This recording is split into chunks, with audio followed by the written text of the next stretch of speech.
Join us on the Shark Stream. And join us on Shark Stream. Join us on the Shark Stream. Join me on the Shark Stream. Join us on the Shark Stream tonight.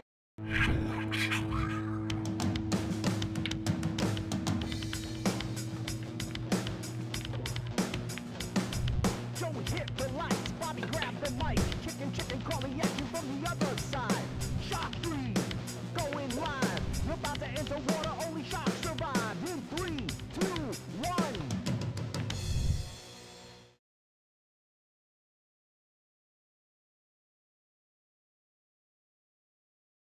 Hey, what's up, everybody? We're coming to you live. And I gotta fix those names. You guys updated with the score.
Great. And this is going to be a race to 9. And again, we already started it. Don't know the score. We're going to check on it in a few seconds. I think it is 4-1. I don't know who's winning. We'll find out right after this rack. Whoever wins. So.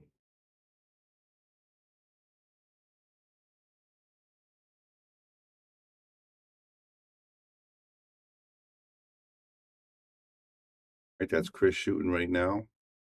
And this is on the winner's side. And these are the last 4 on the winner's side. But again, there's 12 players coming back today. There's also a second chance tournament going on right now. That's a great shot by Chris. And again, he's playing on the 4-inch pockets here at Eel Billiards on the Shark Stream. And I expect to see some good pool. You know, just so you guys know, these are the players that are left. Obviously, Chris Newcomer versus Kevin Guimond right here. You got Steve Mack versus Jeremy Sossei going on table 4 as well. And then on the 1-loss side, you got Alex Bausch versus Henry Cha and Lucas Casa-Werner versus Frankie Hernandez. So there's a lot of great players left. That's a really good shot by Chris. He has a nice shot in the side. He can just kind of stop it right there. And do the same thing with the 7 ball. Stop it or roll it back a hair, just like that. And he's going to make the 9. So we're going to find out if it's going to be 5-1 or 4-2.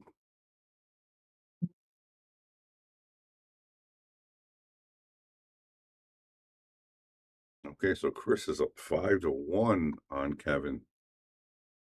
And again, it's not over by any means. Kevin is an absolute great player, great shot. I'm ready for some really good pool. Hope you guys are too. And if you guys are just joining us, please get out there and share the stream. Share the stream. I'll give you guys the updates of the other brackets. Now, let me see if I can go look at the score over here. This is Kevin Guimond. I'm sorry, this is Jeremy Sossei versus Steve Mack. And that is Jeremy Sossei's up 5-2. Well, let's get back to our main table. So, all right, Chris is breaking up 5-1, race to 9. There's Lucas Casa-Werner in the background wearing a Eel Billiard shirt, playing Frankie Hernandez. And Chris with a pretty solid break, but I don't think he made anything. So Kevin will be at the table with a nice opportunity to pull it within 3. The only trouble I can kind of see is maybe this 5 ball. 4 ball right here is a little weird. Sorry, this 5 ball right here is a little weird. And he has to get on this side, which is going to be the hard part. He's going to use a bridge. He's going to try to come right back up here to make this 1 and 2 in the same pocket. And that's unfortunate. He wasn't trying to hit the ball, obviously, trying to get on the other side. So now he's going to have to play a safety. And he can put the 2 ball up here, just bring the cue ball back behind this slew of balls right there. Or you can play it the opposite way and put the cue ball up that way. So pick your poison, whatever you feel more comfortable with. Looks like he's gonna try to tuck that cue ball behind that slew of balls down there. A good shot. Very good. And if you go look at the long view, you can see really doesn't have a shot. So he's gonna have to kick here.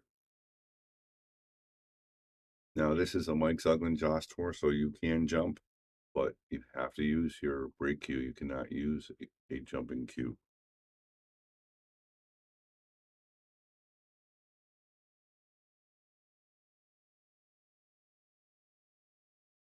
Hey, Richard Griffin, thank you very much. Appreciate it. Let's get the numbers up. This is going to be a great event. I mean, these are 8 of the top players in the Northeast for sure. Look at that. Wow. That was actually boom worthy. That was a nice hit. Oh, maybe not. So he's saying we can get back and watch a replay. Might be a little late on it. Yeah, I was a little late on it. My bad. But I thought that was a good hit. But it's tough to tell. Kevin's going to make his case. And because I believe the rule, Kevin didn't ask anybody to watch it. So if the player thinks it's a good hit or says it's a good hit, it's a good hit. Right? Pretty good shot right there by Kevin. Just got to roll forward a little bit here. Get on this 4. Needs a nice little angle to get on the 5. Doesn't want to be too straight. And he's going to try to pull his ball. Oh, he's going for the 9 ball. Wow. How about that? I was not expecting that. I thought he would pull that ball straight back. Evan Guimond, 5'9". Yeah, those are tough shots on this table. Really tough. Oh, Chris back at the table, 5'1". Darren Jevons from KC. What's up, man? Yeah, if you were here, you might be in the top 12 for sure. Hope things are good out there. I went to KC earlier this year and I had some barbecue. Man, was it good. Oh my God, it was so good. It was best barbecue I ever had. Very cool, very cool. All right, Chris going with the tough shot here. A lot of distance in the tight box. Yeah, he missed it. But he's gonna be. Oh, look at that leap. Very fortunate for him. Look at what Kevin's looking at. This is what he's looking at down the table.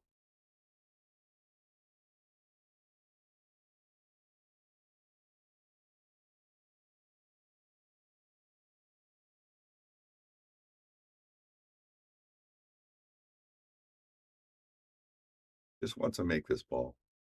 Not too worried about position. Gonna hit this with pretty good speed. Gonna get kind of behind the 9 ball.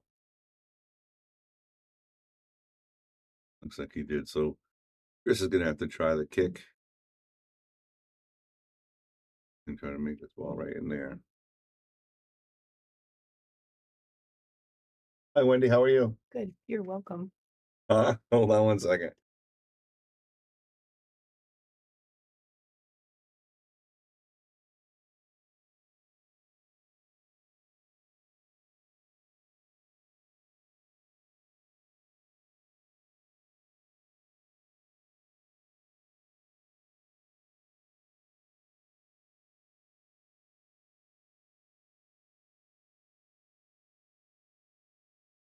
All right, going for that kick shot here.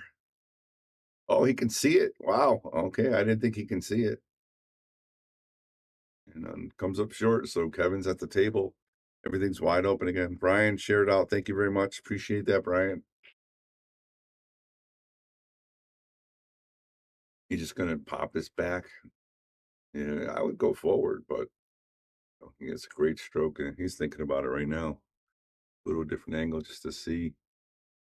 And if he goes forward, he can play right in the side. He just wants to try to get over here. Or he can follow it far, a little bit more and play it in the side or corner.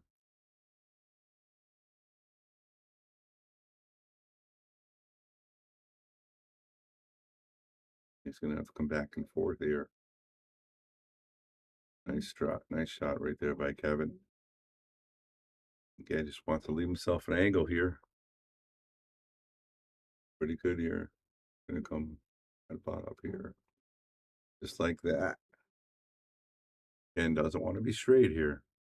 That's perfect. He can pull it straight up, or if he wants to go forward and come up here with a little bit of right hand spin, he's got a couple options. Looks like he's gonna punch it up there.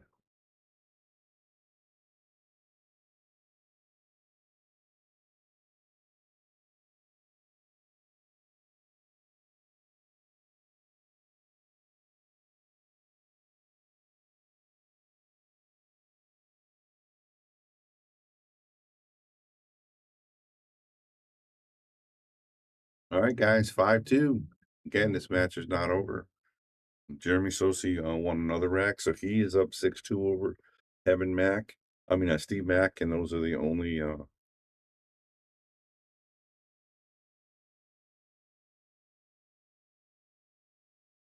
match I can see right now. So, and again, this is opponent rack, so you rack for your opponent.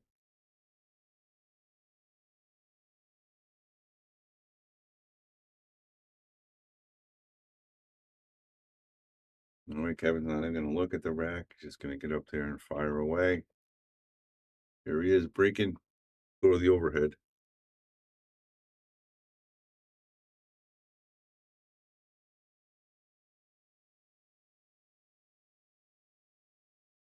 Okay, it's going to be a dry break there.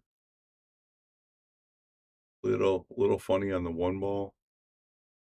Chris can cut that in, but it's not an easy shot. And he also has to get behind that 4, get on this 2 ball, which is really difficult because the cue ball's only going to go really back and forth. You can't put any draw or anything on it. So he may elect to play safe here. The point being, it's going to be tough to get on that 2 ball. Watching from Warkua, the final 8. Hector, we have 12 right now. And I just went over it, but I will gladly go over it again. I know we got a lot more people watching.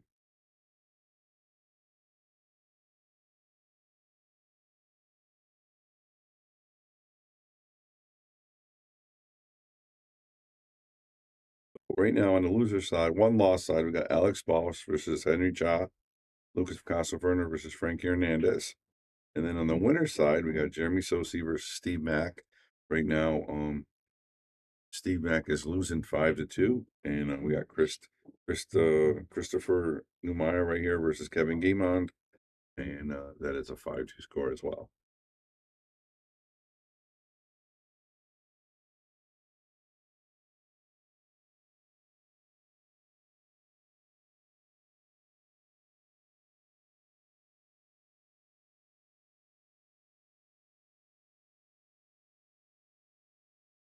Look at that shot right there. Did you get enough? That was a great shot. Let's look at that replay again. You know, he didn't have a lot of angle on this shot, and he forced it with a great stroke to get up for that 2 ball. Great shot right there by Kevin. And now he looks like he's has an opportunity here to possibly pull within 2. I don't see any trouble balls. A little tricky, maybe getting from the 5 to the 6. But he can just go forward here off that side rail. And again, he wants to leave himself a little angle on the 5 on that 4 ball. And let's look at the long view and see exactly. And he does have the little angle. Go to the overhead. Just see Yeah, so he's gonna use his extension. He's gonna either try to force it to come this way, or he can pull it kind of weird back and try to come over here. All about comfort. And again, he's left-handed, so it's hard to reach the shot from where he's at. And he may even have to go forward now. Got to be careful not to touch that ball. So yeah, it was hard to get over there because he was stretching so much. But he's still at the table. He has a good chance to play safety here.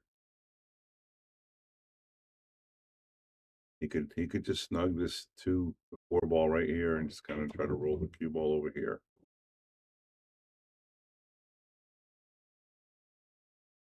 Not easy because that 8 ball's in the way. He could also thin it and try to get the cue ball back here behind the 9 ball. Another opportunity. Go the overhead and see what he's looking at here. If there was more space between the 5 and the 8, it would be a nice easy tap safe. But because the 5 so close to the 8 ball, it's going to be a tougher safety here.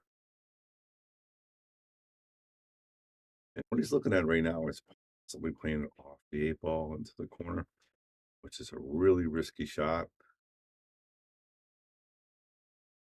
Looks like that's what he might be trying to do here. Like try to cut it right in. Wow. Nice try. Unfortunately for Kevin, that did not go. So Chris has an opportunity here to expand his lead to 4. And on the other table, we got Jeremy Sossei is now up 6-2 over Steve Mack.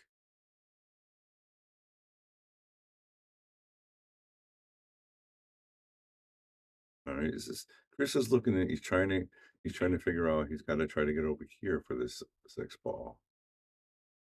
And if he goes with the bottom left, he can come back and forth, but he's got to be careful to avoid the 8 ball, or he can put a lot of spin and come this way. And again, he has to avoid that 8 ball, and that's what he's looking at right now. This is not an easy shot for Chris.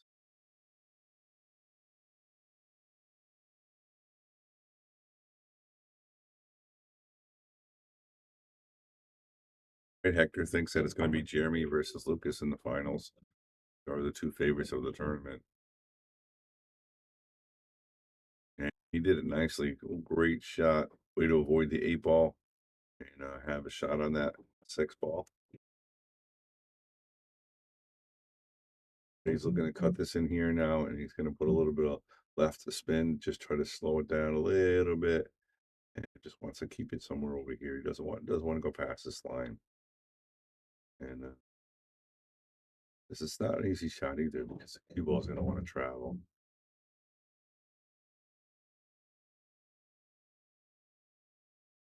Not bad at all. Great shot. Still very makeable shot for Chris. Look at the angle.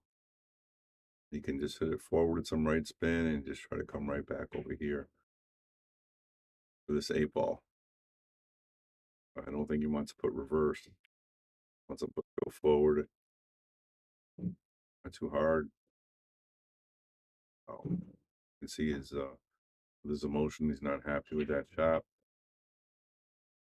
So Gavin at the table, down 5 games to 2 in a race to 9. We are here at Eel Billiards, and you're watching the Shark Stream. This is the Josh Northeast Tour in Connecticut. We had 64 players, full field. Really good players from all around. Bill Davis, Jeremy Sossei, Lucas Casaverner, and Kevin Guimond, Steve Mack, Dr. Bob. So many good players. All right, Kevin's going to have to come off this bottom rail here. And he has such a powerful stroke. And he hit that fantastic. That's no easy task to do on this table. And this is coming right into your living room, guys. Kevin Guimond, 5-3.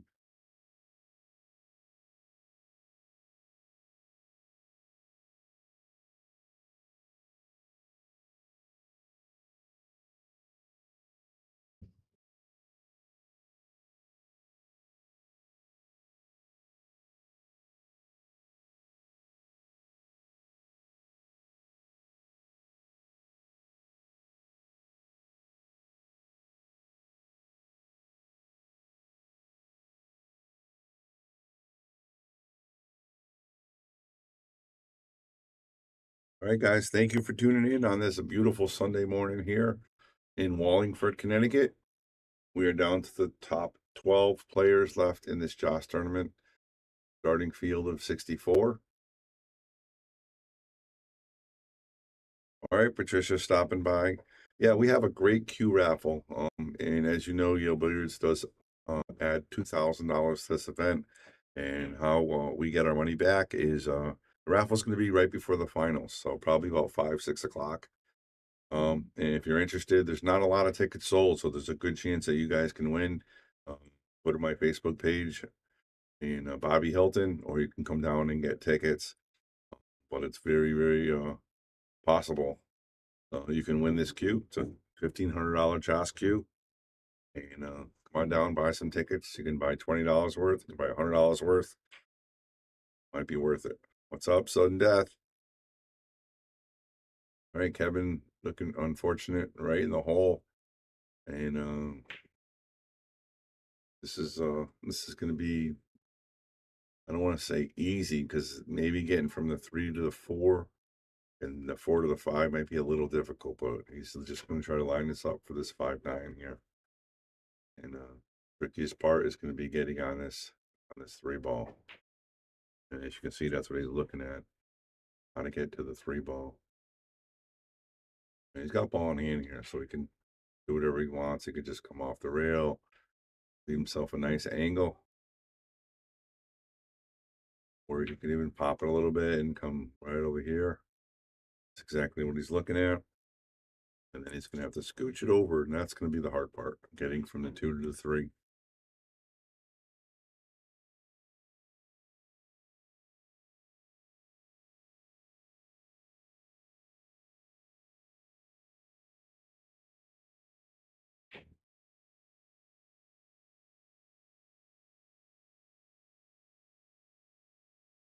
And look at that speed control. Perfect. Perfect. Again, this is the tricky part. He's got to get on that 3 ball. And he doesn't have a lot of room because of the 7. So he's going to try to wiggle it over, maybe even hit the 7, or try to slide it so it's right on over here.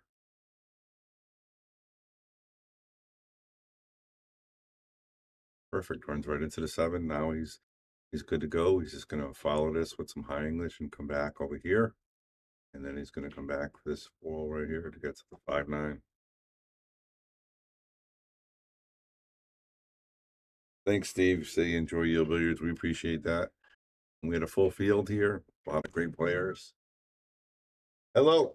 Hello. How are you, sir? Marvelous. Yourself? Awesome. Sean Dixon had Frankie Hernandez Okay. in the auction. Okay. $180. Yep.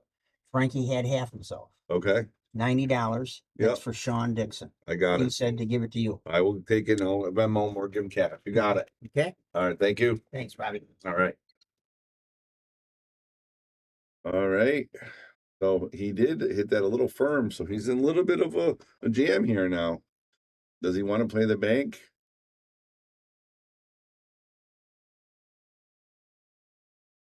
Pretty makeable bank here. Just play that right here and try to get the cue ball, come back here for this 5-9. Or he can try to safety and try to lock him up here. So did I just hear that 4 and 8 are going to Matchroom Gray Felt? Are you doing the mall, Gray? Steve, you heard that correct. And right after the shot, I'll tell you a little bit about it. Oh, missed it. Did he get the daily double? Oh, wow. Kevin's not going to be happy about that. And look at the reaction right there. So upset. That's brutal. And it's a big game here for Chris. Played this 5-9. Very fortunate by making that 4 ball.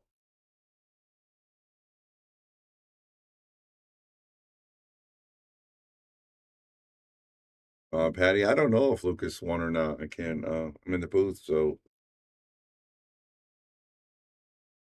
Oh, wow. Look at this. That counts. Wow. That's amazing. Wow, Kevin. Kevin has to be beside himself. Look at him. That's such an awful, awful roll for him. Not one, but two back-to-back rolls. Unbelievable. So Chris is now up 6-3. And he made two balls in the wrong pocket, and both of them counted, and he got the win. So yeah, so now here we are. We're on the Shark Stream. I got a couple of our sponsors that wanted us to go to the gray. So worked out something. We are going to have 4 and 8 go into gray, and I'm not going to do the whole room yet. Again, the Shark Stream and Yale kind of separate entities. Obviously the Shark Stream's part of Yale, but I'm trying to grow the Shark Stream, but I'm not going to change my whole the Yale Billiards business to just try the sample thing. So we're going to put Shark Gray on both 4 and 8. We're still going to have the extended rails for the 4-inch pockets, and we're going to see how it works. I'm hoping to see the colors pop a little bit. I'm hoping that it looks fantastic. I'm hoping that you guys really enjoy it. And if I really like it and the customers really like it, I may decide to go all gray at some point here at Yale Billiards. But I'm gonna try it out. I think that's a great way to see if people like it, see how it looks in the room, see how it plays, see if people really like it, and of course see how the fans like it, because the Shark Stream's growing. Everybody knows we have with that match between Lucas and Guama, we had 600 people watching. We had, I think, 7 million reaches in the last 90 days with all the pros coming here. A lot of the pro events have the gray cloth now. So, I mean, we're gonna try it and see what it looks like, and it's not gonna be done any day. It's gonna be done whenever I get a chance to get my mechanic out here, which is, of course, Joe Marassi. So, Hector thinks gray would be awesome. I saw the gray at the Moscone Cup. I really liked it. Alan says no gray. So that's the plan. We'll see what happens. So again, this is a trial. I do my tables every year and a half anyway. I do table 8 and 4 usually every 6 months, 8 months. So if we really, really don't like it, we can just swap it out. We'll play with it for a little while. But if we really, really like it, then you never know. Maybe Yale Billiards, we all great. We'll find out. All right, Kevin at the table after got to shake off those two shots by Chris. And he's got a nice angle here to get on this 4. You can stop or go forward. And key here is getting position for that purple 5 at the bottom rail. And he's looking at it here. He may go forward just a hair. Nice shot. All right, let's see this stroke here. I think he's going to try to sauce it around here.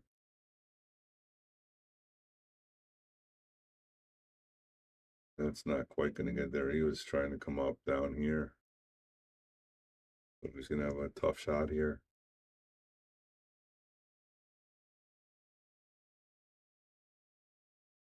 I'd even try to kick and make it, or kick and stick. Bring the 4 ball this way. Okay, Jeremy loses a rack, so I think it is 6-3 over there on that table now. I think we're following suit with the scores on this table. Who's going to go to bottom rail to play the safety? That's not going to quite do it. Chris has an opportunity here to play the 4 and possibly make the 9 as well. Let's go look at the long view. So yeah, he's going to try to make this in here, and he's going to try to make this in here. Worst case scenario, he just wants to bring the cue ball forward and come right about here. So his goal is to make the 4 ball. If he makes the 4 ball, he should be okay. And bonus if he makes the 9 and just needs to get past that 7 ball, get position for the 6.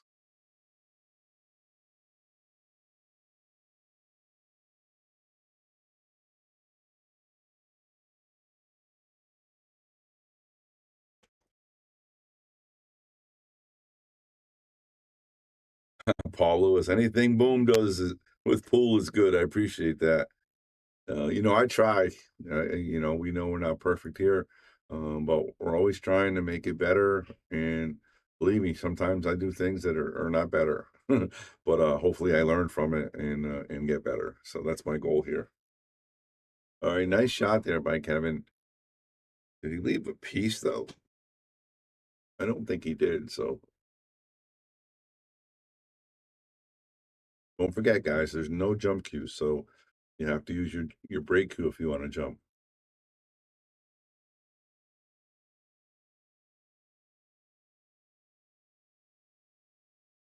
And for those of you guys who follow the Shark Stream, you know we always have a lot of cool things. We had the Big B 4 and under last week or the week before was almost full.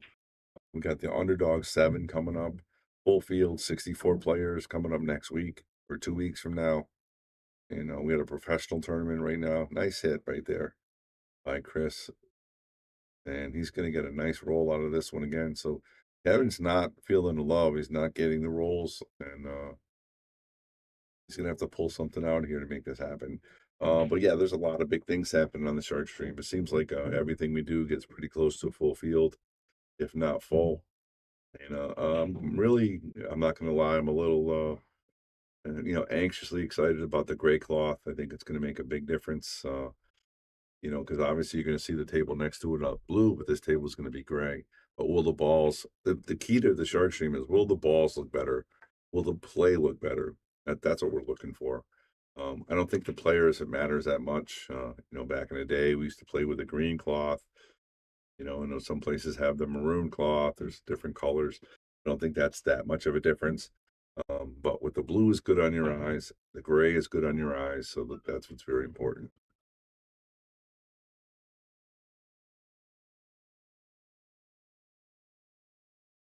Robert Sparks, he wants some Fargos. I could do that for you. I could do that for you.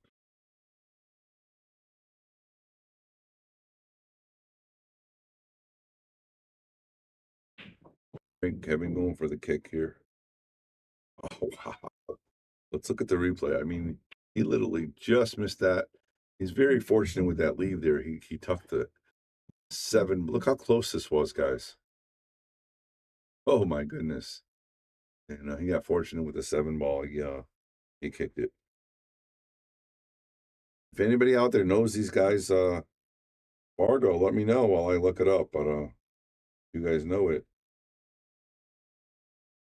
All right, Kevin's a 705. I'll add that in a minute. And Chris, let's see what Chris is. I bet you he's really close to the same.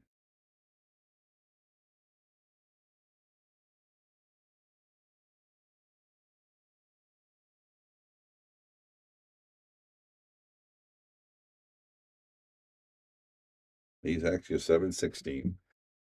All right, so we knew it was going to be close. These guys are solid players.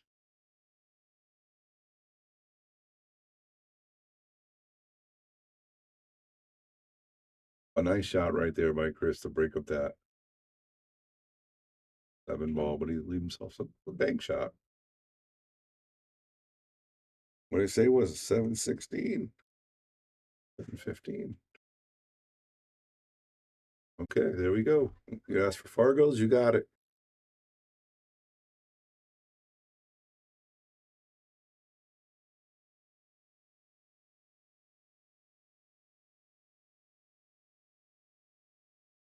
$716, Patty. Thank you very much. I'll fix it. And look at this. Wow. Wow. Great shot right there by Chris.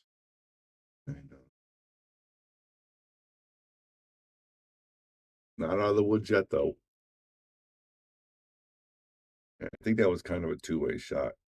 Kind of like playing safe. If he missed, it would have been behind the 9 ball. But he made it, so now he's going to have to let some of the stroke that he has out here to get on the 6 ball. Poor Kevin. Yeah, Kevin's not getting any rolls right now, that's for sure. But yeah, I think he, is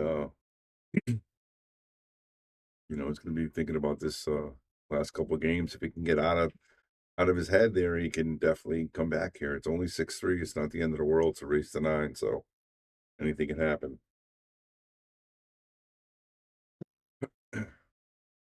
right, here we go, Chris. A little juice here. It's got to go forward. 4-inch pockets. So he's just going to tap it, and that's a smart play right there. I like it.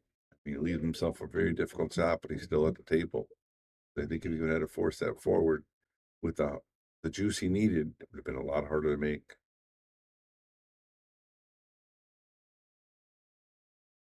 Okay, now, does he want to cut it in this pocket, or does he want to cut it in this pocket? That's the $1 million question.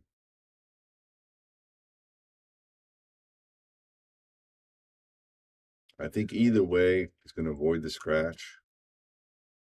Looks like he's going to come to the pocket closest to us.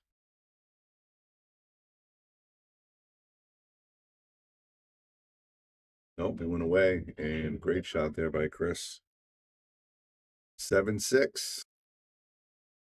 Chris over Kevin Guimond. And don't forget, the loser of this match is not out. They are still in the tournament. They will be on the one-loss side, and they'll be chomping at the bit to come back, whoever it is.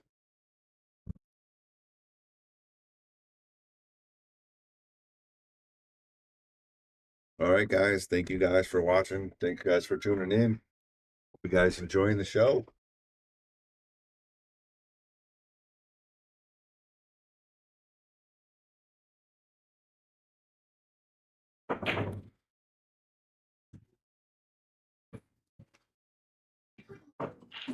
All right, Chris is breaking and watching the 9-ball. Watch the 9-ball. Wow. The replay of that 9-ball. Almost makes the 9. All right, we got my good friend Don DeMayo in the booth. How you doing, Don? Hey, Bobby. How's it going? How's everybody doing out there? What do we have playing here? So we have a good match right now. Chris Newcomer versus Kevin Guimond. Nice. And Chris is a 7-16 out of New York. And he's playing pretty good, but he's getting a couple good rolls. Oh, okay. He missed a 4 or 5 ball, went in the wrong pocket, and then he missed a 9 ball and went in the wrong pocket. Oh, wow. Call the 9 here. So. Oh, okay. Okay. Yeah, that is a good roll then. But he's a great player. I'm not taking anything away from him. He's got a tough shot here. I mean, oh, so Chris is at the table now, or is that that's Kevin? no, right? Kevin right now. Yeah, okay. Kevin. But he's safety, I think. I don't see any shot. Oh, look at that! He's cutting it all the way in the corner. That's a lot of of felt to cover.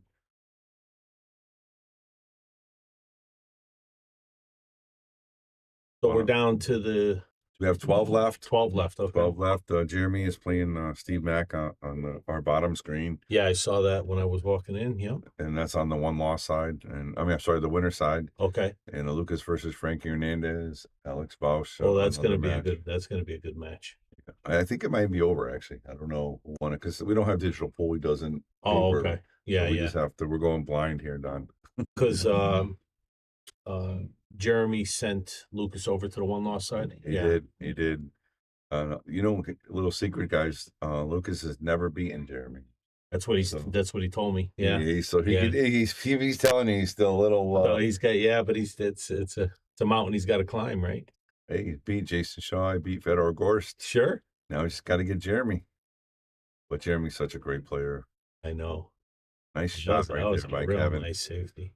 Look at the overhead. I don't think he has any piece of this ball.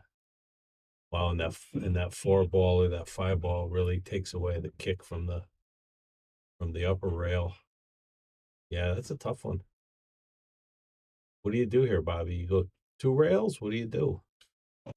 He's got to see. I mean, he might be able to spin this one with a lot of juice to come this way. I mean, look at a different angle. See if we can see. See, that's what he's trying to figure out. What's the? That's a lot of spin. It's a lot of spin. But I mean, I think he's looking at your shot. Yeah, I don't know what else he can do really here. Can he go 2 rails? That's that way. Yeah, that's a tough one though, right? Yeah, it's real tough. If he hits it, he'll get a rail or 3 rail. But he could possibly jump this to this rail and hit it. Okay, which is probably the easiest. The easiest. Yeah, that's exactly what he's going to do. Okay, so he's going to jump over the edge of the 7 ball. Oh no! Well, actually, he's going to play safe. Oh, he's gonna gonna try to tie up tie the it up. balls. Okay. That's not what he was looking for. No. He was trying No. to Yeah, that was tie tough. these two. Yeah, it was. I like his thought process there, though. Yeah. Yeah, it's tough when you got to send a ball that far up the table and try to get it to land at the perfect speed and in the perfect position. But But he also he had the right idea. what he did was he made the 6 and the 7 far apart, so it's still a Right. little bit harder. Yeah, yeah. So it wasn't a terrible move. But do you favor Kevin to get out here? I do. And again, he has to just make sure he's not thinking about those rolls that happened to him earlier. Yeah, yeah. He's a great Well, stroke. He great got on the stroke. wrong side of the 2, so now he's got to go up and down. He did. Yeah. And you got the 6 ball down there, so Yeah, I think he should be able to go. He should be fine going forward. I don't think he'll touch the 6 and just come. The key is the speed here. He doesn't want to go too short. right. Oh, he hit the Oh. 5. Wow. Yeah. That was a tough one. Yeah, it was. But he still at least has a shot. It's not the best shot, but it's a shot. Justin, we're not 100% sure. We're in the booth. It's again, we're flying blind here. All we can see is the tables that we can see is this one and table 4. Hey Oscar, how you doing? I just saw your comment. All right, Kevin, here we go. Let's look at the long view. Come right into your living room. Yeah, that's a lot of cloth off the rail like that, but he's a good shot maker. He should get this. The 9 might help. He Yeah, went the wrong that's a tough way. one. Yeah. So now you have to favor Chris to get out from here. Yeah, absolutely. He's Really no, like you said, probably the hardest is going from the 6 to the 7, but yeah, and even getting from the 5, I forget that this is the 5. So forget That's from the- the 5 that's to the the 6. 4. Yeah. Oh, that is the 4. Yeah, so this is the toughest shot. Well, this and the next 6 and 7. But getting Right. to this 4. But the 5 leads him down to the 6 to get the nice angle to get back up to the 7. So he should be fine here. This is the shot right here. He's got to have a nice shot on this 4 ball. Now, Yeah. does He's not going to get it. is Chris a regular on this tour? I think so. I'm not 100%. I'm not too familiar with him. Okay. I know he's in New York, 716, so he's Yeah. obviously a great player. Is anybody out there watching from Yale Billiards? Let us know if Lucas won. I'll check after this match. But all right, this is a tough shot here. He's going to try to cut this ball in the corner Yeah. and go 3 rails. Unless he goes the side, but tough on. No, and yeah, I think he's going down, Bobby. Yeah. Just straight across. So you're not going to work on that table. At least they're on table 8, right? Oh yeah, Oh yeah. Yeah. That type of shot has got to be dead center pocket. absolutely. I think he has enough to make this ball, right? Oh yeah. Yeah. He can go off the rail. It's just getting around. Where do you play the 5 ball? Do you play it? Do you come all the way around to play the 5 ball to get on top of the 5 ball to lead down to the 6, or do you try to play it in the side? I think he's got to try to get back to the side of the table. Yeah. Yeah, that's what. Oh, he's gonna hit it. Look at Yeah. this. Look at this. And again, he's not really getting any Yeah. rules this Wow. every time he seems to do something. It's Maybe a carom off the 5 into the 9. Is that? I think he's That's got tough. to go safety here. Yeah. Yeah. 'Cause if he does, that's probably going to be a sellout. 100%. Chris is going to win. Where Yep. he's got a good safety here. He can play the bank safety as well, like a 2-way. Get him behind the 8. Oh, That's look at perfect. this Exactly shot. what he did. Great shot. Wow. Let's give him the Holy boom. cow. Especially under the pressure like that. But look at Bobby. He Yeah. got that on the 6. Now he's got to try to bank. Well, he can't even bank the 6. He cut can't this. get on the He can 7. cut it, but he might be Yeah. able to hit. He might hit the 9 here, Don. Yeah. Yeah, he's going to hit the 9. Look at this. And that's it, right? That's a good You call don't by have to call Bobby. it, Right? Great call. He might hit the 9 there, and he did. Right. So he's now 5-4. Well, from what you said, he needed a little luck, right? Yeah, you need a little roll. Yeah, We- perfect. We knew it was going to go towards it. So, and even if he didn't make it, I think he'd have had a good shot on the 7. Yeah. So. Now, do the one loss side also race to 9, or do they have Race a to 7. Race to 7. Okay. Race to 7. And let's go to the PTZ real quick. We can actually slide over and give an update here. Looks like they're on break. And Jeremy's 7-4. There's our guy Lucas right there talking to Pete. There's the guy who's running the tournament. Shoot a billiards right there. Build a crush.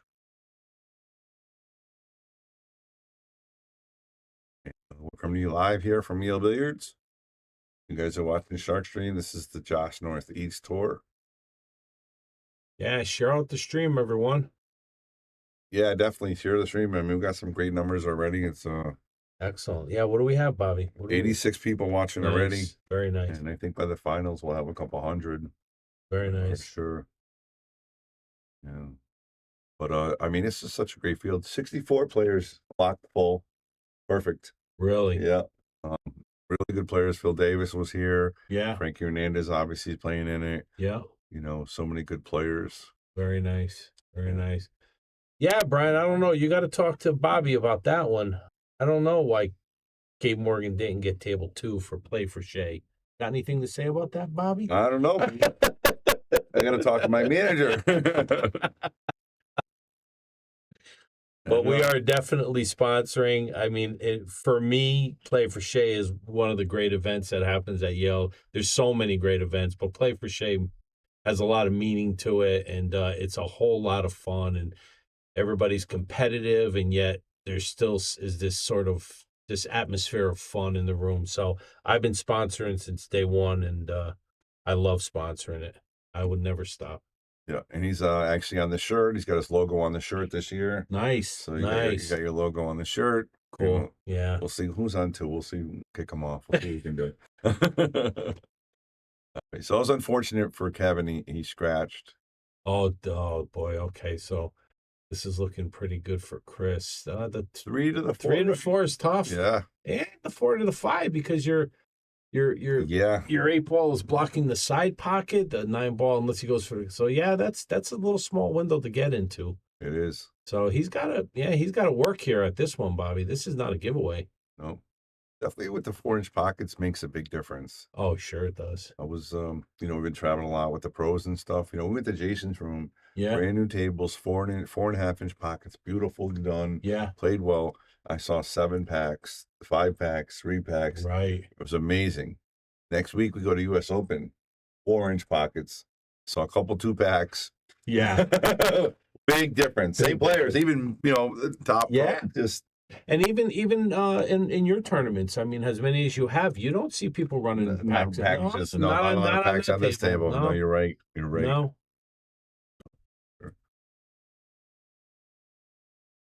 Wayne Harriman's looking forward to play for Shea. Brian is, of course, Connecticut Q man. He says, "What's up?" He's going for the safety here. Got it. Very nice. That was a smart move. I got to tell you, that was a smart move. Some guys would have been tempted to go for the run out, but he sees the issues, so he at least solved getting that 3 ball out of there. Hopefully, Kevin is going to open it up where it ends up is up to the table, but I think he's going to try the safety here. He's going to try to kick and stick it. right. If he makes it, but he maybe wants the cue ball, maybe run back around. Maybe it ends up in a the 3 better ball. position to get to the 4 ball, because the 5 is still an issue. I mean, you've got a not so big window up there. Yeah, the 5's definitely tough. Yeah. So, and he's really thinking about this hard. You could tell this is a critical shot right now for the game. Yeah. He's got to really think about where he wants that 3 ball to be and where he wants to park that cue ball. Yeah, when you're playing this level too, they think like that. Oh, They're yeah. kicking the ball. They're not Yeah. kicking just to hit. I'm just hoping to hit it. No, These I don't guys know want where the cue ball's going, and they know exactly where the object ball's going. But let's see what he does here. But I think you're right, Bob. I think he's going for your shot. Yeah, I mean, 3 rails down. No. Well, that's what I think. That's what he tried to do. Yeah, and he's not happy with it, but that's what he was Yeah. trying to do. He just hit it too thin. Yeah. And But now look at this, right? So he's going to make this and come over here for the right, 4. and then you're going to have to try to slide in between the 7 and then the Yes, 8 yes, to get to the 5. That's a touchy shot, Bobby. it really is. That's a touchy shot, and to travel all that distance with the 4 down into these corner pockets. Yeah, He might play a safety. Might play a safety. might play again, safety too. on the 4. Yeah. Yeah, Well, Yeah. he's looking at it for sure.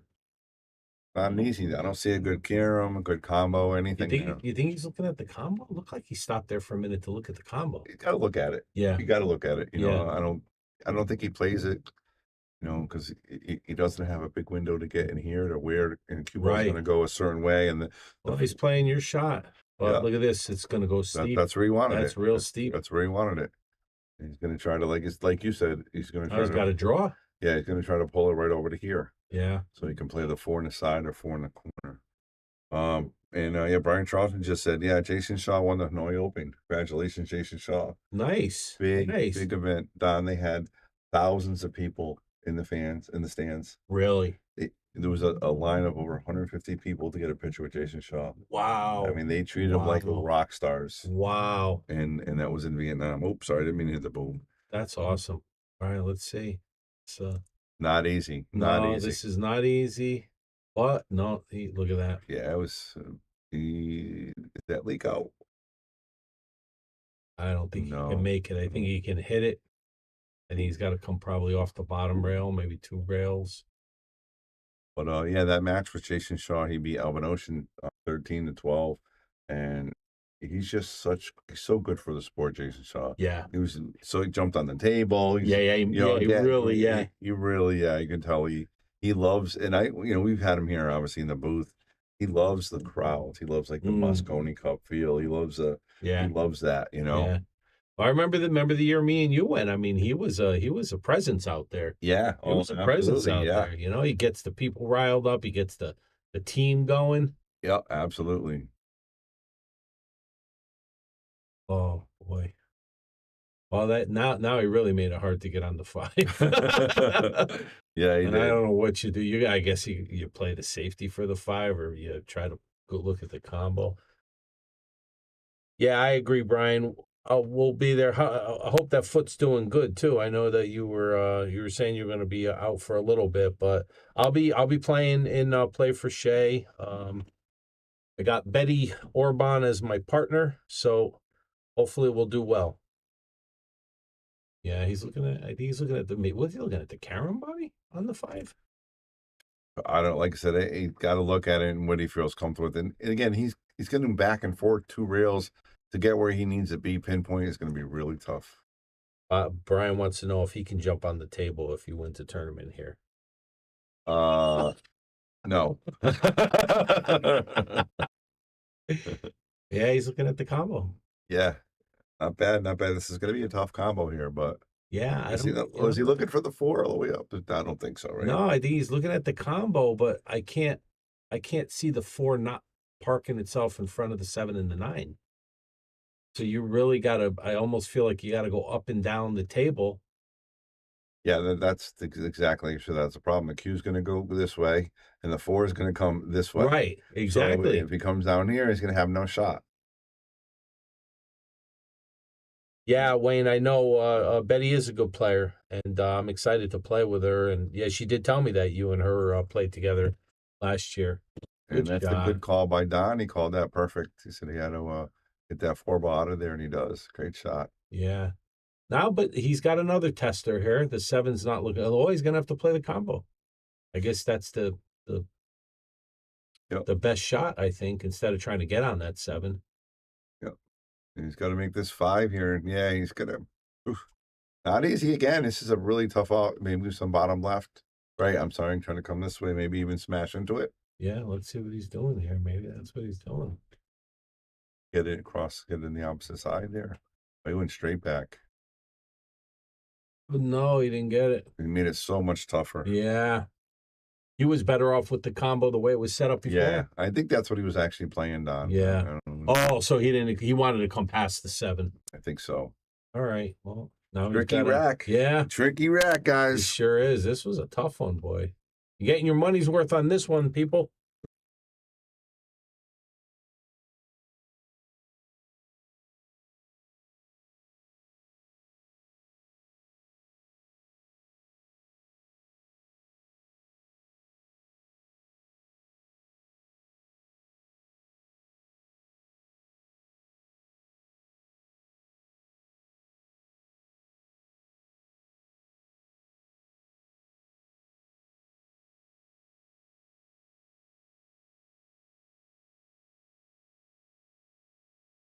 All right, that was a good save by Chris.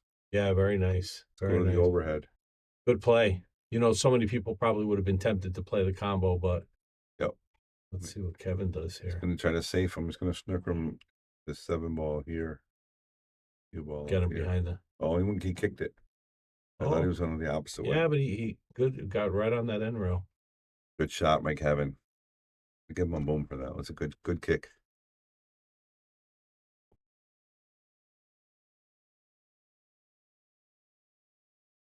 What do you do with this, Bobby? Do you go for the cut, or do you You got to play a safety?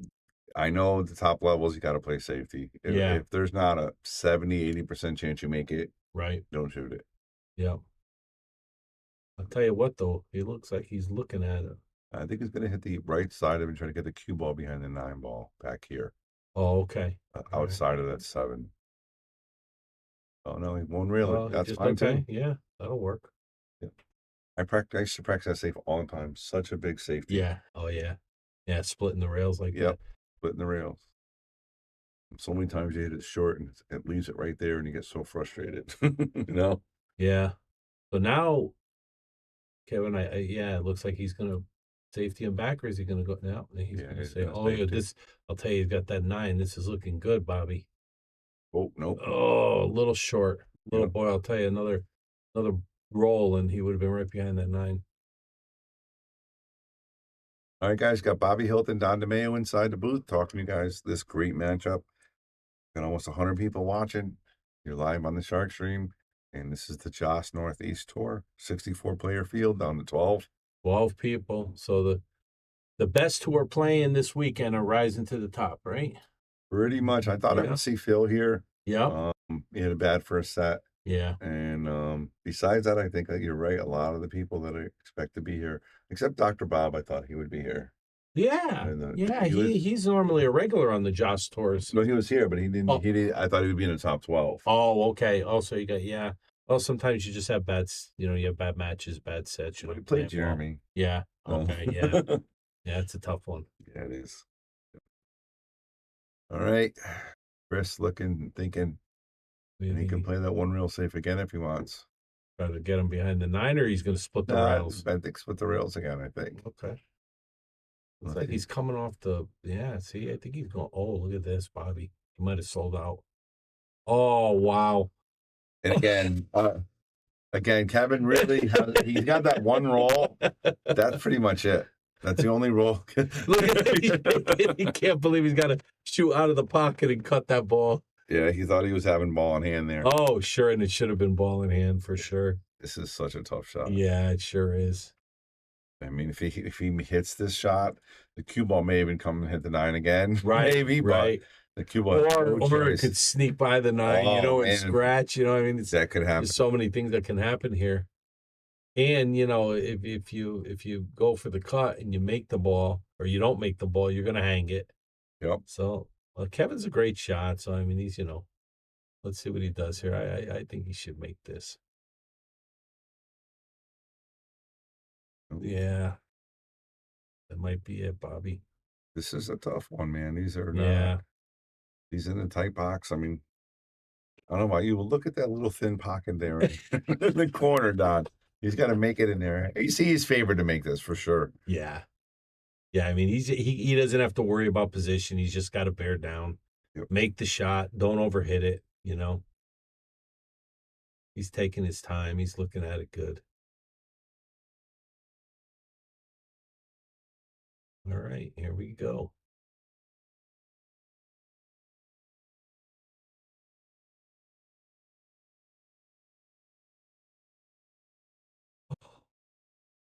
Wow. And that's where the psyche of the table. Yeah. That's a big pocket table. He bears that 9 out of 10 times because he knows he has to hit it perfect. Yeah. It just makes you think a little different, Yeah, it sure does. Well, Kevin's got to be happy about that. Yeah. Anytime you can avoid your opponent from getting on the hill. Yeah. It's a big. Yeah. Yeah. And I mean, like, I got to tell you, 8-4, I mean, or 7-5 is a lot better than 8-4. Yeah. So this is a big game for Kevin. Absolutely. And then the momentum starts to shift. Yeah, Chris will start thinking about it a little bit. Yeah, exactly. And Kevin gets a roll or two. Well, and Jeremy just wins another rack. So I think it's 7-3 there. So I'll go to the PTZ, actually. I can check out what's happening over here. So it's 8-5 there, 8-5, actually. so Jeremy's on the hill? So I'm assuming Lucas won because he's kind of Yeah. happy there. It seems like he's all. So I'm assuming he beat Frankie. So who would Lucas be waiting for next?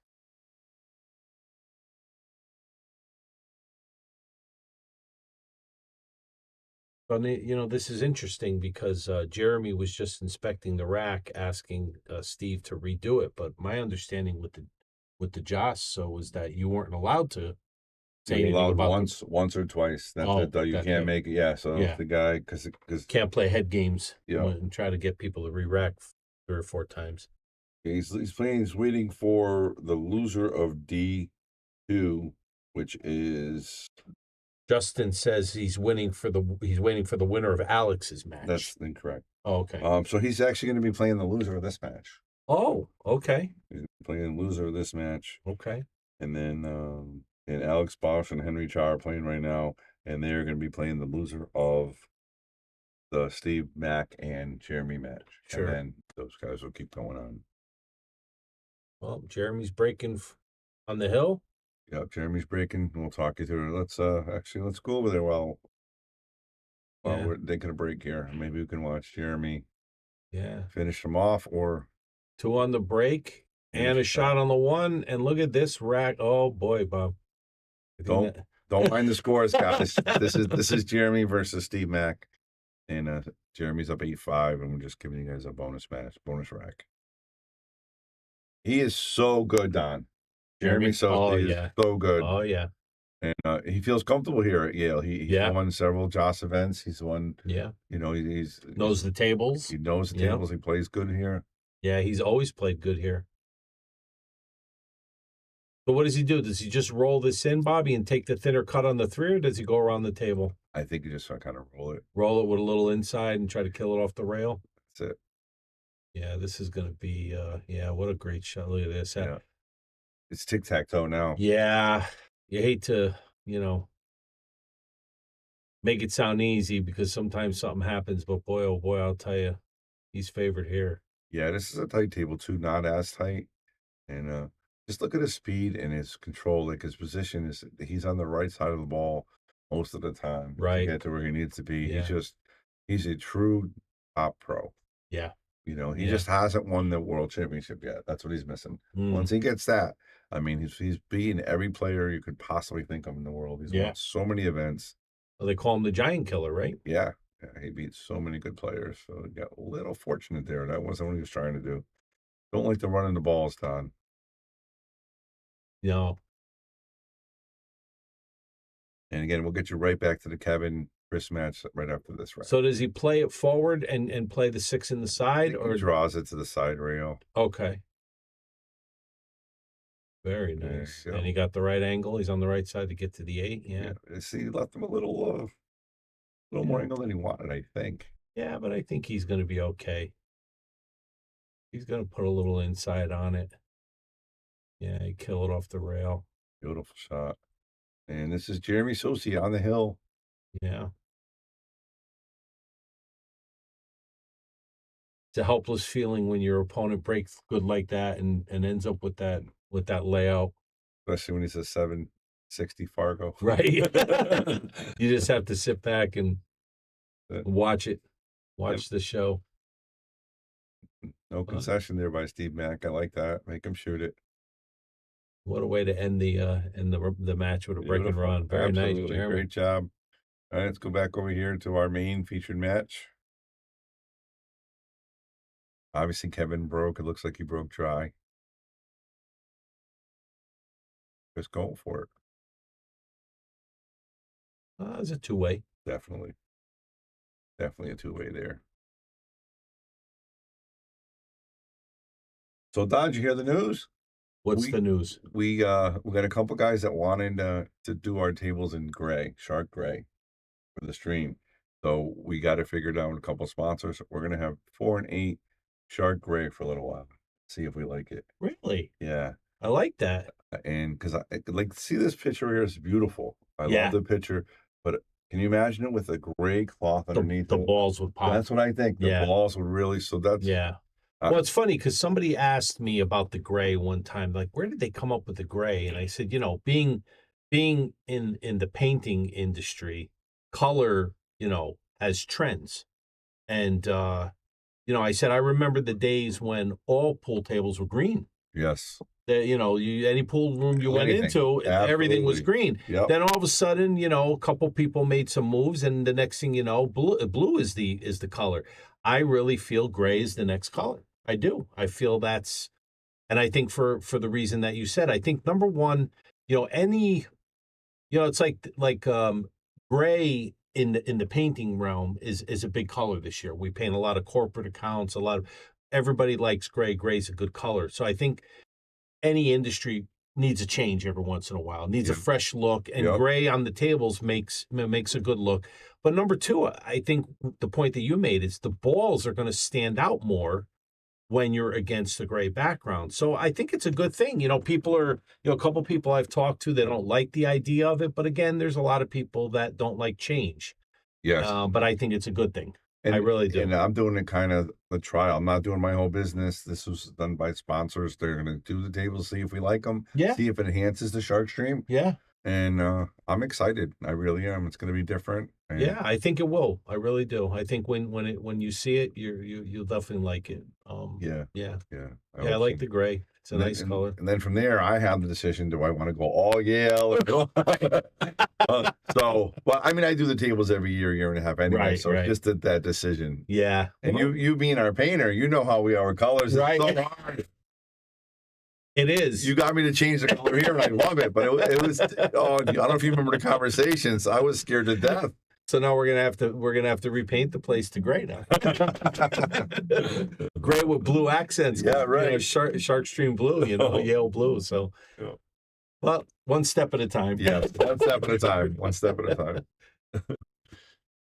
All right, Chris, trying to. Yeah. So this is a little tough because that 8 and 6, if he's gonna draw over to the side rail, makes it a little tricky. I almost feel like it looks like he's gonna go forward. So Mike Goodspeed says they don't make 860 HR in gray. Yeah, I'm pretty sure. I think it's just not the HR. You guys have the 860. Oh, okay. Yeah, they have the 860. Now, what's the difference between the 860 and the HR? It's supposed to be made a little different. So it's supposed to be made for commercial use, so it's supposed to last a little bit longer. The HR does? The HR Okay. lasts a little bit longer. But as far as speed, it's supposed to be real similar, almost identical. Right. But it's supposed to be made a little tougher. Yeah. See, Frank says he has the gray at Rax, and he says it's better. So yeah, I mean, they have it on the diamond table, and I like it. And I went to Jason's room, the pro of it. Nice shot by Chris right there, by the way. That was very nice. Jason's room had all gray cloth. Yep. They're playing in Vietnam, all gray cloth. Yeah. Moscone Cup now, gray cloth. No, I told you, gray is the future. Yeah. It is. No, it is. It's like I said. Well, I'm sure there was a lot of pushback when things were changing from green to blue. Yep. Absolutely. But I think the industry, like I said, every because it's been a while. It's been a while that I mean, when did you make the change? I mean, I've been coming to Yale now for the blue 15 years. Yeah, I mean, the tables were green for a while. Yeah, at least they were. It's funny. My nephew Rob, who was working with me at the time, he's like, "You got to change the tables to blue." I'm like, "What's crazy? Who ever heard of blue tables?" Yeah, that's what I mean. Yeah. I mean, I was in my realm though. That was back when it was only Yale billiards. Now I'm expanded a little bit. I see a little bit more and everything. That's the end of it. Y'all can. That's the end of it. Thank you. Right, nice. Y'all staying out of trouble in here? We're doing all right. Chris is No running napkin? this rack How here, am and I he's gonna going to be do on the that hill. with a napkin? Yeah, that's good. I wasn't thinking. My bad. So yeah, Bobby, I think we're going to have just gray chalk on that table. And again, this is experimental for us because I don't know how it's going to work. I'm more nervous about keeping it clean, with those dirty hands and stuff like that. That's my biggest fear. So that's why we're only doing the 2 tables that the sponsors are doing for the Shark Stream. We're not doing I'm not doing the whole room. I'm not convinced yet in that, but we're going to try and see how it goes.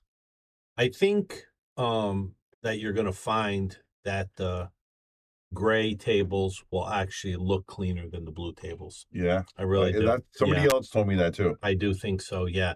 And I'm only basing that on the fact that that's the way it works with paint colors, is that the gray usually holds up better to the wear and tear as opposed to, the lighter, because blue is a lighter color than gray. I see a lot of people saying we should do Tome Chalk, and we're actually talking to them right now about being a sponsor. So, Oh, and nice. you're thinking about doing this, Don. Something here at Yale Billiards is we're going to get rid of chalk, unless you're a non-regular. So if you're a regular, you have to have your own chalk. Obviously, we'll sell the chalk, but you can. And I see a lot of the pros are doing it now. It keeps the tables a little bit cleaner, and everybody likes it. You have your own chalk, and when you're done with your shot, you take it back and you bring it to your seat. Right.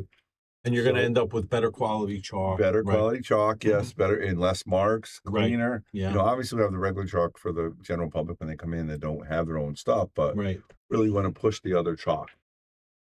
I know when I come down and play with the people that I play with in league, a good portion of the regulars have their own chalk. Right, that's what I'm saying. Yeah. So I'm going to push. I'm talking to them. Maybe they'll become a sponsor. Who Excellent. knows? Yeah. And we'll go from there. So how many does anybody know how many manufacturers are making the gray now? Because it is fairly new. I mean, I know it's been a couple years, but in the industry, that's probably considered fairly new. Are they all making gray? Has it become common now, or is it just certain manufacturers? I think it's just Simonis, but I mean, if you guys know out there, I don't really see too many of the other grays, but we got a lot of people that are agreeing with the Tome Chalk and agreeing what we're saying with try the gray, and right. We had a lot of positive feedback here. So thanks, guys. Thank you, guys. Appreciate that. Because again, I'm still learning. I've been in the business 30 years. Even you, Don, right? You've been in the paint business for how many years? 40. 40, and you still learn a little bit here and there, right? Always. Yeah. So we're learning. So Simonis and Andy Cloth does. So they do the gray as well. That's okay. That's probably the second leader. I really do think that it's going to be the future. I really do. There's certain cloths that came out, in my opinion, red being one of them, that just didn't stick. Absolutely not. Yeah. Red wasn't going to really make it. The blue, obviously, the green was, of course, the staple. Then that got changed to the blue, and I think the gray is going to be the new thing, and I think it's a good move. I don't think you're going from anything that making it worse. I think it's actually making it better. I think if you look at all your skid marks and all that stuff, I think you're going to see less of those with the gray. I'm excited. Like I said, I'm cautiously excited. I know you, Bobby. I know, but a little, like I said, a little at a time. Do the two tables, let it grow on you, and then you'll see. Yeah, exactly. And I listen to the people too. I think he went for the combo. Wow, I'm surprised he did that. I am too. And he has another game, by the way. He's on him. He was so he was probably just looking to close it out. He figures I'll go for the gusto, close this thing out. That's surprising though. Yeah. I think well, I don't know if the two went by the 6 or the 9, maybe. I think there. Oh yeah, ball. Yeah. Oh wow. Okay. So that's something Lucas would do. I know it. Oh, Kevin's got a tough one here. Go for the bank, but how do you get on the 3? I think he's got to play safety. He's got to put that cue ball right behind that 3 ball. Yeah. Just put that left spin on it. Yeah. That's what he's doing. The 2 behind the 6, and a little firm. He's getting bad rolls, but he's not pinpointing on his game either. Yeah. He's awful, just a hair, So someone here says Masters makes a slate gray chalk. I think slate gray might be a little too dark though. Slate gray, I'm not sure what it looks like, but I know the grays for the tables is a little bit more of a lighter gray. Yep. We're gonna find out. We're gonna find out. I'm gonna get him. Obviously. So when are we talking about this happening, Bobby? Is this going to happen It's- within the next couple months? Yes. Okay. Well, I mean, I'm scheduled to do some of my tables in January. Okay. So if I can have him come down and maybe do just those 2 tables Yeah. before then, I will. Nice. If not, Nice. we'll wait to January. But that's the plan. That's the plan. Yeah, I think it's going to We're be always improving, great Don. look. We're trying. We're all, like you said, you got to Listen, adapt, right? that's the way. No, you have to. You have to always be looking for ways to be better. Yeah. I do the same thing with my business, always looking for ways. And some things you don't, you don't change for the sake of change. You change only to improve. Yep. And I think that's a forward move. I think it's a good move. Yep. So, and appreciate the sponsors out there that are helping us make this happen. We're gonna see what it thinks, and we'll see. We'll see. That's Bobby Hilton's way of saying I'm nervous. Right. Oh, nice hit. Look at this. Beautiful. Is he going to get a No. roll out of here, though? No, Oh, yeah. he's Yes, not. he is. Right behind the foil, right behind the 5. Look at that. He got it. Okay, Yeah, he good, got a good. nice roll there.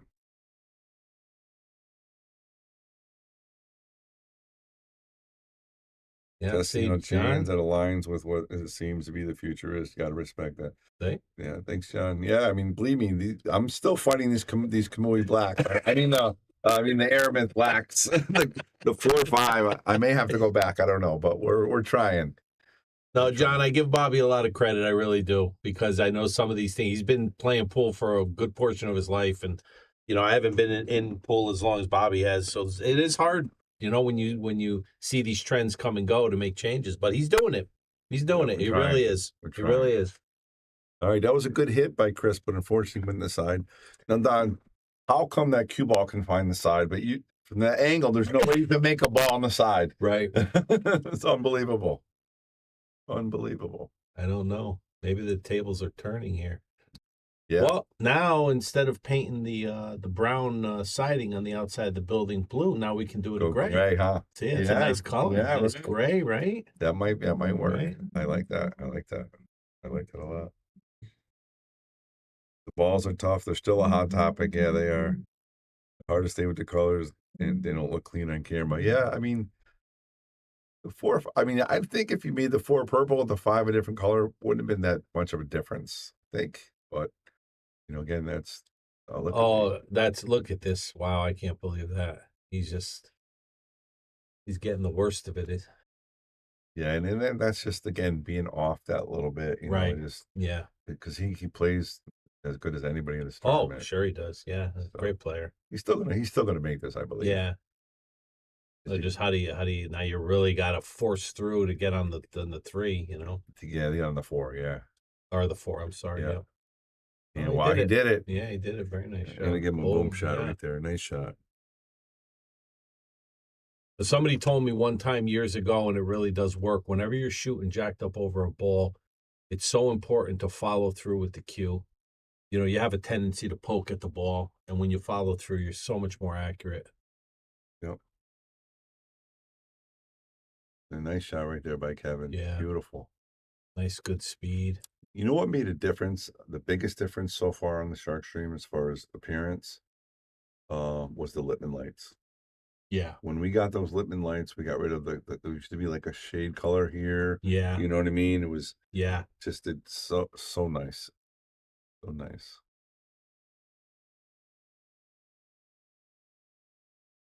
All right, Kevin, put in work here. There he goes. There he goes. Is he going to draw this back for the side? I think, yeah. Oh, that's a good question. Easier to get from the 7 to the 8 from the side, so probably. Or he rolls it up and he plays a 7 down in the corner. No, but he got on the wrong side. He's all right. I can still follow this with some right hand spin, or even just roll it up 5 inches. If it comes over here.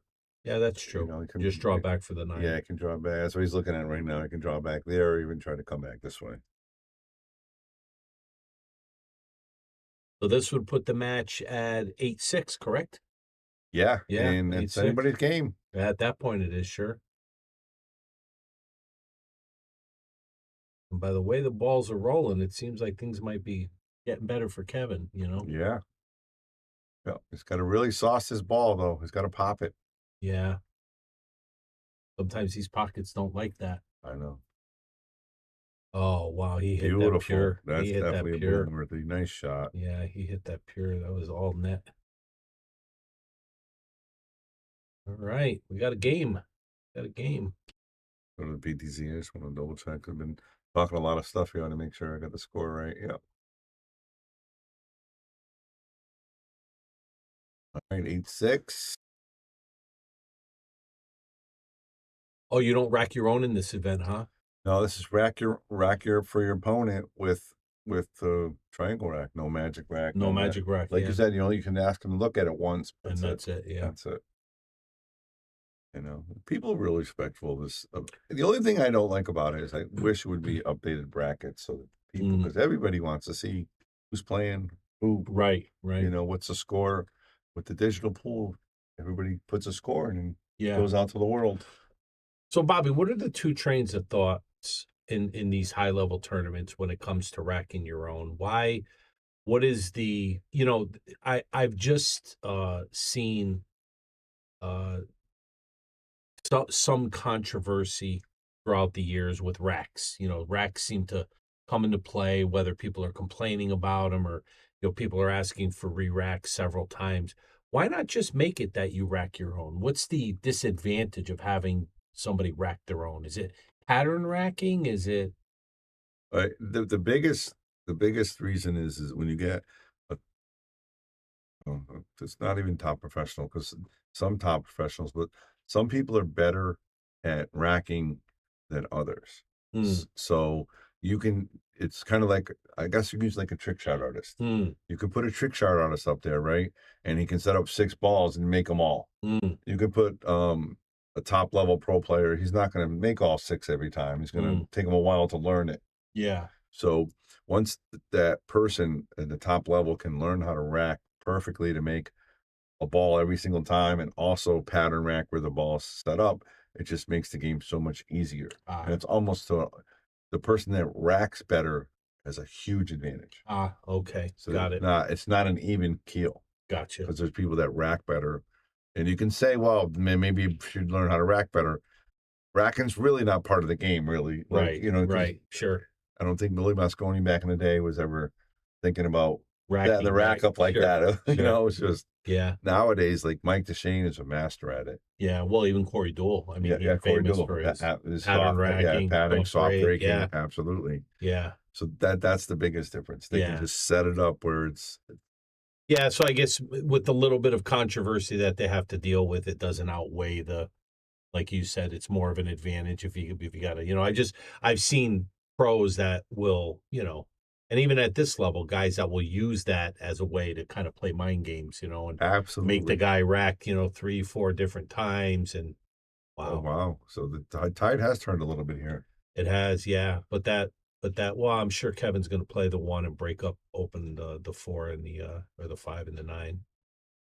Oh, what is he doing? Is he No, going he played a 3 safety here. Yeah, is he playing a 3 safety? That's what it looks like.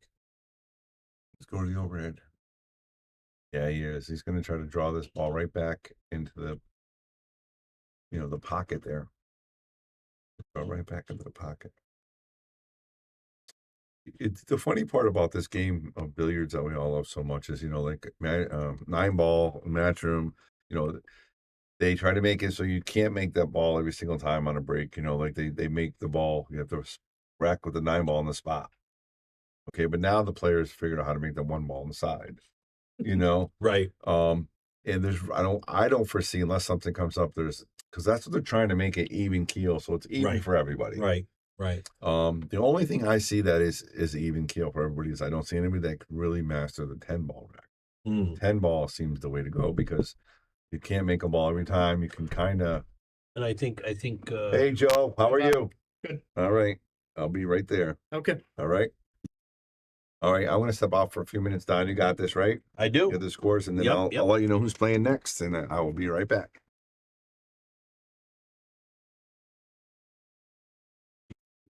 Oh,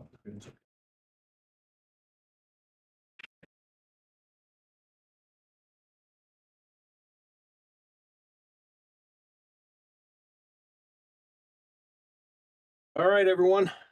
You got Don by himself here.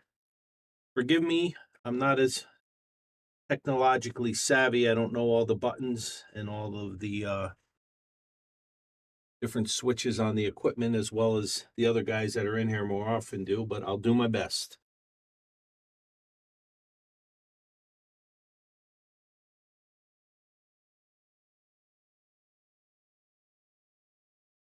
Kevin's looking good here.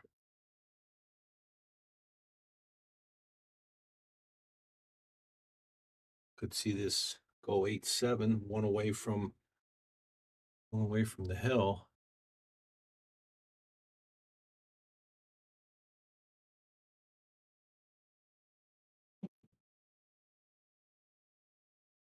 Change the view on table 8 here. There we go. Thank you, Dano. I appreciate it. I love being in the booth. I can't get in here as often as I'd like to, but I do like to commentate. I love watching the matches from this view.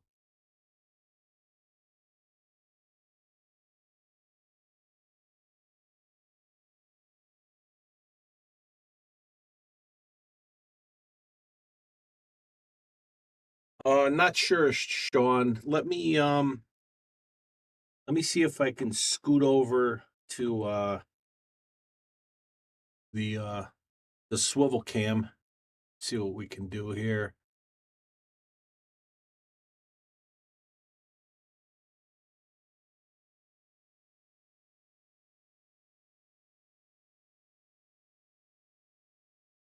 It looks like we got nothing going on over here.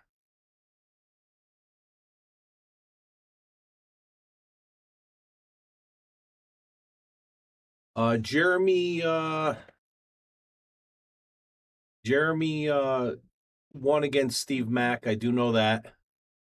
And I'm not sure what the next match scheduled was after that. Bobby had the brackets out before. Kevin's looking good here to make it 8-7. That's going to put a little heat on Chris.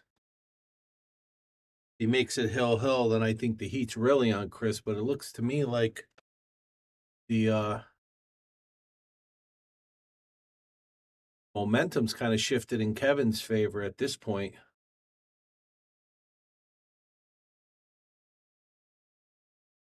And this is not a guy that you want to let the momentum shift to, because he's more than capable of running out a couple racks to win the set.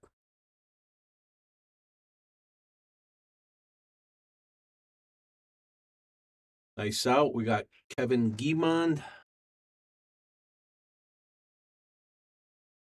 Now made it 8-7, and he's breaking.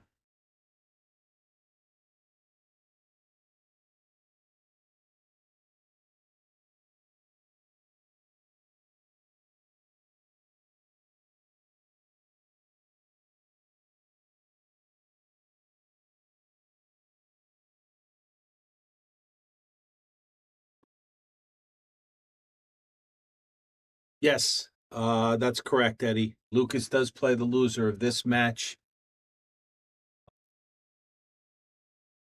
which I think either one of these guys is going to be tough. They both play really well, and I'm not sure what's going on with Steve Mack. I believe that was a winner's side match, so I think Steve got knocked over to the one-loss side, and I believe I'm not sure if Alex was scheduled to play the winner or the loser of that match, but I know Alex was up next.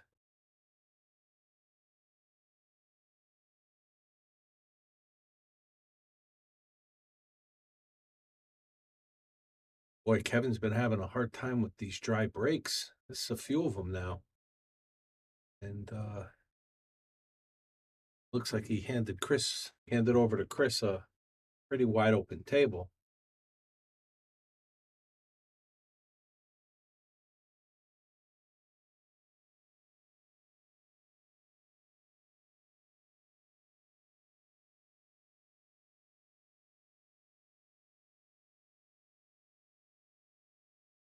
Oh, really, Eddie? So Chris made it all the way to the finals against Lucas last time. Wow, that's a good showing.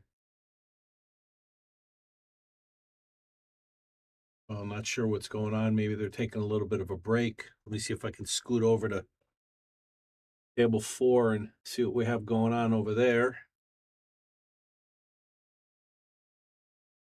Oh, table 4 is still sitting dormant. I guess they must be wanting to set up the next match.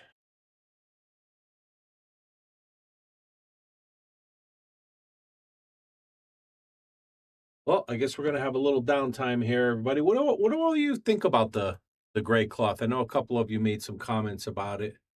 Um, I think it's really the future. I really think the gray is going to be popular. I think once people start putting it on their tables, it's going to you're going to see other people changing, and I think probably in another couple years we're going to see gray all over.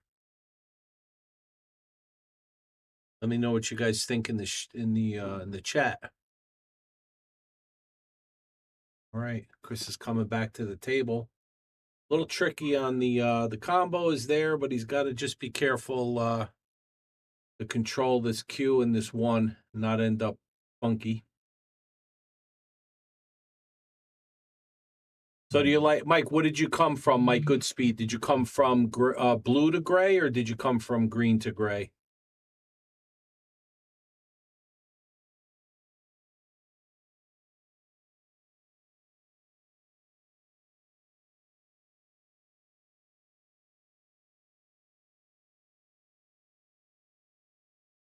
Oh, nice shot. Didn't cut on the 1 ball, but I think he's going to have no problem managing this.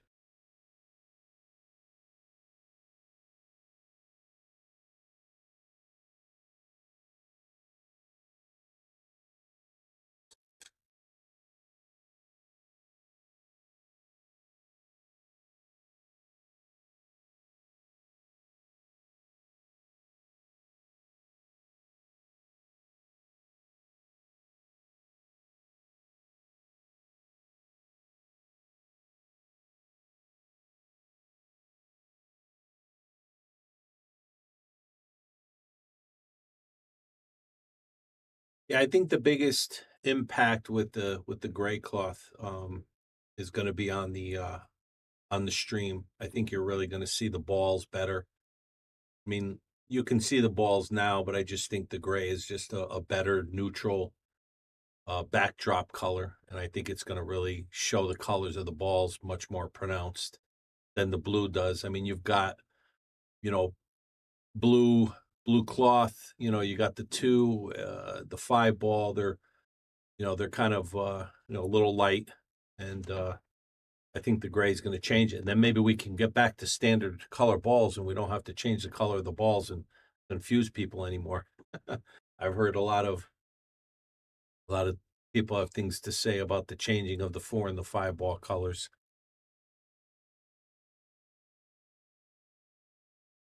Nice shot there by Chris. Chris is looking good here. Gonna have to put a nice draw stroke on this 4 ball to get back for that 5, but once he does that, I think he's home free here.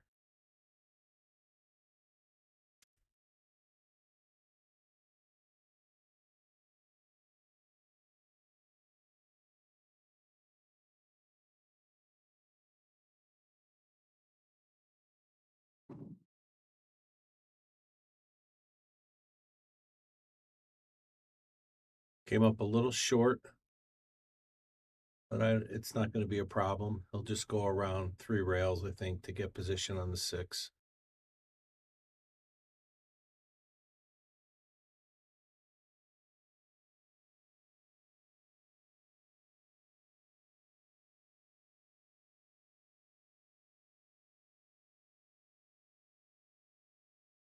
Good speed. Got perfect. Yeah, this is I think I might be able to even run out from here. But he's taking his time, and You see, for those of you that are watching, you're not at, at the level that these guys are playing at. You see how even at this level, he's not rushing, taking his time. It's a critical game, wins him the match, and he's making sure that he, does his pre-shot routine, gets down on the shot properly, making all of his decisions when he's standing. So even at this level, you can learn a lot watching these guys play and how they handle it. Nice shot.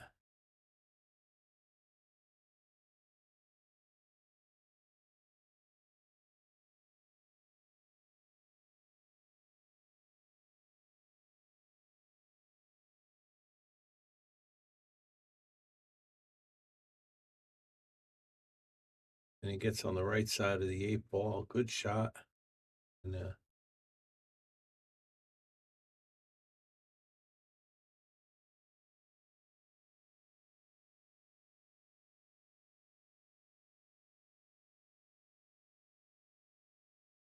very nice out, Chris.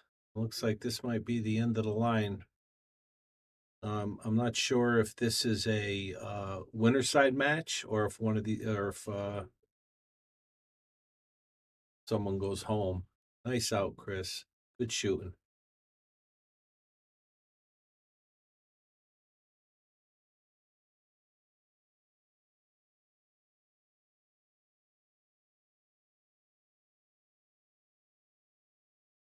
Oh, it looks like we got Jeremy coming over to the table.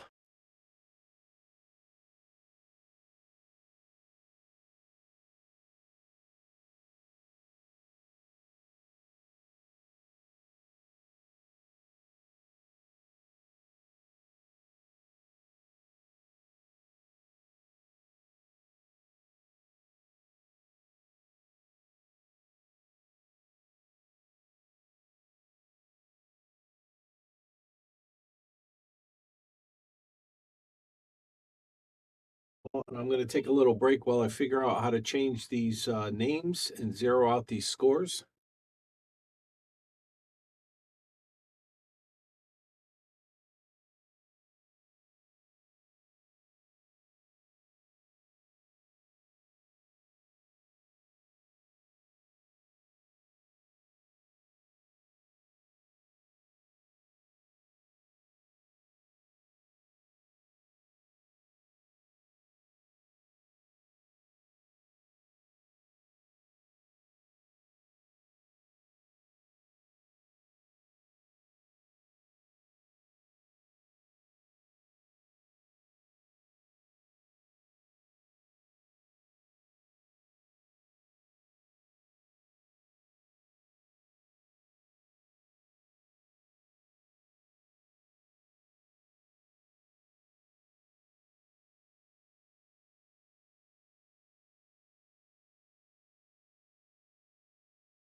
All right, bear with me, everyone. Like I said, I'm not 100% familiar.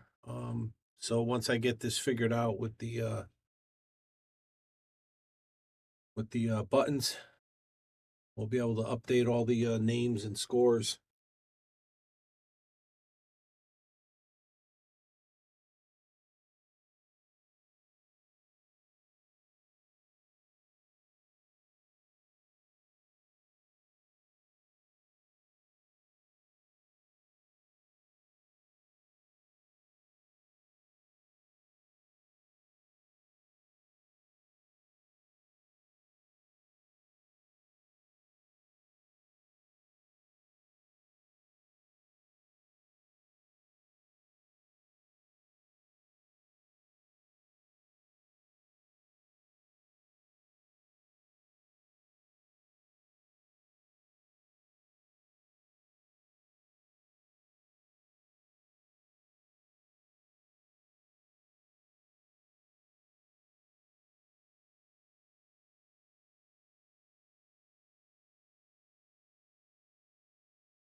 All right, everyone. Sorry about that. We got everything running good, so looks like these guys just started out.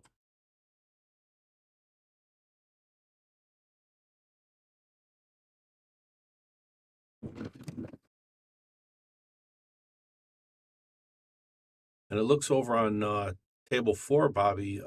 We have Lucas playing. Is it Henry Cha? Henry, is that what he's Yeah. playing? Yeah. Okay, so we can actually go. We can actually do both if you want to click around. It can go back and forth. But we don't have the name. We have to have the names in there. We haven't done that yet. But did they already play? They already start? I believe so. Okay. I believe that this is an ongoing match. I don't think this is Lucas just I don't think it's practicing. Henry Cha though. Is it? No? Oh, okay. I saw is Henry over at the table with him talking, so I just assumed that they were playing. But Could be. According to the chart, he's supposed to be playing Kevin Gavon. oh, okay. D2. Yeah, D2. So we'll see if Kevin goes on there. Okay. Well, he's getting ready to sink the 9 ball, so we'll see if he's just warming up or Let's if play then. no, Kevin's going to rack. Okay. So and Let's go to the PTZ. yeah, you go to the PTZ. All right. Let's see what. Yep, we can move it on table 8 and table 4. You can look at the scoreboard. So that Lucas is up 1-0. Yeah, they haven't cleared it yet, but this should be 1-0. Yeah, so it's All gonna right, be perfect. 1-0 Lucas. So we may go back and forth, guys. And Okay. you know what? While I got a question for you while you're out there. Which match would you want to watch? Jeremy versus Chris or Lucas versus Kevin? Good question. Good question. Yeah. Let's see what people come back with. We'll try to get us a little centered here. All right, perfect. Oh, let's go back for just a quick minute. See what's going on over at Jeremy's table. What you think of that Mississippi Magic? You got the bowl? I didn't finish yet. Oh. Savoring.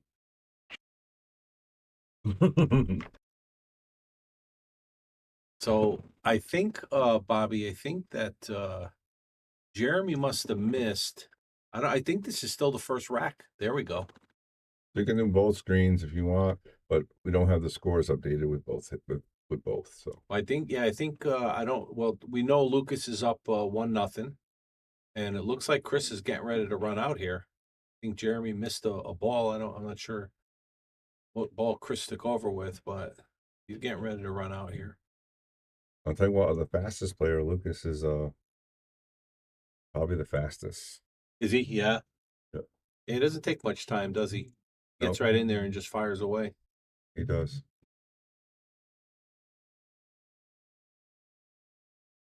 And Chris went a little too far. So you got Chris on top of Jeremy, Lucas, and Kevin on the bottom.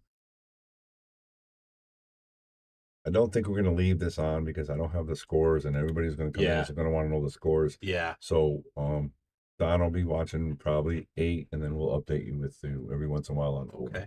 All right. Yeah. Jeremy Moser says Jeremy Sossei missed the 3. So Okay.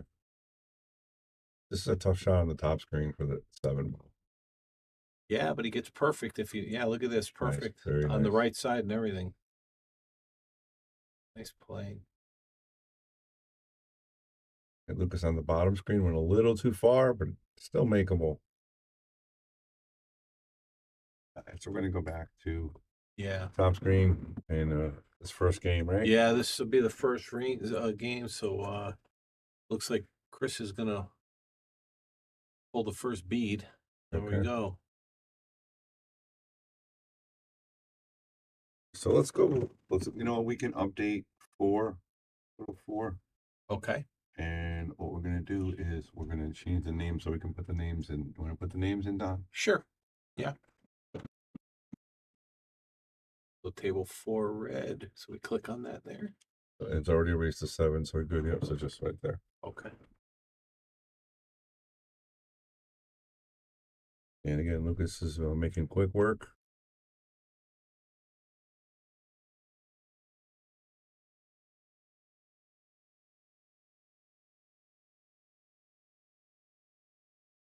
The 739. 739. Posers.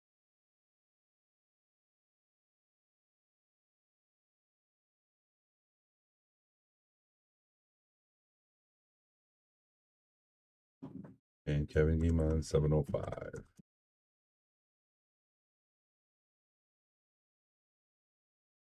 And it's raised to 7, correct? Yep. And you can change the score right here. Those are table 4. Nope, that's 8. 4 is over here.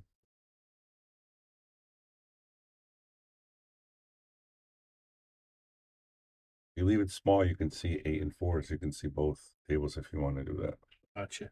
And Lucas is up 1. Okay. Yep. Right.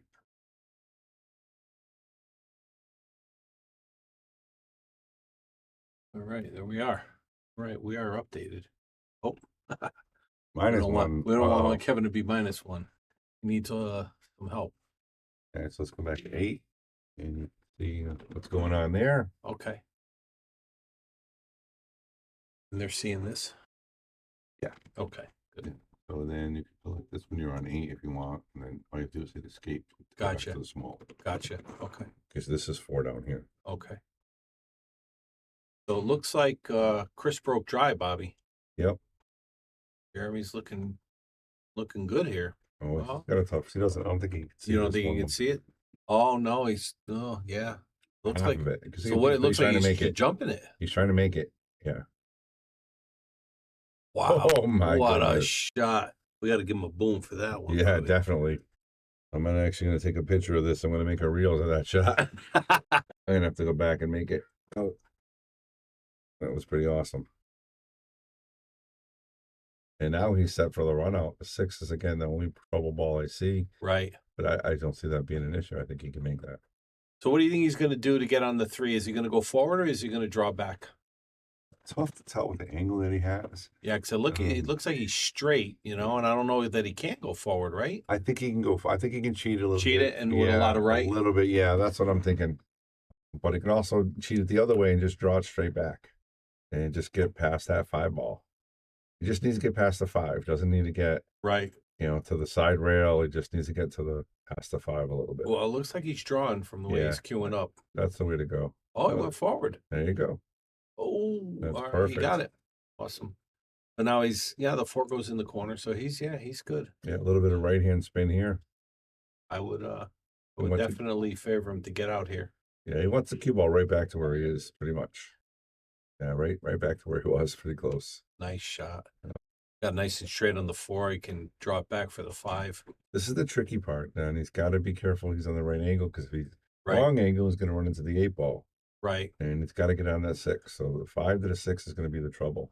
Yeah, and controlled draw is always a hard shot. I know for guys at this level it's not, but boy, I'll tell you, that's one of the hardest shots for me is to get that controlled draw. It is. I mean, even in this level, it is tough. It's such now see, look at that. Now he's got to go play it in the corner, and he's going away from the 6 ball. Yep. Exactly. And he's got the 7 kind of sitting there. Now what do? Do you go around 2 rails? Do you? I think he's just go forward and take your medicine and play the 6 ball. And, okay. From this angle, you just got to go forward. Because if you try to force that ball, there's a really good chance it's not going to go in. Bobby Roberts asking how many players are left. Did we eliminate anybody so far today? Yeah, Lucas eliminated Frankie Hernandez, and I don't know who won the other match. So we started with 12 this morning? We're down to 10. All right, so we're down to 10, Robert. Yeah, we're down to 10, and Lucas is playing on the 1 loss side, so one person's going to be out there. So we're going to be down to 8 right after this match. And don't forget, whoever wins this is in the hot seat. Mm. Yep.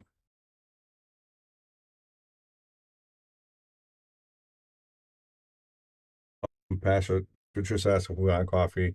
I'm good. Thank you very much. I'm all set. Thanks, Patricia. Thanks, Patty. If you want to go to Neil's Donuts, 2 chocolate frosted donuts and a milk. But if you don't want to go there, that's fine. If they have to be chocolate frosted. Oh, Bobby, look at that. Did you see that? Yeah, look at I this. guess he didn't have as much of a pocket as he thought he did. No, and again, that's what we were talking about earlier. When you hit that ball hard, right, it's so much harder. I know. Much harder.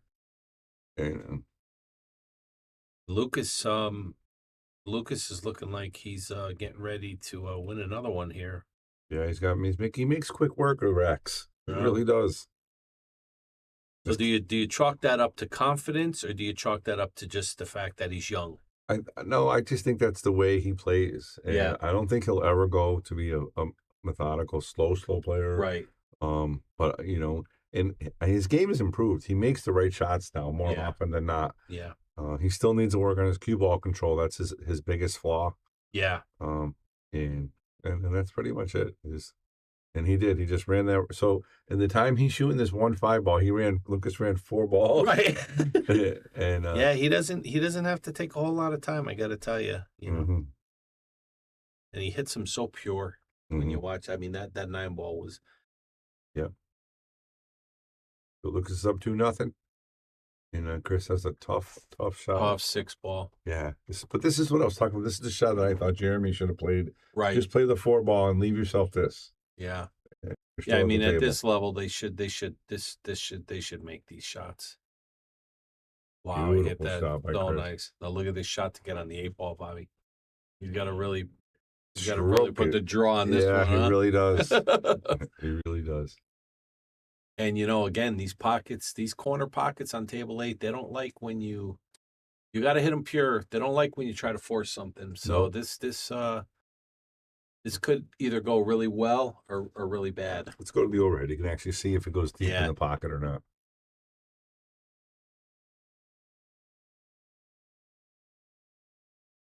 Oh, He nice. hit that about as good as you're going to hit it. Absolutely. Beautiful shot. Perfect angle as well. Yeah. So, boy, Chris is really playing player. very well Yeah. and really surprising. He's taking it to Jeremy right now. I mean, there's a lot of match left, but he's determined. He Yeah. wants that hot seat. Is this an all ball foul?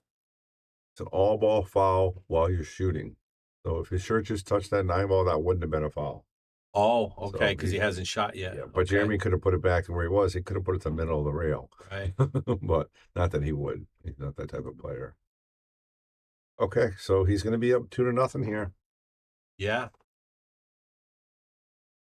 Let's go to There table it 4, is. Don. We'll watch Lucas. Lucas just scratched on the break. Okay. Okay, so Lucas scratched on the break. So Kevin, But wide we got open here. Lucas is up 2 though, right? 2-0, yep. Yeah.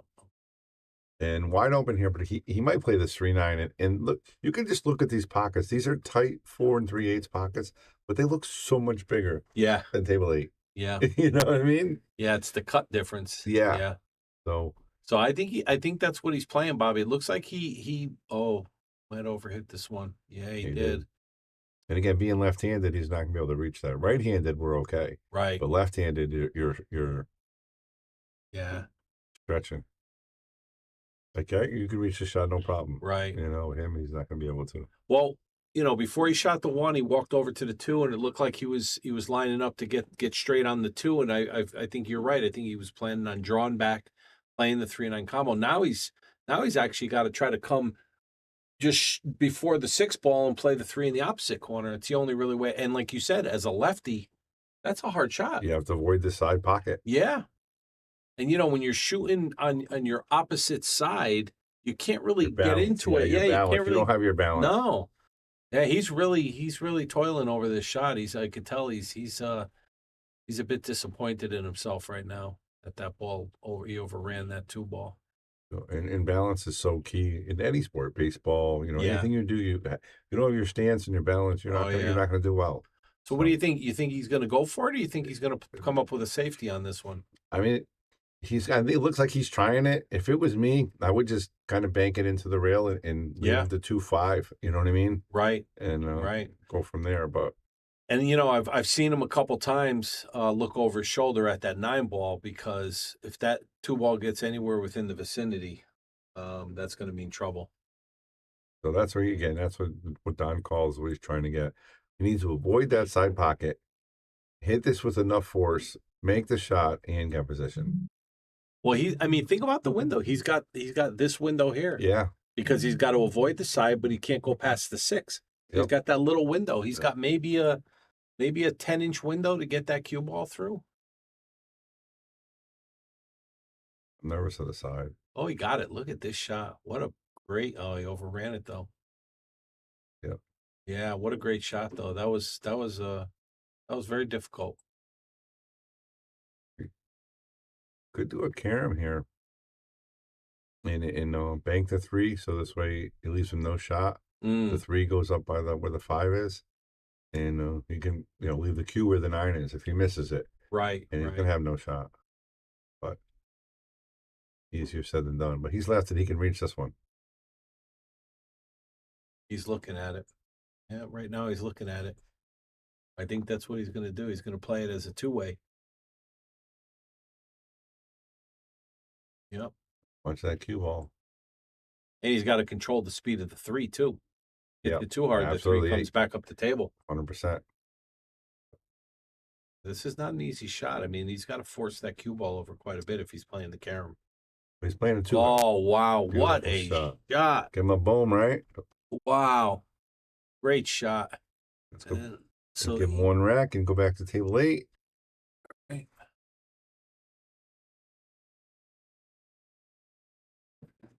All right, Chris is looking strong here, Don. Yeah, he's I mean, really. This He is from the wants break. that. He wants that hot seat, man. He wants that hot seat. And believe me, everybody knows Jeremy's history in the Joss tournaments. He's won multiple, 7, Yeah. 8, 9, 10 of them. He's the guy to beat for sure. Well, if he plays good and gets good position on the 7, it's definitely out. Woo. And that did was it. all because of his speed, though. He Yeah. had that nice speed. Right. I like to call that pocket speed. Just hard enough to go in the pocket. Yeah, if that was any harder, that would have rattled itself right out of the pocket for sure. Well, I'll tell you, 3-0's looking awfully good. Yep. Yeah, Leanne said Kevin made that shot lefty, which is nice. Yeah, he reached that. Oh thing yeah, down. no, Lance, I agree. That was not an easy shot, man. He had to play perfect speed on that, and he nailed that 9-ball center. Going up and down, he might come up short here. No, he's got it perfect. Wow, great speed. Chris was on fire, playing magnificent. Yep. Took care of Kevin. Now he's trying to take care of Jeremy. Yeah.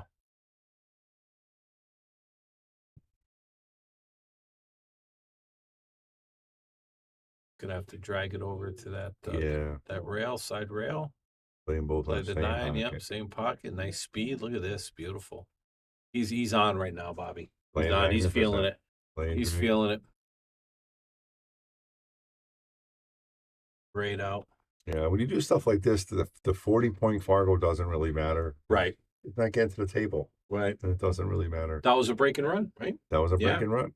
So now, now every rack that goes by, the heat's building on Jeremy. Yep. And I mean, and don't get me wrong, Jeremy's a seasoned, accomplished player. He's used to these types of situations, but he's still human. Absolutely. And as these racks go by, he's going to start to feel the heat a little bit, and that's when you make those little mistakes that you wouldn't normally make. Okay, so we got Lucas at the table now. Kevin with a dry break on the bottom table, and Lucas is a pretty wide open rack. Wow, golden break in this? He did, yeah, that counts. Wow, holy counts. moly! So that's magnificent for Yeah. Chris. See, this is what I'm saying. Now, They're just going to come back to Lucas and watch him run this rack real quick before they finish racking. yeah, right. Maybe. Yeah, but you were saying, 4-0 is a big. Every rack now is getting. Well, when you're in a match and you just get the sense like things just aren't going. This Chris is playing really well. He break and runs, then he follows that up with a 9 on the break. Jeremy missed 1 3-ball. That's the only shot he really missed That's so what I'm far. He's saying, down right. 4-0. That's what I mean. When you look at that and you see how good Chris is playing, that'll get in anybody's head. I don't care who you are. Oh no, he's got it. He's good. He's just look how flat he is on this 8 Yeah, ball. I don't know about good, but yeah. Now we're gonna see what Lucas has here. Let's go to the overhead and really check out this angle. Oh boy, that's flat as flat can be, Bobby. You're what, an inch off the rail? I mean, you might even have to play this off the rail, which is really, really difficult to do. But yeah, I think you're right. Yeah, I don't see any other way around it. I mean, I don't think you can put enough stroke on that ball. I think he can draw it back and leave it Really? almost where he is, but still a tough shot. But you know what I mean? Just got to draw it back. What's he thinking? What's he doing, Bobby? Yeah, I don't get he could be this. playing a safety. Oh my gosh, he almost, look at that. I thought he made it. Let's look at the replay of that. Wow, Lucas is trying to make a reels on his own. So what is it? So that... he jacked up and massaged the ball so he could draw it, but that's why it spun out, because he had so much spin on the ball. Right. Holy cow, that was incredible. Oh wow, look at this. Are you kidding me? Look at this. That was so me? Wow. All right, Lucas has to just cut a piece. This is those shots you had it really thin. Yeah. This ball really thin and it comes back nicely. You don't go rail first on this one, Bobby? He could. I'm afraid of catching the point. That's what I'm afraid of. Afraid of catching the point and it dying up there. It's out enough that you can go rail first. He could. But I've played these if shots. he comes real first, he's going to have to play position for the short side. Yeah. Let's see what he does. It looks like he's drawn. Yeah, he might be drawing it in the left side, just power drawing it right back to him. Yeah, how about that? Look at this shot. What See, a when you have a pure draw shot like that, it's you don't even think twice about it. That would never be a shot that I could ever play. I just don't have that in my That's a great. tool bag. All right, so Lucas up 3-1, and we're gonna go back to table 8, guys.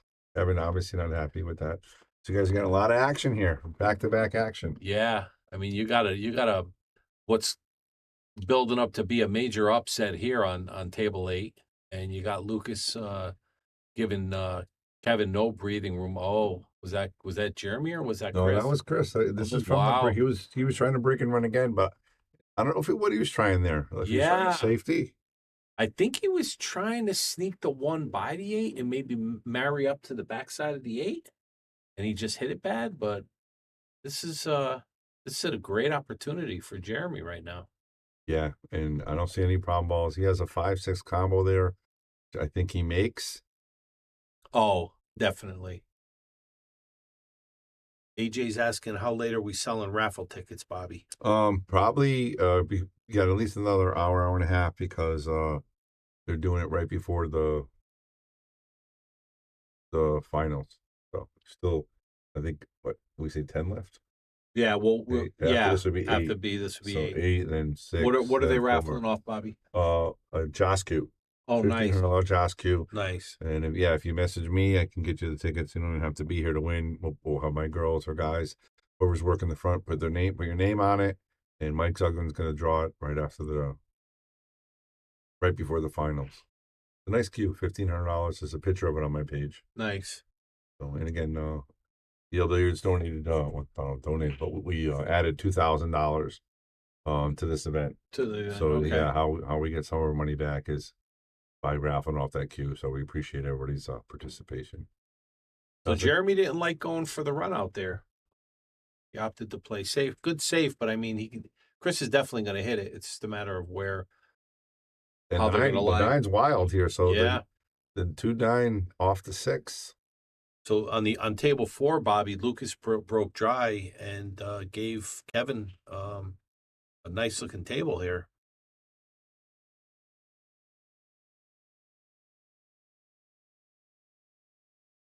Kevin's down 4-1, right? So he needs that one. Yeah, and he's looking really good here. You know, he's got nice position on the 2. He bumped the 3 closer to the side pocket. I think he's a little afraid of the 4.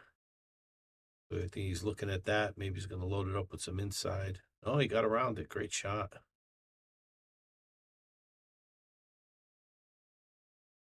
We're at the late. Chris is going for the. They went underneath it. Look Are at you this. kidding me? Oh. Wow. I gotta make a reels of this one too. That's a great shot. 2 rails. Joe Raccio, if you're watching, let's make that reel on that one. That was a great shot, Joe. 2 rails. Look at this. That was a good shot. Unfortunately, the 4 ball got him a little bit. Yeah. Can we do And the Kevin missed the 3 ball. Can we do the overhead? Yeah, of course. Oh yeah, it sure did. What? I don't know. You don't think you could spin that in, Bobby? The camera angles are sometimes funny. Are they really? Yeah. Yeah, and we have a great camera, and I love the system. It's just sometimes you can't really tell if you. Oh, he's measuring it up for rail first. Yep, he's got it. So obviously the 4 is sticking his nose out. Yeah. Can't get it in there. Oh, it's too bad. He made a great shot and he didn't come up with any reward. But No, I thought he had it perfect actually at first. But I would think though that he would be favored to make this shot. I mean, it's on this table, it's going to be tough. Yeah. Yeah. Yeah. Because if he hits any part of that rail, it's not going in. You know, you can't. Like bigger pockets, you can hit the rail and still make it. Right, right. On this table, if you hit the rail, I've seen some pockets you could hit the ball could hit on the first diamond and it still goes in. Yeah, that's true. That's true. So what does Jeremy do here? Does he go for the bank and go for the out, or does I don't he play think so. safe? No. Yeah, definitely. Especially because he played safe the last time with kind of an open rack. And he's such a smart, seasoned player. He's not going to give in. He's not going to sell out. No, he's down 4-0. He needs this rack. Right. True. True. Now he's thinking about it. See, and this is what I'm saying, when I was saying earlier about the pressure, it makes you think a little more about, because this is really a critical move for him in the game. It makes him think, well, what should I do? Maybe if he was up 4-0, he'd go for the bank. Yep. Now he's got to really think about it and salvage the rack as best he can. But yeah, it looks like he's going to try to spin it down, put the 3 ball up on the end rail and try to get that down by what? Maybe the 9 ball? Yeah, maybe behind the 5 even. Behind the 9, yep. Yeah, good shot. Good shot. I You mean, he might could look see for a it. piece, though. Yeah, he could see it. Go to long view, you can actually see. Yeah, he could definitely see it. And I think he probably, if he can thin it, I think that's all you can do is thin it. I think, yeah. Yeah. He's just got to be careful he doesn't hit it too much and push it in front of the pocket. Yep. Those are such difficult shots to judge, especially when you got that much. That's where my 57-year-old eyes fail me. They just don't see that clear. All right, we got Lucas Casaverner on table 4. He's looked like he's running out. He has a good opportunity to pull it Oh, he's going to split the pockets. within Split the 5-1. rails. Oh, wow. Got an unfortunate nudge off the 8 ball. All right, Jeremy's got to take advantage of this one. Yeah, sure does. Again, the only problem he has is the 5-6. Right. All right, guys, let's get the sharing up there. You got top professional Jeremy Sossei playing Chris Meyer, from New York. So you got a lot of New Yorkers probably watching, and Connecticut players, and anybody wants to watch a top professional play. Well, and we don't have any slouches on table 4 either. You got Lucas No. playing Kevin Guimond. I mean, 2 great players. Lucas is going to put another one up. Yep, and again, the 2 favorites are in this match were Lucas Casaverner and Jeremy Sossei. They might be heading towards a colossal crash in the final. Yeah. And I think that's what some people were predicting in the stream earlier. Yeah. Was that they expected Lucas to make his way through the 1-loss side and it was going to come down to him and Jeremy. So maybe this will be his time to, break the curse, I guess. Yeah, we'll see. But he's going to have to double dip him. Right. If Jeremy wins. Right. I mean, right. he's down 4-0 here. Yeah. So. Yeah. Yeah. No, he's he's looking good here, but I still think he's got the heat on him.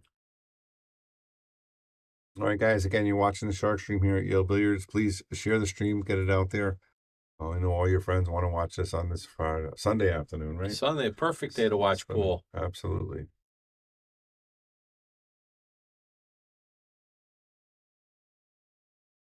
But we're lucky in Connecticut, Don. We got so many good players. We got, again, congratulations, Jason Shaw just won the Hanoi Open. Yeah. You know what I mean? We got Jeremy Sossei. And that's a major. Was that the first year for that event?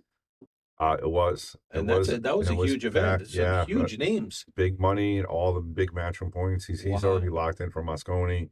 I mean, it's going to be, and he beat Fedor, he's going to be battling against in the USA. Whoa. I mean, that's exciting stuff, man. Yeah, it's a good setup. Mosconi this year is in Europe. Yep. Yeah. Europe. And how are they going to treat Fedor? We'll see. He's going to get they're going to let him have it. Yeah. Oh yeah. Yeah, I'm sure. They're going to let him have it. So whose decision is it to decide who you're playing for? Is it your decision, or is it whoever is the ruling body? Right now, it's whoever you qualify. So Fedor was able to qualify for the United States because of his residence, and he's been the time length that he's been here. Yada yada yada. So you can't play for Team Europe if you want to. Right. So, but how is Jason able to do that though? Jason's been in the States longer. Because he was born over there. So it goes by where you were born. But if you live here for a certain amount, and if you're applying for citizenship, then you can play for the United States. So there's a lot of rules that 9ball puts up there, and most people are happy with it with Fedor because it's going to make the game so much more competitive. And to have such a big name player with Shane Van Boney. But obviously, there's some people that are a little sour about it as well. Sure. Yeah, I'd much rather he's playing with us than against us. Absolutely. And the big thing for me, Don, is he's done everything to be an American since I've been following him for years. Really? Yeah, he plays in America. when they sanctioned him and said he couldn't go and play other areas, he still played the United States. It was nice, humble. You know what I mean? He became a citizen. Or he's becoming a citizen. You know what I mean? He's got the work visa and all that stuff. Yeah. And I've never seen any inkling that he doesn't want to be an American. Mm. So why would he not let him play for America? Sure. You know? And, Well, Jeremy gets one up on the board, so he's got a bead. That's huge for him. oh, look at this. What do we got? Got snacks, Don. Well, I'm never going to turn down a snack. We got perks from being in the booth from Patty. Awesome. Thank you, Patty. You're the best. Thank you, Patty. So listen, guys, if you guys ever want to bring us snacks in the booth, We'll never say no. yeah, we'll never say no. And believe me, Bobby and Chicken, they wouldn't say no either. All right, Don, what do we got here? Oh, we got all kinds of cannolis and eclairs. Awesome. Oh, yeah. Okay. Beautiful stuff. All right, guys, we're going to enjoy a snack while we... All right, let's go. I'm going to go with this one.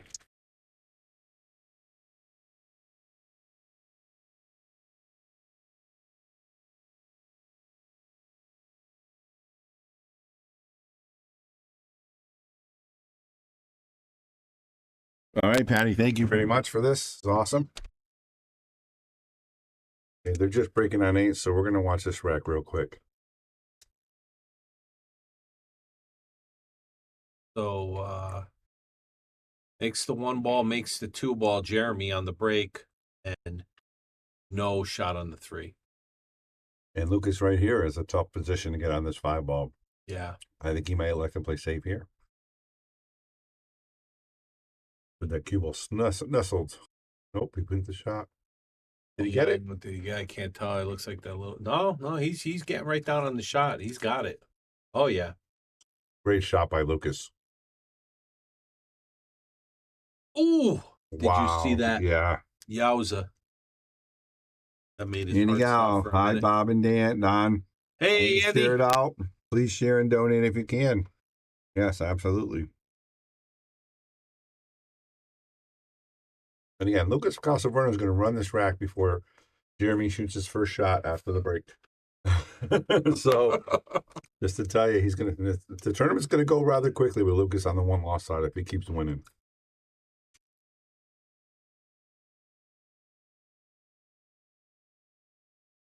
Well, I haven't watched every single one, but I know that the few matches that I have watched between Lucas and Kevin, Lucas does seem to get has gotten the better of Kevin more than Kevin has gotten Lucas. I mean, Kevin's a top amateur, but he's not a medium pro yet. You know, Lucas is a solid called medium pro. Right. He's a solid medium pro. Yeah. So he is going to get the better of him. Kevin definitely can win, and I've seen him beat him actually. Right. But Lucas is just he's got it, man. He's got it. All right, Jeremy played that safe there on the 3.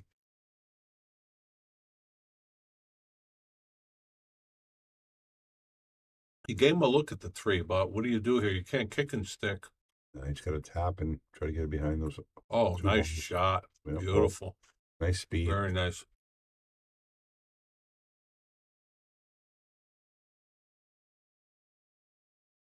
Yeah, see, Brian, I mean, obviously I've never watched every match they've played, but the few that I have watched on the stream, Lucas has gotten them. But yeah, I mean, it's not like Kevin isn't able to beat Lucas for sure. Look at this. We got a 716 beating a 761 right now. Yeah. Well, I'll tell you, he's playing Jeremy strong. I mean, he's playing well, but he's also making him work for it. You know, It's a tough safety. I don't think he made a mistake yet. The only problem he had was when he kicked the 2 ball in, he didn't have a good shot on that. Right. Yeah. Yeah, and he had he came off the rail and he didn't play that very well, but Jeremy's got a tough kick here. yeah.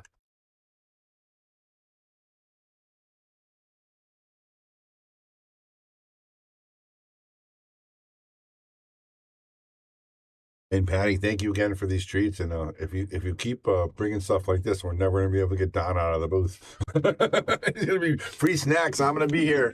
Can I come and do a list match? What can I do? Good stuff. Thank you again, Patty.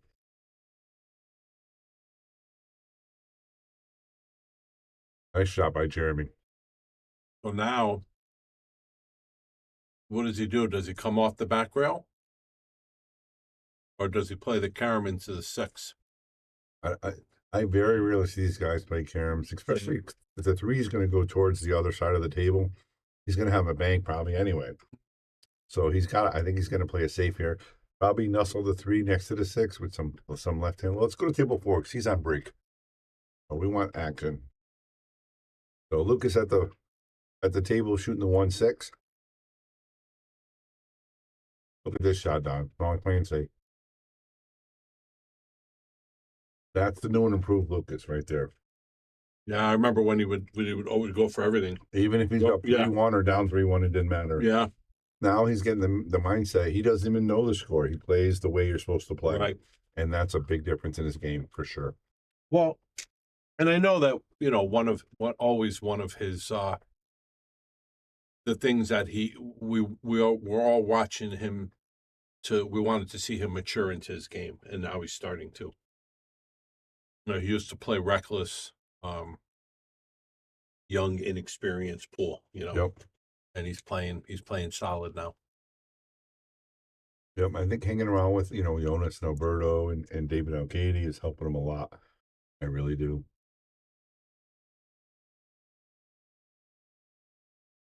Well, the thing is, when you hang around with that people that play at that level, they teach you how to win matches, Yep. Yep. It's so funny when you see him after a match.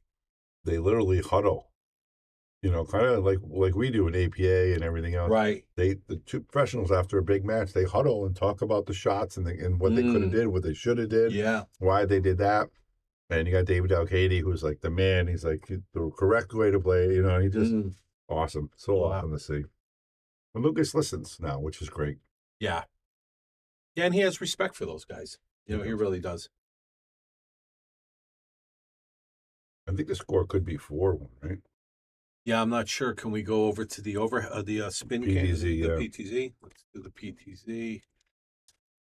And let's spin around just a little bit. 6-1. Oh, wow. Okay. Wow. Okay, we dropped the ball on that one. Sorry, folks. Again, Lucas shoots really quick. 6-1.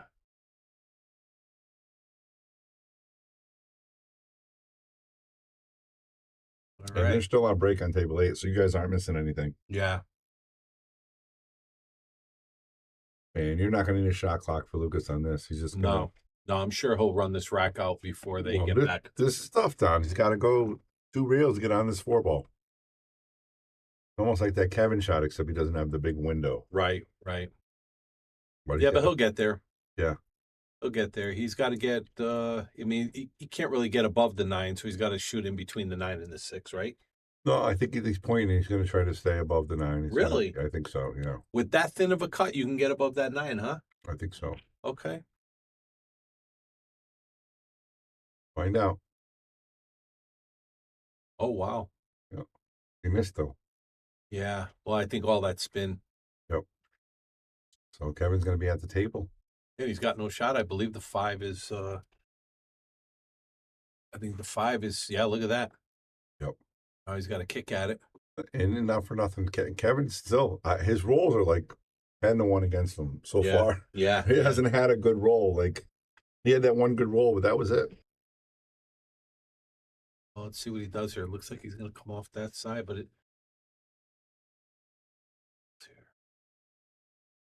It looked like Lucas 10-ball winner. Remember Lucas kicked that 10-ball? Oh, yeah. The $10,000 shot.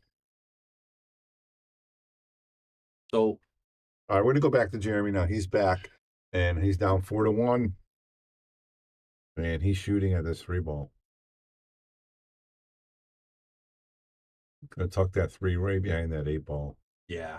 He was going to come up here by that 7. Yeah, he's putting a lot of spin on it. He's gonna probably come right after the side pocket and put it back there, right? Yeah, you may even get it near the 7. Oh, I think. Wow. That's perfect. Yeah. Well played by Jeremy. Look at the long view. And you don't want to get Jeremy going, so Chris needs to pull something here. Yeah. Yeah. He's got to keep composed. Think about what he wants to do. Like like we were saying before, at this level, these guys know what side of the ball to hit. They know. So he's got to really. But that's a tough one. That's a tough one. This one's really tough. Yeah, he took away the 2 railer. If he goes in between the 4 and the 9, I'm not quite sure. I don't really know. I mean, he's got to come on this side of the ball to get to it. And he's looking for the 2 railer here. Oh, this is difficult. Wow, he's coming at it through that wall of balls. That's No, I think he's going to come to the side. Oh, okay. He's going to like Z shot it. He's going to D shot and try to stick the 3 behind the 8 ball.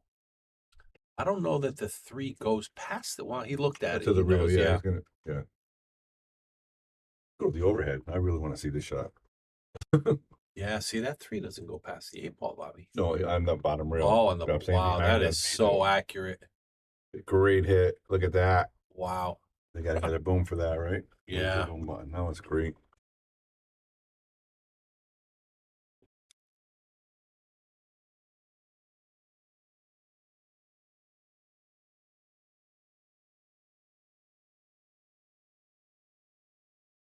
Here comes another safety by Jeremy.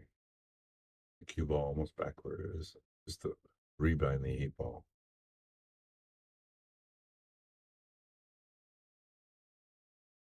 You go. A clean kick here, but if he doesn't get that 3 behind the 8, it'll leave Jeremy another good safety or a shot. So he might be going underneath it to try to roll the cue ball by the 8. Oh, and send the cue towards the corner. And going to go 2 rails.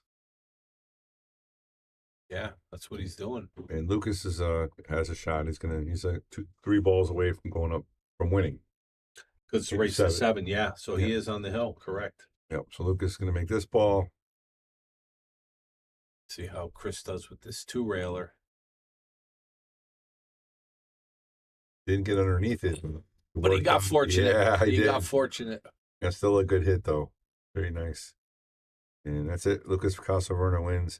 So he advances to the top 6. Wow. Yep. There's the fist Kevin conceded the 9 ball. Lucas Casaverna. That's it.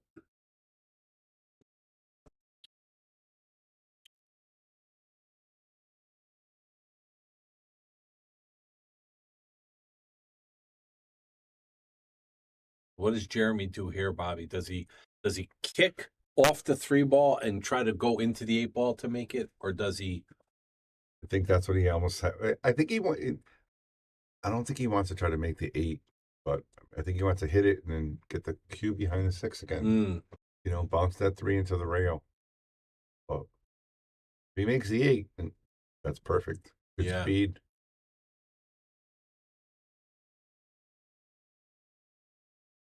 And the only thing is, if he plays it at a slow speed, the cue ball's going to be sitting in the pocket. Yeah, that's why I think he went to the medium. He's going to try to hit the 3 full, so it bounces. Doesn't want to just tap it, unless he's 100% going for the camera. No, he's not. Yeah, he missed it. Oh, ball in hand. Yep.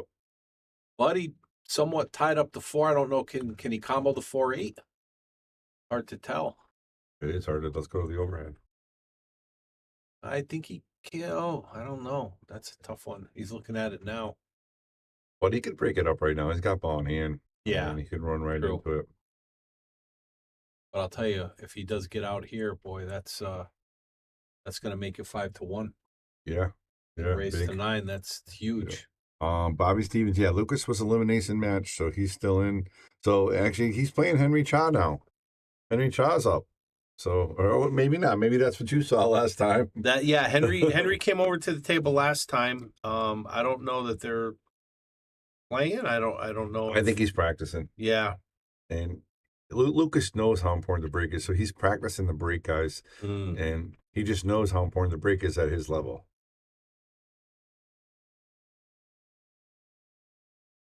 He's missing that missing that wing. He's trying to make that wing ball. All right, Chris. So he must be able to make that 4-8 then. Yeah, that's what he played for. Absolutely. And he played a nice let's see. What would be going through my head right here is playing the right speed, because now you're going to hit the 6 ball. No, I think he's going to try to draw out a little bit. Draw out of it? Yeah. If he hits the 8 ball full, Right. the 4 should stay there. It just he actually tapped the 6, but it worked out nice. He's good now. He's got to go up and down the table a little bit because the 5's down here, but right where's he's green, looking real that's good. where he wants to be. Yep. Bottom left spin, folks. With gonna see his stroke here. He's got to really let the stroke out here to go, 3 diamonds, 3.5 diamonds. Yeah. Now, is he going to draw it down, Bobby? Is he going to play it off the rail? No, I think he draws it straight down. He may tap the rail, halfway up. Right. But he's trying to draw it almost straight up. He doesn't want to hit the rail really too much before the side, because he doesn't want it to come out. He's going to want an angle, I would think. That's perfect. And he got right on the right side of it. That's great. Yeah. And he's pointing to that 3rd dot, so that's where he wants to be for the 6. Just put some center English on this, maybe a little bit of left-hand spin. Try not to be straight. Just kind of stun it up. Yeah.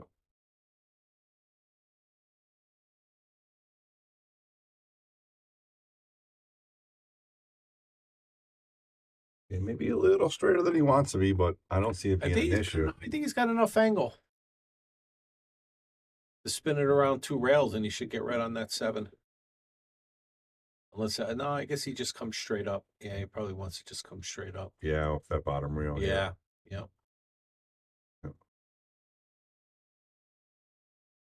Playing really well. He's playing fantastic.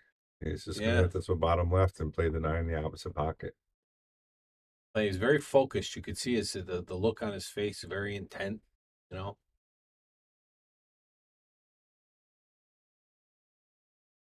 All right, guys. Chris is about to go up 5-1. While we got this moment, why don't you guys share the stream out there? Let's get it out there. I know a lot of people are enjoying pool, watching this free pool on a Sunday afternoon.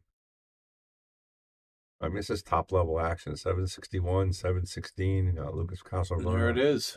739. 5-1.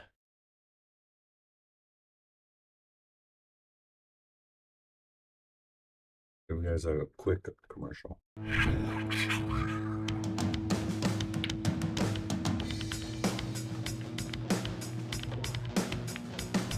Joey hit the lights, Bobby grabbed the mic, chicken calling at you from the other side. Shock 3, going live. You're about to enter water, only shock survive. In 3, 2, 1.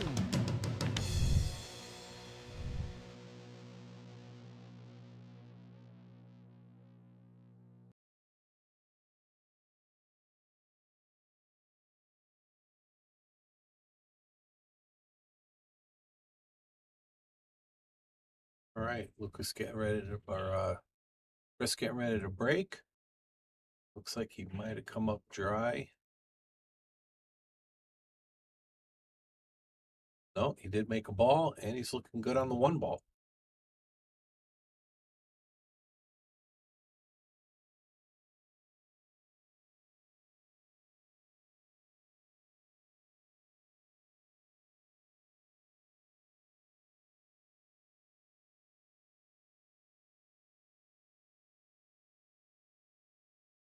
Little problem with the 4 ball, Bobby.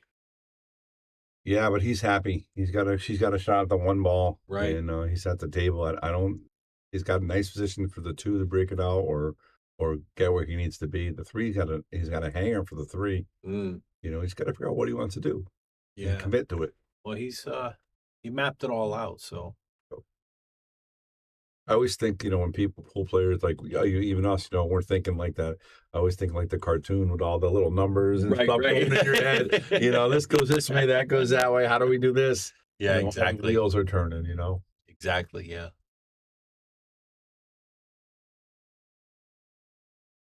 It was so funny. My wife, she had a woman on her pool team one time who was a 2 skill level, and she played in a match one time. I think it might have been a qualifier type match, and What's up, Mike? How are you, sir? You got more money for me? That's 125 for Sam Polos. You know Sam? No. Never mind. Everybody, he just keeps coming to give me money. everybody. Not a bad cake. I guess I gotta give it back at some point. One of the benefits of being in the so you made a positional error there, Bobby. You hit the 5 ball. Yeah, so again, you want to stay away from balls when you're playing position, that's for sure. So now he's really got a tough shot. Either he goes for the bank or he plays a safety.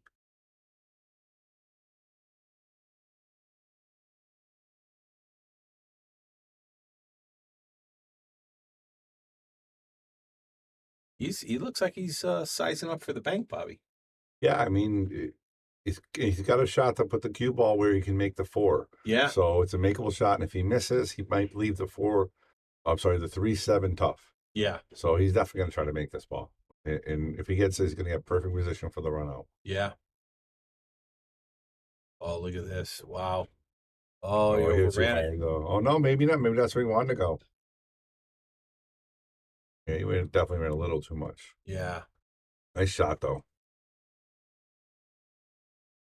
Well, he was looking at putting the cue ball right by the side pocket. So I think he really overran that. Should be able to play a pretty good safety here, though, I would think.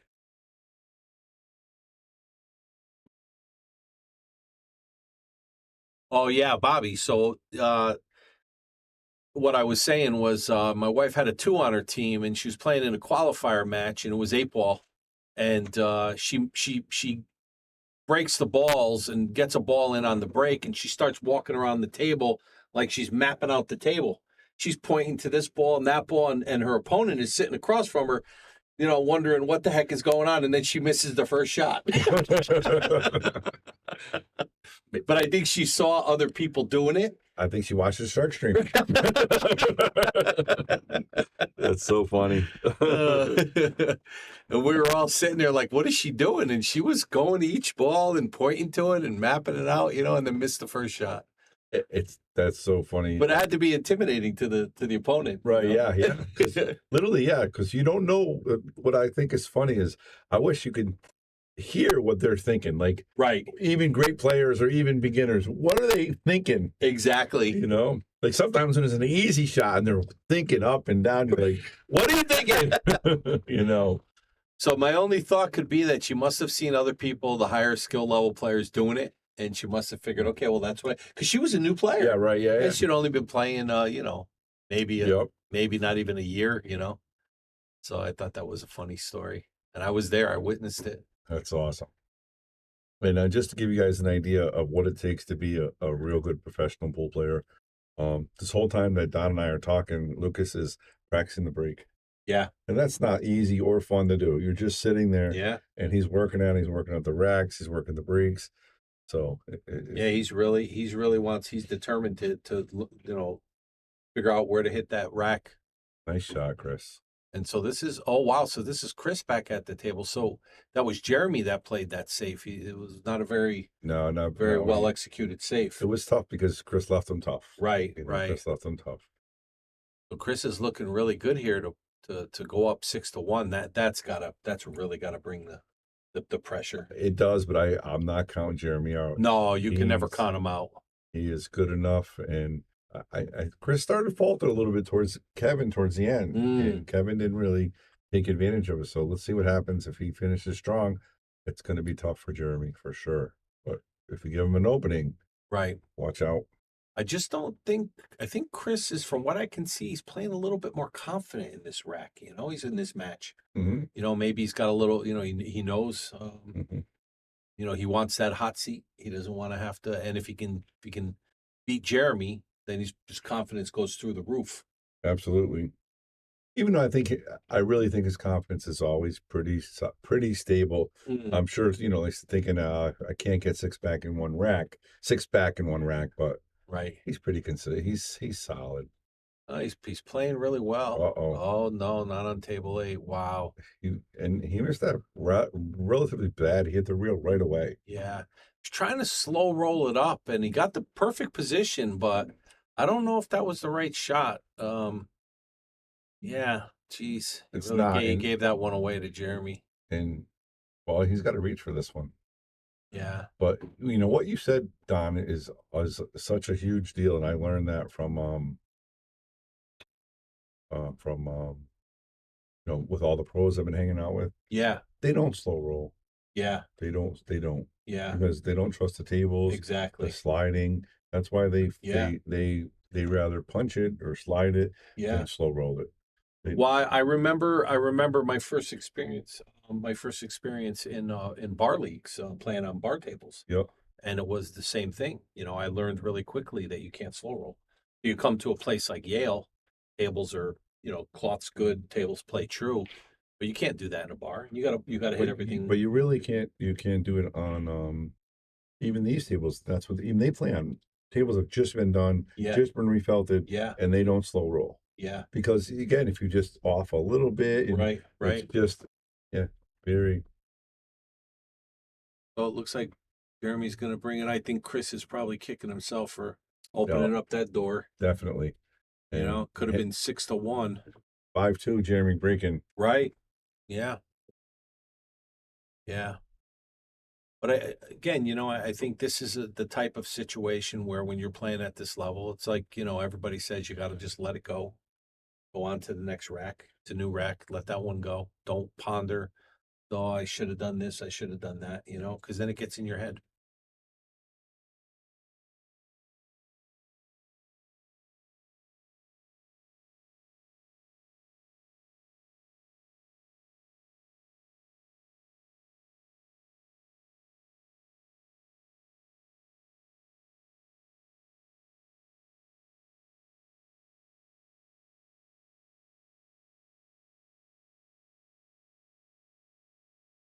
But yeah, it's just funny that you said that slow roll. I asked them, so why don't you never just puck? Because I do it a lot. Yeah. I'm guilty of it. I do it a I lot. do too. I do They too. very, very rarely do that. But part of it is a chance you can miss it, or Yeah. at least if you miss it the other way, it's your fault.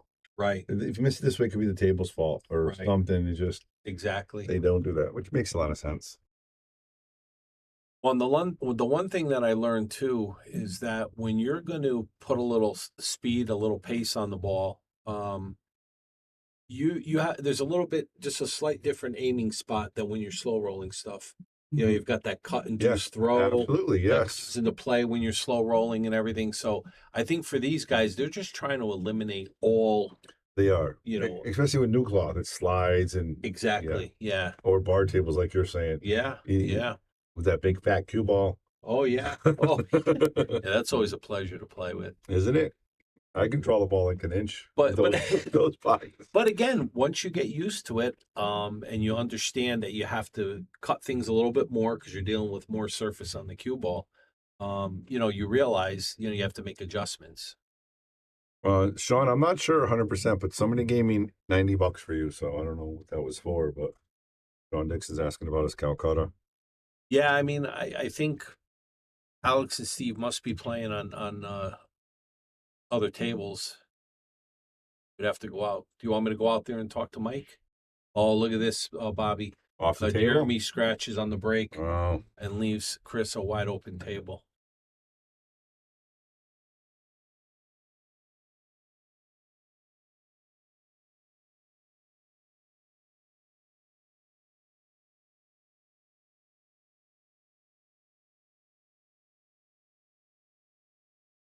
Yeah, you didn't get the ROI that you were expecting, Sean, huh? All right, I'm going to go take a picture. I'll be right back. Okay. I'll take a picture of the bracket.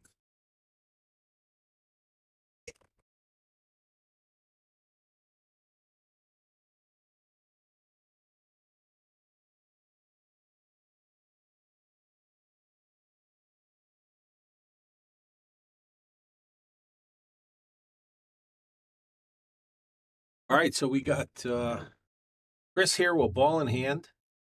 Wide open table. Looks like all the balls are in good shape. I mean, maybe the 8-ball's a little tough, but other than that, he's looking really good. And if he's able to pull off a run out on this one, he's going to jump up 6-2.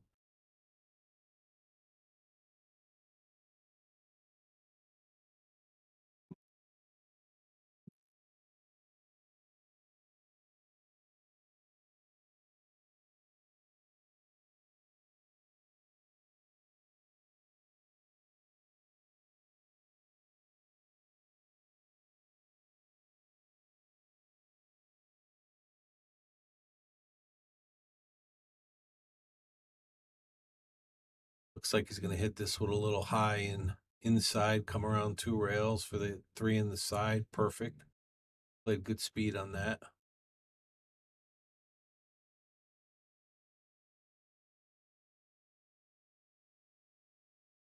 Looking to draw this 3-ball over just a little bit, play the 4 on the opposite side. That leads him right down nice to the 5-ball.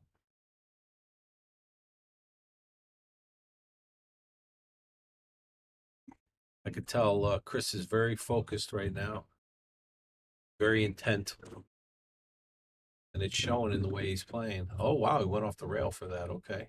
All right, got a couple important things. First of all, again, if you guys want to bring snacks to us, that's fine. We appreciate it. They were really good. So Alex Bosch just beat Steve Mack 7-5, and Lucas beat Kevin 7-1. So Alex Bosch is now playing Lucas Castleverne. So we're down to 4.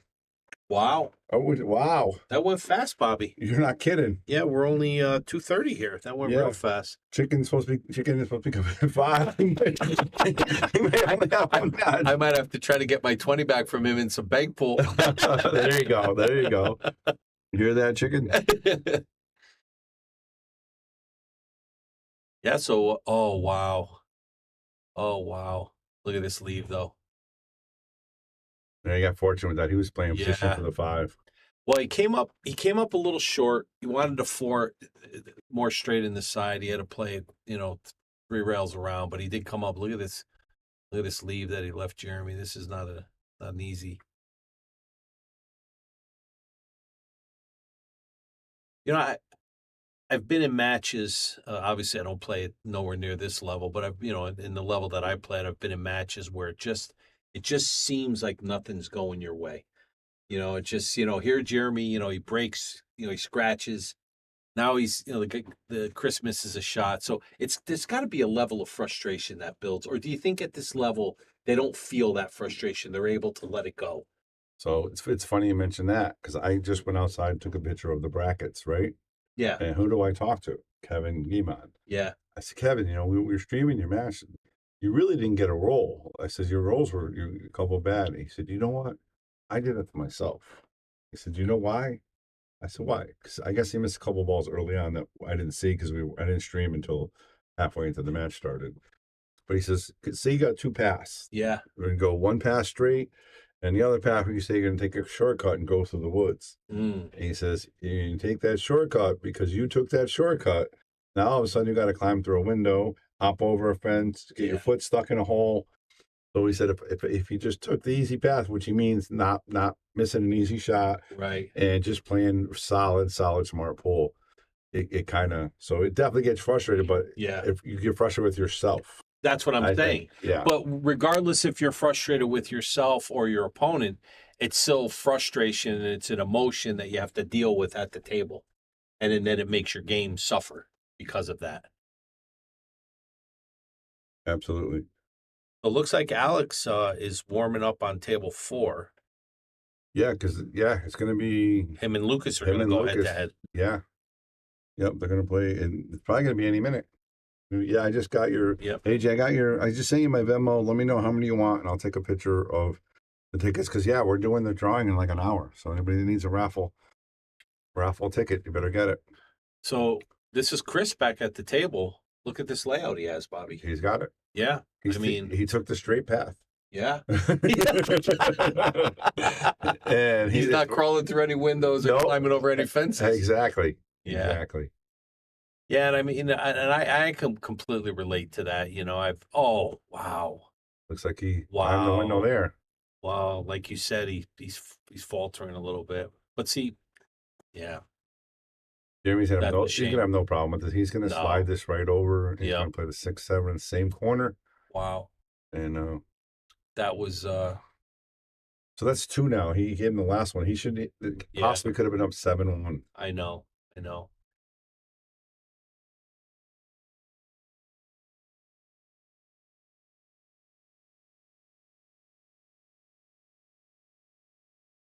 You know, I had a guy on my current 8-ball team that I play on. He's a 3, and he he won his first rack in 8-ball. He's only got to go to 2, and he's playing another 3.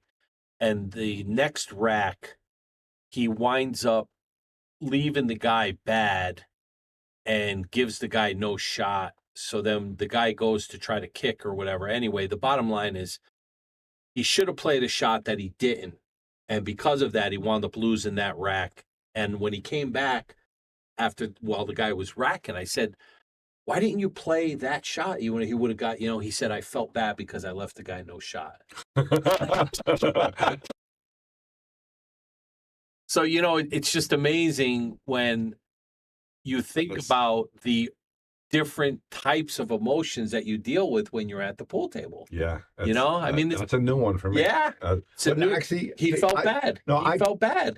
I can relate to that. I actually felt bad a couple times playing people and just like, this guy can't catch a break, Right, right. Yeah. Yeah. I can relate a little bit, but I tried to tell him, I said, when you're playing, that's just part of the game. absolutely. It is, especially at your level. When you're a 2 or you're a 3, you're going to end up with a lot of lucky, Absolutely, leaves and yeah. rolls and everything, and I shouldn't even say a 2 or a 3. Everybody does. Yep. And it's just part of the game, and it works for you, and then it works against you. Absolutely. So he said, "Okay, no, I get it, but I just thought it was interesting because I was like, wow, that's the first time I've ever had to coach anybody out of that. I know, right? No, it's okay. You can win. Yeah, and the competitive drive is very important. Right. If you don't have that competitive drive, Yeah. it's tough because it's tough because you Well, got to want to win. Exactly. If you don't want to win, it's Yeah. my wife struggles with that. She's a low handicap. She's a 1, but doesn't feel the need to win. Right. She wants to play and have fun, or whatever, but that's fine too. But It is. if you don't want to win, you're not going to win. It Exactly. doesn't matter. Yeah, and this guy is, I think it's only his 2nd or 3rd session in the league. 5-3 now. 5'3", and so he's still trying to figure all this stuff out, But that's exactly the talk that I had with him. I said, you gotta want to win. It looks like on table 4, Lucas won the lag, so Alex is racking for him. And even though we're not showing that table on the stream for you guys, we'll keep you updated with what's going on over there.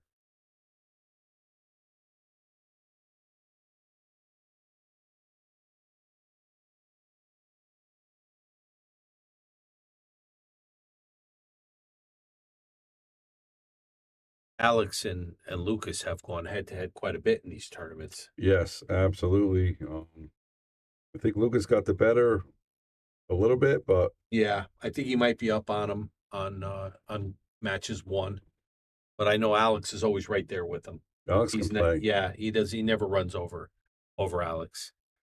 And again, you look at this match that's going on with Chris, and this just goes to show you. I mean, here you got Jeremy, top pro, and this guy's hanging with him. If it wasn't for a couple mistakes that he made towards to the later part of the match, Yep, like you said, this could have been a 7-1 right now. absolutely, 100%.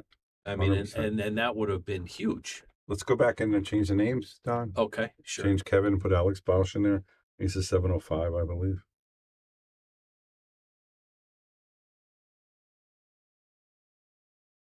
Bobby, how do I get? Just click on the mouse with the blue name. Yeah, but I'm Yep, not. so you're right here. No, so right there. Click it. Oh, click it. No, the other click. Okay. Oh, there we are. He's got to Okay. come back alive. So we're going to put Alex in the blue.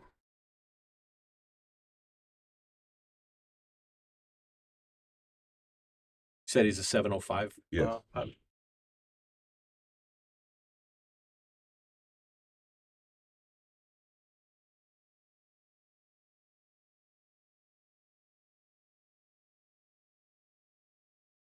And they're going to 7, correct? They are 7. They are on the one loss side.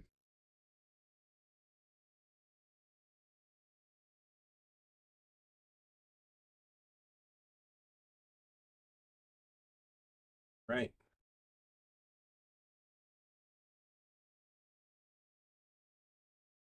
Oh, Alex played a really nice safety on Lucas. This match is going to be so. These guys are both different players. Alex is so meticulous. Yeah. He maps out everything. He's actually a numbers guy. Yes, sir. More money. Yeah, I already gave you 90 for Sean Yep. Dixon, right? There's Yep. another $1.25 for Sean Dixon. So he's got 215 coming. Yeah, that was for Yeah, he Steve texted me, Mack. said he's coming. Okay. You know, he's got Alex now too. Okay. He's got half of that. So if whatever happens there, you're gonna get that too.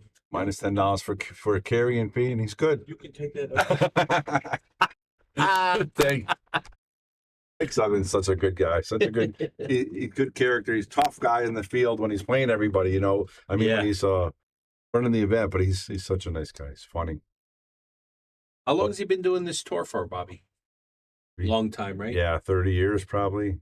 Wow. And he was a great pro player back in the day too. Yeah, He can I heard. Yeah. really play. But these two guys, just to get back to Lucas and Alex, they're so different. Lucas' style is a little more freewheeled, and he will play safe and smart. But Alex is so meticulous. Like, I think he maps out every shot in his head. Like, I have an 80% chance of making this and a 70% chance of perfect safe. I'm gonna, because he's a numbers guy, and he's just. Yeah, you can tell. When you look at him, you can see that his mind is always working. 100%. Yeah, It's always he working. is. The wheels are spinning. He does. It's definitely wheeling. I've never had a chance to talk to him. Very quiet guy, and usually, Yes, people like that, yes. they're always thinking.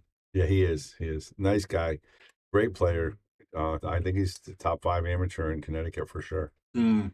You know, a lot of big cashes and big events, and he's going to snap one of these big ones off real soon. Well, and he plays in all these. And All the Joss events, yeah. I've never, all the big ones that come. Yep. He's in them. He's in them. He's getting a lot of experience.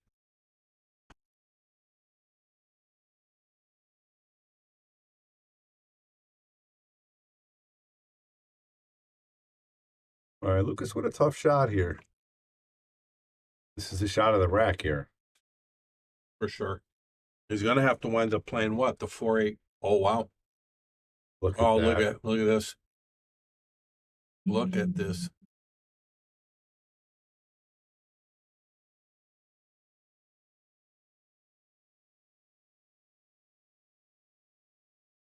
Oh, he can make that.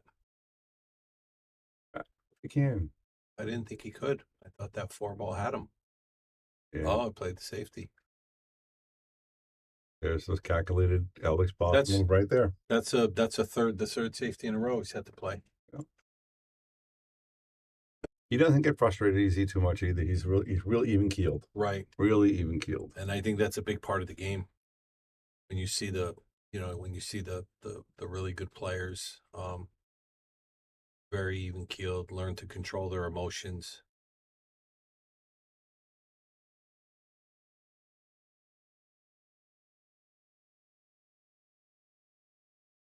Now you see where he's pointing the cue down. He has the angle where the cue ball is going to come in at, and that's where he wants to hit it full, so he knows which way the cue ball is going to go. Right. A lot of times, and I'm one for granted too. I just want to hit it. Right. I'm going to say I'm going to hit it hard. Hopefully, I can make it somewhere. Exactly. And I'm a pretty good player, but these guys are making sure they trying to get the right angle on the on the kick shots. So now, do you think he's playing, Bobby, to get the cue behind the 4-6 and send the 3 up? Yes. He didn't get it, but that's 100% what he was trying to do. Okay. Absolutely. Well, so now Alex has to go into attack mode. He's got a wide open table. He can do it. He's going to do it. Yeah. I don't see any reason why he doesn't. He's going to take his time. He's not slow, but he's meticulous. Yeah, for sure. Calculated. Yeah. Calculated. Absolutely.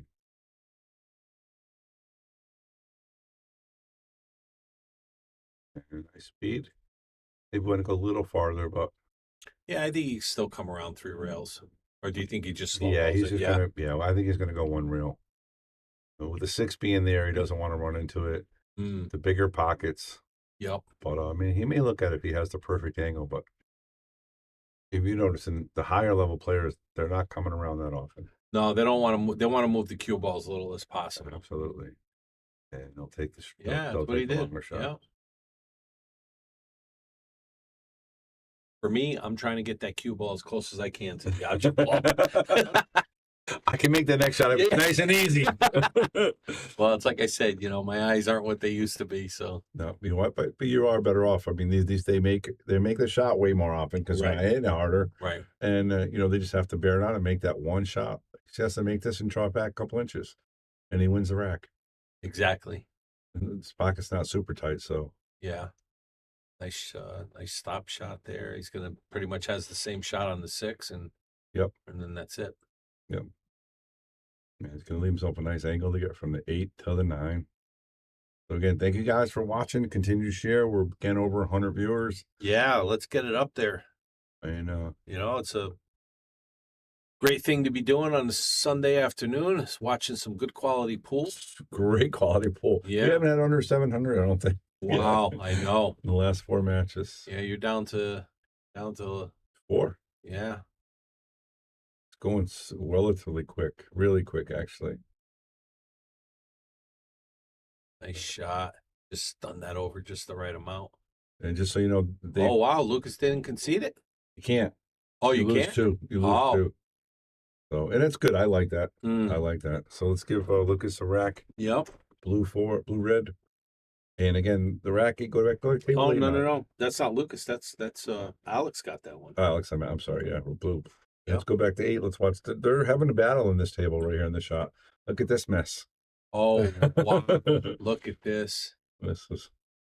Let's check out a different angle. I can see all the different angles. And how about the overhead? Look at this. This is. Yeah, Clint, that's a good point. I mean, Alex is, I don't know his age, but he looks like a young guy. And for him to be talking about somebody like Grady Matthews, yeah, he's definitely watching, the spectrum of players throughout the years. And I think it's good. I don't think you should focus on just the new and upcoming guys. I think you need to get perspective on all of them. So great point. And again, that's why I think him and Lucas are just so different, vastly different. Right. Lucas will listen and talk to somebody that he's playing against or whatever, but that's it. He'll watch videos. He wants to play and win, Right. and he's a great player. Yeah. Just different. So it's amazing, like I said, I mean, Grady Matthews was probably from playing pool in the 60s and 70s. Yeah. And, He was in the Color of Money. Yeah. Yeah, he was in the Color of Money. For Alex, he's obviously trying to learn as much as he can. So this is a tough kick, Bobby. Who knows where, who knows where that ball ends up?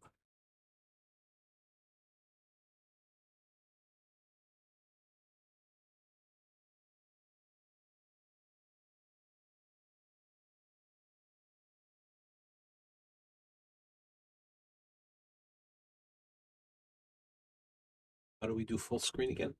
Right click. Okay. When you gotta be on the screen, gotta be on the screen. And then full screen and go to the right. Oh.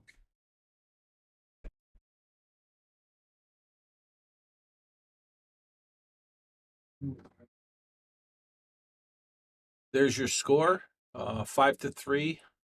Chris is up on Jeremy Sossei. Okay.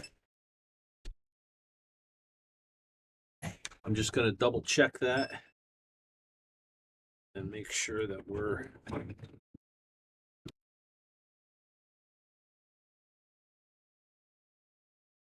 Yes, 5-3. We are right. We're professionals here, Don. We know what we're doing. So look at this, Bobby. 3-ball combo for the 9. What do you think? You like it? He doesn't unless he's on 2. I mean, it's not a bad shot. He's got ball in hand. Yeah, Jeremy. I know. I don't. You don't like it? These tables, man, the 4-inch pockets, the combos are so tough. They got to be perfect. They have to be Yeah, perfect. they got to be perfect. Brian Merrick, I love that kid. Brian salivating at the 3-ball combo the right now. 3-ball combo. Look at this. He's serious. He's going for this. Yeah. Well, if you think about it, what else are you going to do? The one doesn't go anywhere, right? So now you got to play another safety. Who knows what, Look at this. Fire away. Fire away. Nailed Great it. shot. Wow. That's a boom. Yeah, I can't find the boom. Get the boom. On the bottom here it is. All right. Nice Boom. shot. Oh, wow. We put up another one for Chris. Take a picture. We'll make a reel out of that one. The 3-ball combo. Wow. So we're 6-3. Chris is starting to close the door on this match. He's playing pretty good. Yeah. I mean, I'm can't make those mistakes that was made earlier though. nah. That's the thing. You gotta Look at Jeremy. Does not look worried. No. He doesn't look worried. No, and he's been in this situation probably a lot of times before. Absolutely. He knows what to do. He does for sure. And again, we want to give a shout out to Jason Shaw for winning the Hanoi Open. Big event, a lot of money, matchroom event. I mean, just the amount of things that guy's won is incredible. He's going down as one of the best that's ever lived. Yeah. Fantastic. Congratulations, Jason. Great accomplishment. Look at this. Oh boy. Wow. Wow. Great what break. a break. Let's look at the replay in that. I mean, that was an incredible and he almost sunk the 9. He did. Just a little bit off. You got a good position on the 1 ball. And what do you think? 2-9er. 2-9er. Oh, Brian's gonna be in heaven now. two racks. No, I don't know that he wants to play that 2-9. What do you think, Bobby? I mean, it's easy. Well, the that 3. pocket's tough, man. Yeah. I don't know though. I don't know. I think. Hold on one sec.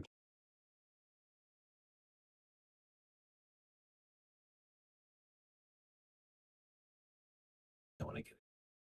Right. The 2-9. If he has a full pocket, I think play the 2. But if the 9's edge look like that, just 9 it a little bit. I just don't like getting from the 2 to the 3. Yeah. Unless you get a really, really good angle. That's true. Yeah, that's true. So let's see what he does. Wow, look at this shot, Bobby. Look at this. Well, he's making the 2 now. Yeah. Yeah, there's no more 2-9 after that. He might have played that though. I mean, that was a good shot. Yeah. Not with that angle though. I don't think he would have liked to play. Now he can at least get over for the 3. Right. And the 3's right there. The 4 leads to the 6 fairly easily, which leads to the 8, so he's got a really nice run out. This is a shot right here. Yeah, he's got a real nice run out. The position in the shot. Because this is no easy task. It's a small pocket here. But like we were saying before, this is where he's got to bear down and he's got to do what he's got to do. Absolutely. You can't give up a table like this to Jeremy. Forget about it. And Brian Merrick said the 2-9 was a hanger. Mary. Gotta make this and just slide it over. Very nice. Well struck. I like the way he played the 2 rails. Yeah, well struck. He doesn't like it. He wanted to be a little straighter. It just makes the shot more difficult. But if he makes it, he's going to be out 100%. Yeah, because it's going to float right over. Yeah. He just knows if he was straighter, it would have been an easier, higher percentage shot to make. Right. Gotcha. But I mean, the way he cut that 1 ball all the way down the rail like that, he's definitely zoned in on that type of shot. This is definitely much more. Let's look at the long view. I want to see what it's looked like coming into your living room. It's got a gap, so it's very makeable.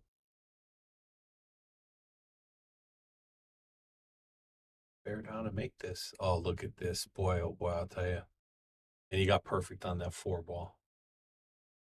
Look at that 4 ball. Goes right up to the 6. So he's looking at bringing this thing to 7-3, Bobby. Yeah. Again, not over by any means, but right. But that's he doesn't. He's putting the pressure on. I think he made those 2 mistakes, later on in the match.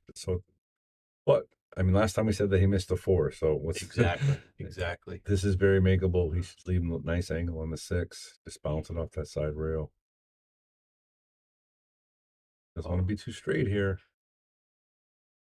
A little tricky. Yeah, I think he's gonna have to go 2 rails on this one. That's probably gonna be your best bet.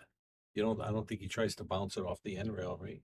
Gotta spin it around. Yeah, I definitely got to go 2 rails. I don't know why I didn't just kind of make that ball, leave him higher up with an Yeah, angle to go yeah. to short side. I don't know.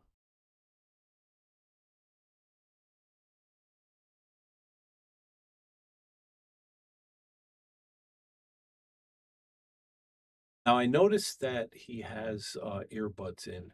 Does Mike allow people Mike does. He doesn't does, say yeah. anything about it. Okay. Yeah. Okay. You know, you can't use your phone, I believe, at the match table, but your headset is fine. Oh, he's looking to draw out of it. Huh. I think he's still going to have the forward stroke, I think. Oh, he did draw it. I thought he was going to try to hit that draw.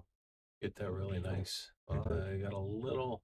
This is still tough. No, again. yeah, now he made it tough. This is a little tricky. Now he's got to go 2 rails over, right? With a little Yep. inside and Yeah, I think if he went forward, he would have had a better chance, a better I angle on think the so. 8. Yeah. Yeah. I think because he would have been coming into the shot line and not crossing the shot Yeah. line. This is really difficult. He's got to go 2 rails and cut this ball in the pocket. Yeah, Brian, that's exactly right. This is the hot seat match. So whoever wins this one is going to sit for a few minutes until Yeah, a few minutes. yeah. Yeah. And then we're going to have the other 3 battling it out. Yep, I'm going to go right to Lucas, and Alex is already in the middle of it. And then Yep. once that plays, they're going to play the loser of this. And I think most people out there want Jeremy and Lucas. They want to see them in the finals. Yeah. Yeah. You know, but I mean, But with upsets like this, it's this might be enjoyable the to day watch. of upsets. Absolutely, it's enjoyable to watch. Focused. Beautiful shot. Yeah, really nice. Played it really nice. Nice speed. Yeah. Gorgeous. Well-earned rack. All right, he's going to go up 7-3, and I'm going to go over and watch Alex on table 4. Nice shot. Nice. All right. 7-3. I'm going to go forward now and see Alex shooting. Alex just made a great combo, and he's going to, we don't know the score, go to the BDZ. Yep.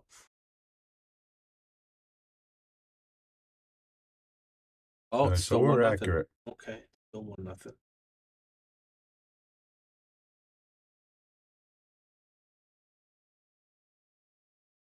They have to go back and forth, Donnie. It's a little softer than they thought. Yeah. Yeah. I mean, it's not a problem, but it's just, it's like Kevin said, taking the long route. Yep. Because if he ran into that 7, which he didn't, great Right. shot, he's good. But if he just Yeah. runs into that 7.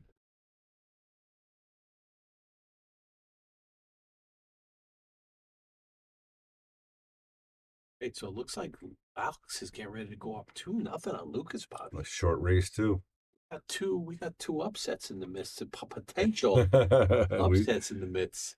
we do. And anybody out there, let us know. What do you think? You think Alex can pull off the upset? And you think Chris will do the same as well? Think Chris is going to hold the lead here?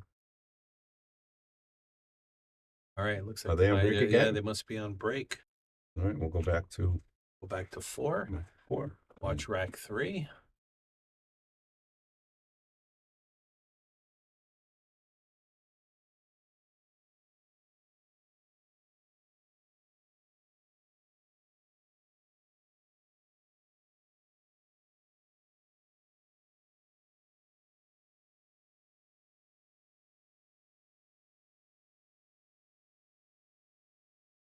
And these 2 kids have been not only battling in tournaments. Alex will come here and play Lucas in sets for practice. Yeah. And Lucas will go to racks and play him. And, So these yeah. guys they're very, very familiar with each other's game. And they feed off each other for sure. Lucas trying to give him a good rack here, which is nice. Nice to see.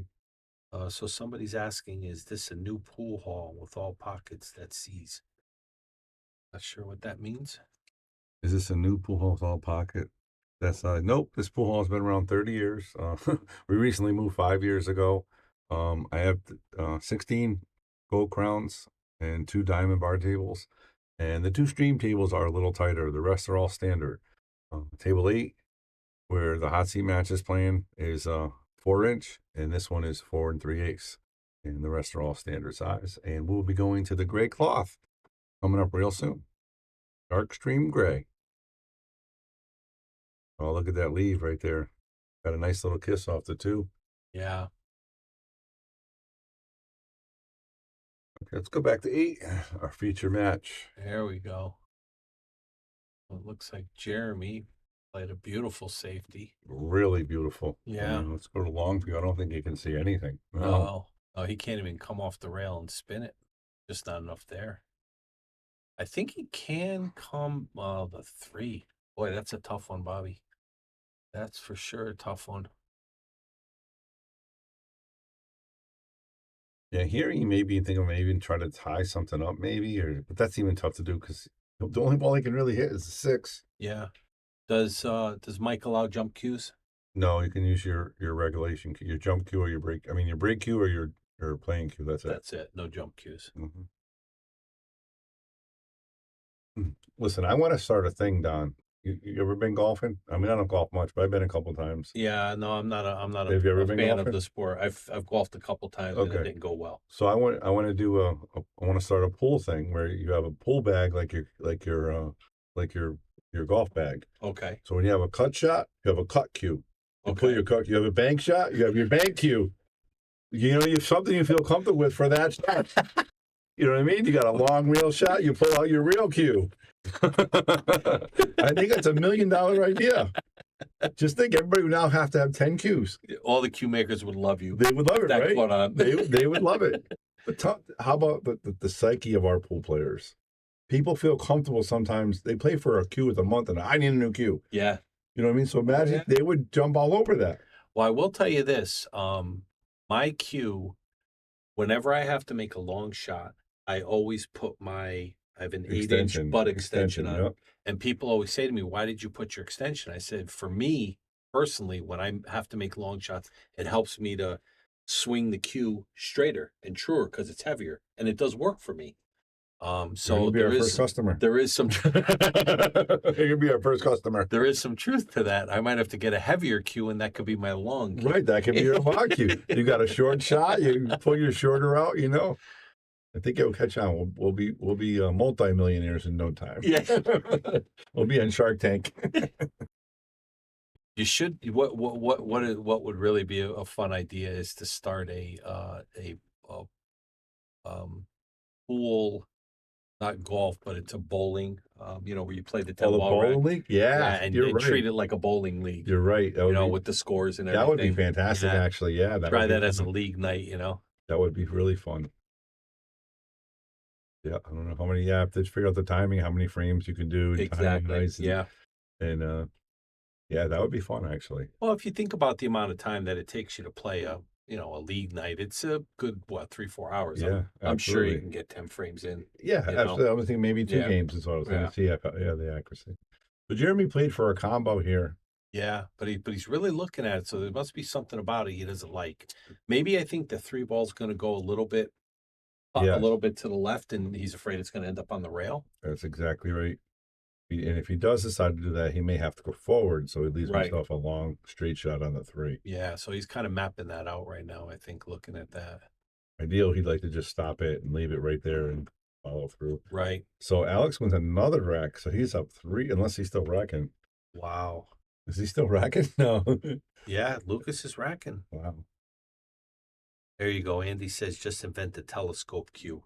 Yeah. Do you still have Yeah. the push button cue that you remember? No, that? with the digital, with the laser? Yeah. Oh, see. Yeah. Just what you said. Perfect. Yeah, no choice. No, remember the one that you had where you would slip. It was spring. Oh, yeah, spring loaded. The Yeah, spring yeah, loaded yeah. cue. I had them all. I had the laser cue, the spring loaded cue. The laser cue. Yeah.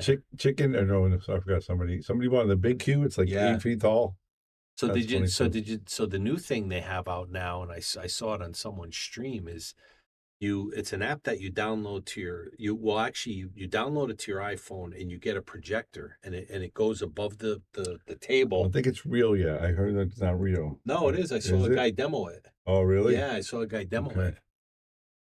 Yeah, that's pretty intense. It shows you everything. All Yeah. the angles, it breaks Yeah. it down. Yeah, that's- and it projects down on the table from the top. that was such a big shot, Don, on that was 4 huge. ball. Oh yeah. I mean, it was a tough shot. He had a cut, and he hit it perfect, and he's perfect for the 5 now. Yep.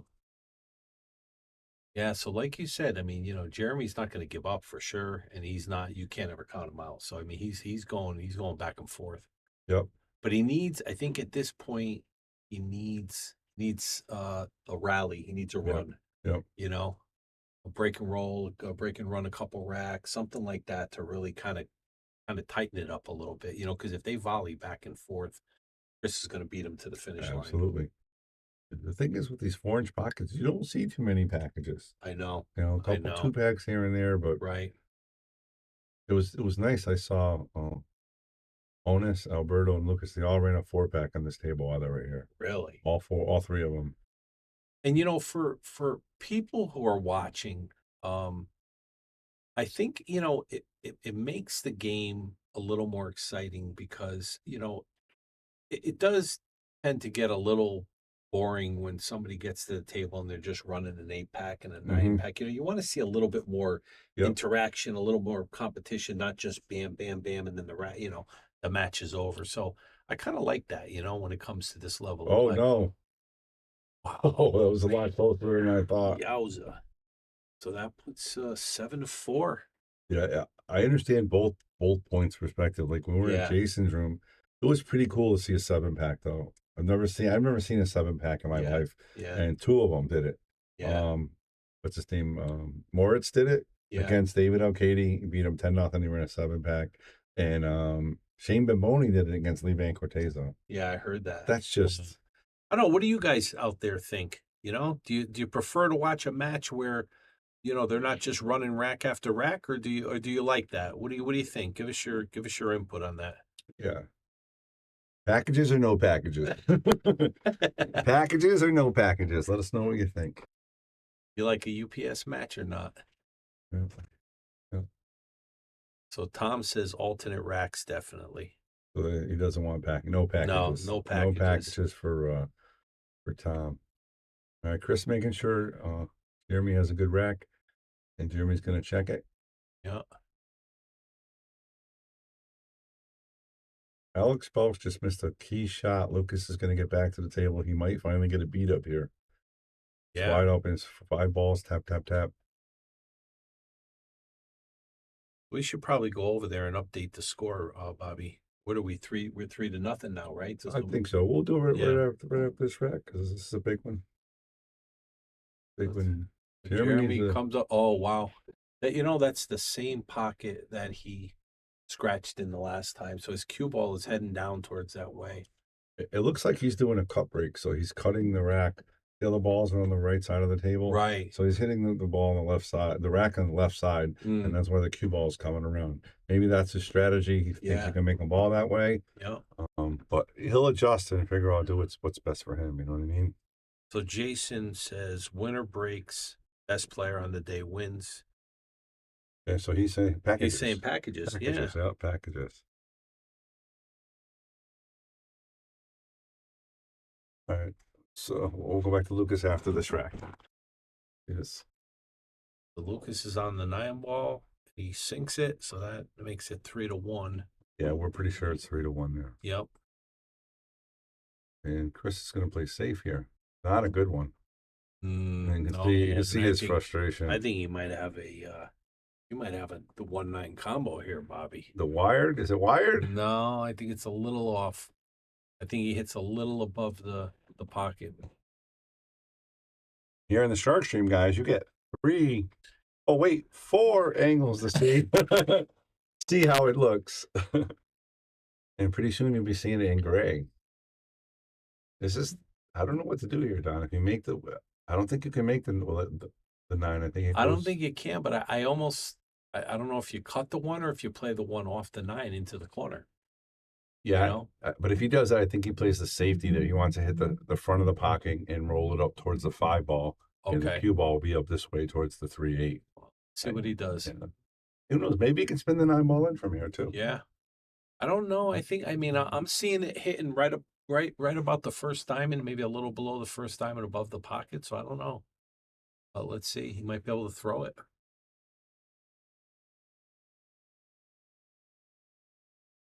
Cut it in. Cut it. Wow, great shot. Really oh, good. no. No, come on, give him something. He's perfect. Yeah, he's got it. Now, Chris has got to be a little worried here. He doesn't Right. want him to get that run that you're talking about, right? Yep.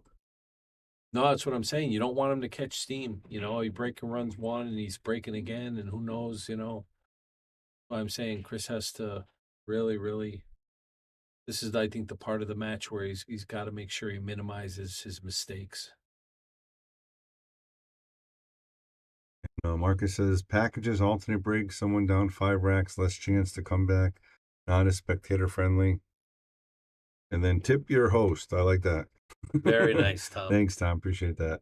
Yeah, I mean, when I'm talking about packages versus no packages, it's more about from a spectator's perspective. To enjoy it. Yeah, to enjoy it more. You want to see a little bit more of a battle. You don't want to quite see somebody just get up there and you have two great players that have the potential, and one guy gets up and just runs 5 or 6 out of a race to 7. It kind of takes the wind out of the other guy's sail. It's exciting to watch on one hand, but it doesn't make for a good match overall. I don't believe.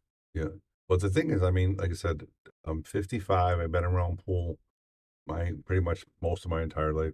I've only seen really, those are the first 2 7-packs I've ever seen. And everybody's talking about them. Yeah. So I got to tell you something, right? Yeah. I mean, it's kind of like I don't know, triple play or whatever, something special to do it. Right. It doesn't happen often. Sure. It really doesn't. No, and that's why I said I think there's 2 trains of thoughts on it. I don't think one is right or one is wrong. It's just preference, Yep. I do agree with Tom saying though. I love the shot clock, and I think we're working towards it as well. But a lot of digital pool and other pool affiliated things are trying to figure that out because that makes it more friendly to watch. And ultimately, what you look at this. What you're trying to achieve is more viewership, more interest in watching the game. You don't have to be a pool player. I mean, everybody that watches football and baseball, they're not football and baseball players. They just enjoy watching the sport. So what makes the game enjoyable to watch? Right. What makes it popular amongst the crowds that people would want to turn it on, One pocket? No. There's like no packages in one pocket. Yeah, that's like watching paint dry to me. I know it's a very popular game, and I know it hones your skills, but to watch it, you got to really have the patience. I'm not there yet. Oh, thank you very much. I got my main man, Don DeMeo, here. I had to beg him and offer millions of dollars to get here, but he finally showed up. It's been a while. We missed him. Thank you, Don. You're welcome, Bobby. I love being in the booth. I'm with you, Tom. One pocket. I'm not there yet. I think, a funny story about one pocket. So my in-laws live in Florida, and I went down there one year to visit them, me and my family. And I was really jonesing to play some pool. I brought my cues with me, and I said to my in-laws, "Can I find is there a pool hall?" We found the pool hall. I went in there, looking to play somebody some 8-ball. There was not a single person in the pool hall that wanted to play 8-ball. They were all seniors, all playing one pocket. I couldn't find a single person in the pool, and it was a good-sized pool hall, probably about the size of Yale. So it wasn't. Was it afternoon though? Or? It was in the afternoon. Yeah, that's all one pocket. That's all they were playing was one pocket. There were more than will. I said I can't play one pocket. I'm sorry. So bottom line was I didn't get to play pool. It's funny. That's funny. And yeah, I mean, I must be part of the owner type thing too, though, because like nobody plays one pocket here, and got to be part of me because I don't play one pocket. I don't talk one pocket. Right. You know what I mean? No, one pocket is it's a. Oh, look at this! Wow, what a great shot! Wow, that's boom worthy. Yeah, that was a great shot. That was a really good safety.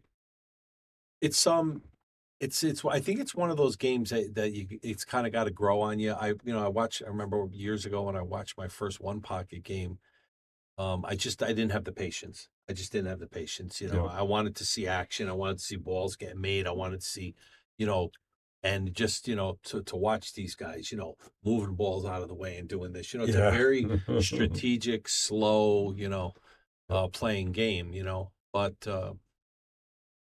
and Tom says, 14-1. Yeah, straight pool is a good game too, and it's coming back a little bit. Yeah. A little bit. Straight pool, straight pool is very, very fun to watch, Jeremy says the match is still going on. Well, we both know that Jeremy Sossei's not the speediest player in the world. He's pretty methodical. And quite honestly, Jeremy, these guys have been getting into most of their matches have been safety battles. Yeah. I don't think either one of them wants to sell out. They're all trying to, I mean, Chris is up on Jeremy, as you can tell by the score, and so they're just he's playing very, very, very calculated, very cautiously. Like Jeremy's got on here. It seems really simple. He's not going to rush through this. No, He's going to make no. sure, and you see how he walks to the ball. He's going to yeah. dress everything. Like he's not. He's going to play. He's playing to win. He wants to win. And don't forget, guys, different than Alex Bausch and a lot of these other people, going to work. They're going to get a paycheck. If Jeremy doesn't win, he's not buying diapers for his two kids. Right. He needs Right. to win. This is his job. Yep. And he's treating it like a job. That's how you should. Yep, exactly. So what's the final payout for first in this event, Bobby? I looked it up. I think it was a little over 1,000 for the tournament plus 15 for the Calcutta. Oh, nice. So 2,500. Nice weekend's worth of work. Not terrible. Not Yeah. terrible. And I understand that me and Jeremy have something in common. Oh yeah. Yeah, that Jeremy used to paint. Oh, he did. Really? Yeah, well, I didn't know And that. I forget who told me that. I think it might have been Phil Davis actually, but Probably. yeah, I guess Jeremy, when he first started playing pool, or before he really turned pro, he used to be a house painter. So Wow. Just slide this over to get the yeah, side he had to inside. play it that way. Very nice shot. And you can see. Hold on one second.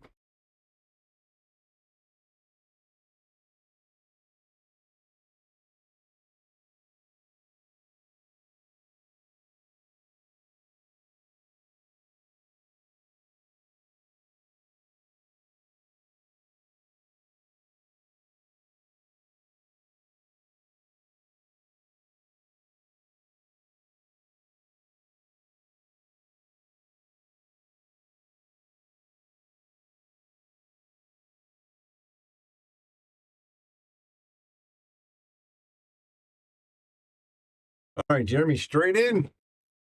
Straight in to bring it 7-5, Bobby. All right, guys, we got 100 people watching. I All want to right. know, who do you think is going to win? Now, who do you want to win? Jeremy, a professional behind Chris, a top, obviously, lever amateur. Who do you think is going to win? Jeremy down by 2 racks with a 40-point higher Fargo. And Lucas lost the rack. He's down 4-3, I think. Yeah, Lucas, but he was at one point down 3-0. Yeah. So he's it's either 4-2 or 4-3. yeah. He's Well, right there. let's take a quick walk over there. See what's going on. 4-2 or 4-3. 4-2. Okay. Wow. Okay. Oh, looks like we're on break again, Bobby, on table 8. So I guess we'll Okay. switch over to table 4. We'll watch Alex. So let's update this score here. So we got Alex at 4. It's at 2. All right, there we go. Score is updated. All right, so we got football going on. We got the Commanders up over the Falcons. The 49ers tied with the Browns. How about that? That's crazy. Houston 2013 over the Saints. Dolphins 28-14. Cincinnati 14-13. Jacksonville 31. And the Vikings beating the Bears. Yeah, you're right, Marcus. It's like Bobby said. He's not going to give up. He's been in this situation. Jeremy probably too many times to count, and he's gonna fight it through. So, absolutely. But It's his job. Yeah, You know what I mean? That's what you do. It's like, well, you run into a problem at work. You got to figure out what to do, how to do it to get the job done right. solve the problem. Yeah. You know? Yeah, Chris just has to hang in there. But he did make a couple critical mistakes earlier in the match. He missed some, what I would consider to be unmissable shots at that level. So that did cost him. I think by now he would have been done. So Alex makes a ball, and he's got a pretty good look at this one ball. All right, let's go back and watch the feature match. Jeremy needed 4. Okay. Chris needed 2. This is the hot seat match to get to guaranteed second place for the Josh Northeast Tour. Now let's see if this cue ball Bobby tracks up to that upper right-hand corner of the screen. Hey, what's up, Joe? He's actually breaking from a different spot. Oh, okay. That's probably why. And look, it went to the Yeah. lower. Oh, look at this. Oh my You know, gosh. sometimes you change your break, you're trying to figure it out, and Right. just get an unfortunate kick. Not an easy run out for sure, but I think it's doable. This is going to be huge if Chris gets on the hill right now. This is going to be huge. All right, I'm gonna step out for a minute. I'm gonna let Joe join you, Don. He's gonna. Okay. It might be something pinging. We try to lower our voice a little bit. Yeah, I'll And- fix it. All right. I fix everything. Can't make you open. Because I don't have the login. Hey, Joe, how you doing? How's everybody doing today? We'll look at some audio settings right now.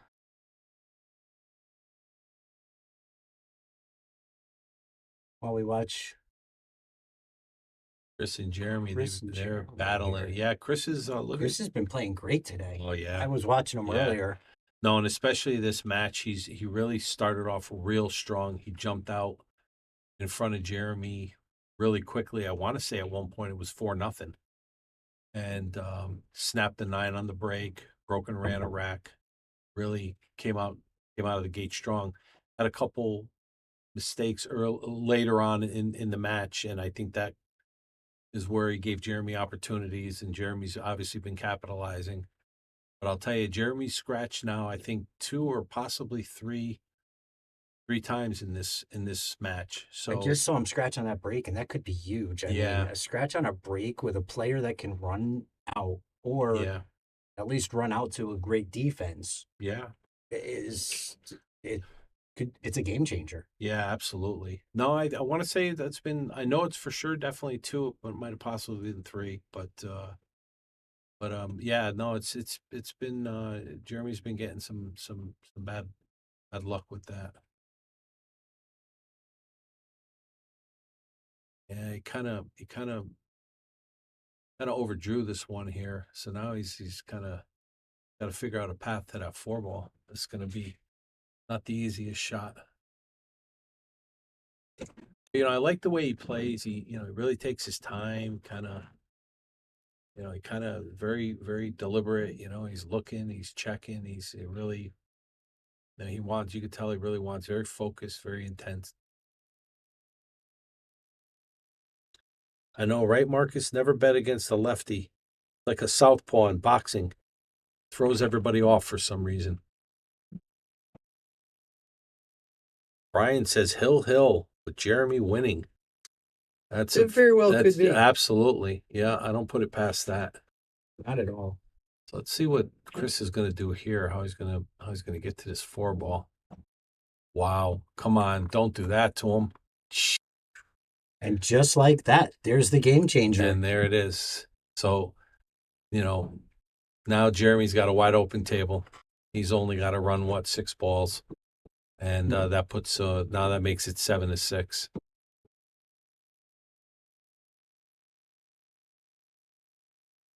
Make that 4, draw it back a little for the 5. And this is the hot seat match. Yeah, I think the hardest is he's looking at his 4 to 5's easy, but how does he go 5 to 6 and then get to the 7?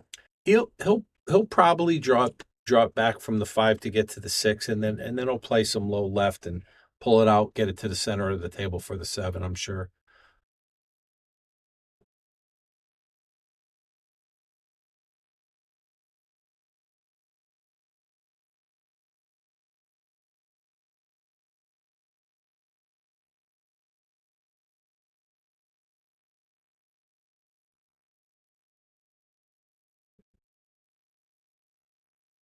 Yeah, you got that right, Brian. For some reason, you try to make a ball in the side pocket at that angle, and you miss by a mile, and somehow or other the cue ball comes around 3 rails and finds its way at that angle, especially. And these pockets coming in from an angle on the side are brutal. I played this table a lot, and those side pockets from an angle are brutal. I'm not sure, Tom. Somebody told me that Jeremy uses a Southwest, but I can't say that for sure. That's just what I've heard, that he uses a Southwest.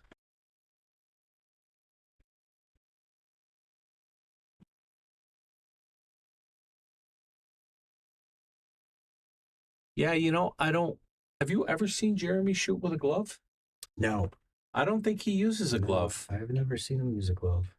Thanks, Cliff. Yeah, I thought somebody said Southwest. Oh, what a predator shaft. Thanks, Anthony. Yeah, he I don't think Jeremy. I've never seen Jeremy use a glove. He doesn't sweat. That's a good one, Marcus.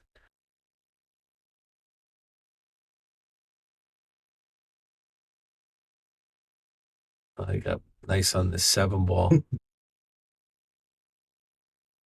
I say I have a hard time not using the glove. 314, Dirk. That's a good shaft. The 314. I got to tell you, but I'm not a fan, and this is me personally, but I'm not a fan of that Z shaft. I remember when I first started playing pool, I first real good shaft that I ever bought was a Z shaft, and at that time I hadn't really developed a stroke in my game, so it really helped me to, put spin on the cue ball and all these things that I was trying to do. But once I developed the stroke, that Z shaft was just brutal. It was absolutely brutal. I switched to a 314 after that, and I had much better results.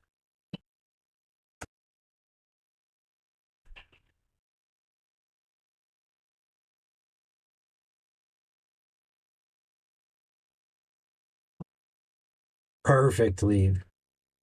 Yep. So there we go. Looks like Jeremy's gonna. It looks like he's gonna bring it to within 1. Yeah. Now the heat went from Jeremy over to Chris. Now Chris is feeling the pressure. This guy's closing the gap on me. Yeah, he is. 7-6. Let's scoot over real quick and see what's going on with Alex and Lucas while these guys are racking.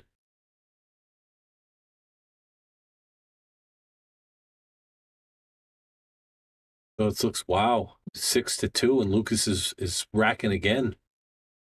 Not looking good for Lucas. Let me update that score.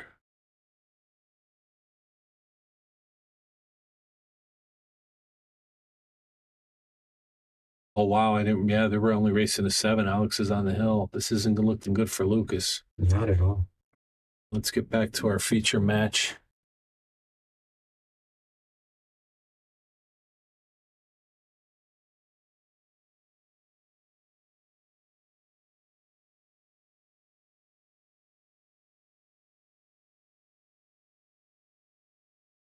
So here's what I'm wondering is, can Jeremy go 3 before Chris goes 2? He's already made up the extra 1. He's not. He's got the skills.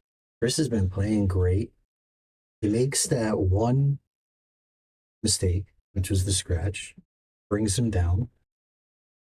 Yeah, I think what I've seen is that in the very beginning, when Chris got up on Jeremy, I want to say it was 4-0. That you could clearly see the momentum was in Chris's favor.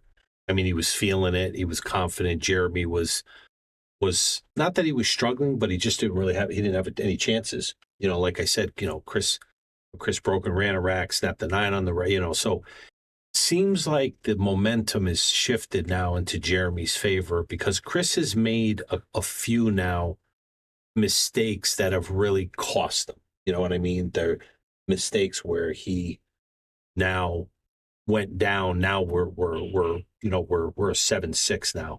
Now look, here's Jeremy. He makes a ball on the break. He's got a clean shot on the 1. He should get out here. I can't see if that 2 ball is messing with him. I guess let's go to the overhead. No, I think the 2 ball got him. Quick. Yeah, I think it got him. So He now may have an edge. It may be enough. Maybe. Yeah, we'll have to see. It looks to me like he's either going to push out or he's going to kick and stick. If he kick and sticks, where does that 1 ball end up? He's got to get it. He's going to have to get the 1 ball to come here. Send it back behind the 9 and the 6. Yeah, he's gonna have to get it to nestle up somewhere on the short rail next to the 3, and then just hopefully he can get behind the 6 ball, with the cue. I don't know. I mean, I've seen these guys do that type of shot. Me personally, I'm not good with those types of shots, but these guys, they still, oh, he's going to push out. Oh, he's going for the push out. Yeah, so he's given Chris, and so this is one of those situations where you got to make the right decision on this safety. You got to really come back with a strong safety, lock up Jeremy, get him at least, and that's where I said a couple times, he's floundered on that, and Jeremy's been able to.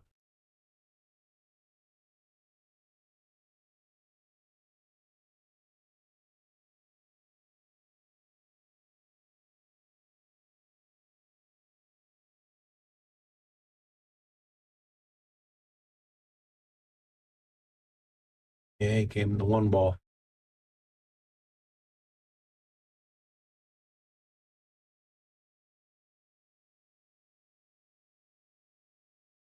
So now I'm sure that Jeremy is going to really lock him up now. I don't know if he's going to try to get him behind the 7, or if he's going to bring the cue ball up and get him somewhere near the 3 and the 9.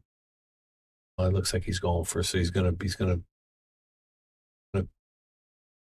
pick the one ball over, and he's going to bring him probably behind the 7. No, he's going up the other way. Oh, that's nice. See, those are the types of safeties that you have to play to get back in the game. See, so Chris, he didn't execute a great safety, and that caused Jeremy to get to the table and play that kind of a safety. Now, if you get ball in hand, the rack is done, and now we're tied. And don't get me wrong, I mean, Chris is playing great. He really is, but it's sometimes when it comes down to this level, it's critical that you have to execute everything right on the money.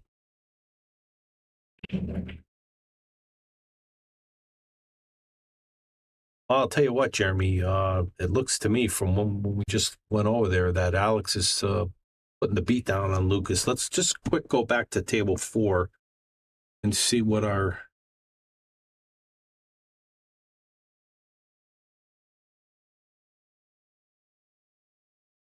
So Alex right now is on the hill. They were racking before.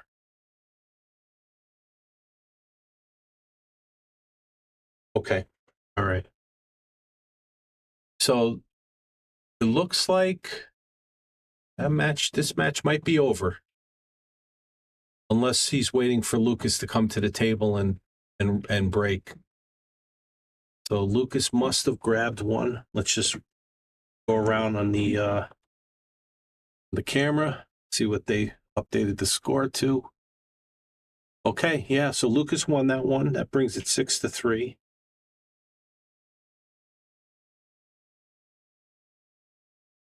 And let's get back to our feature match. See how this is going. So it looks like Chris hit the ball, but now Jeremy is got a shot here. It's gonna be tough because he's over a rail. Yeah, yep. Gotta make it and get position with those tight pockets. Oh, he's playing safety. Look at that. Oh, Chris needs to capitalize on this. This could really be a huge.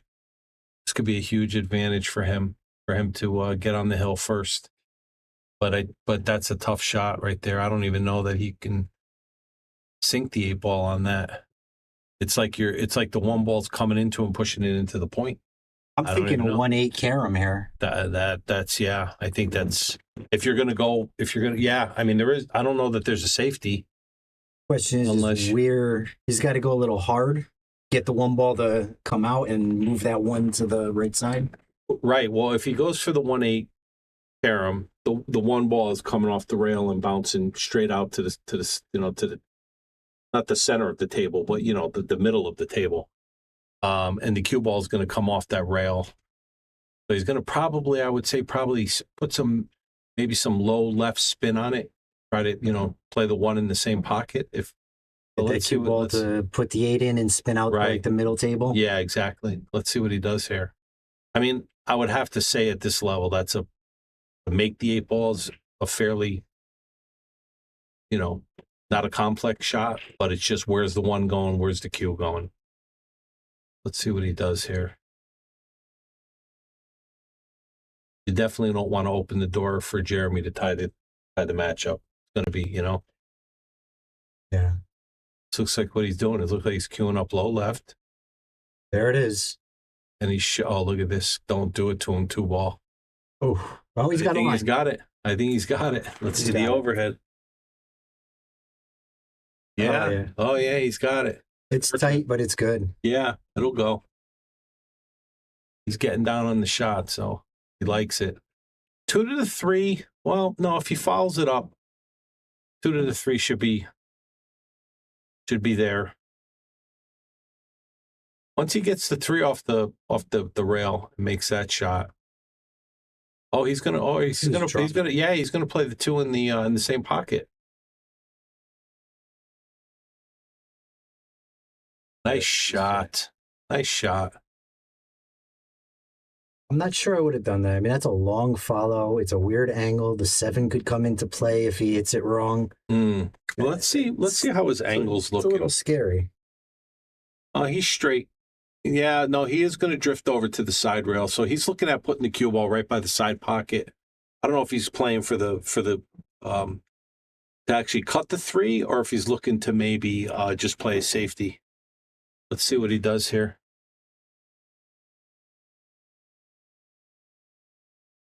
No, so Hector, right here, the match that's going is on the stream right. Oh, wow, what a shot! Oh no, he overran it. Overdid it. This is the hot seat match, and whoever loses this one is getting bumped. The only 2 players left are Alex and Lucas, who are playing on table 4, and whoever loses that one goes home. And right now, I believe Alex is up in a race to 7-6 to 3. So Lucas is going to have to bear down to win that one. And then we're down. Those are the final 4 left.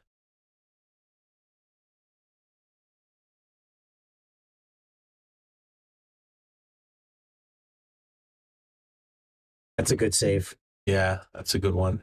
That's a good 2-way. I mean, I'm assuming it was a safe because yeah. He's got no shot at the 5.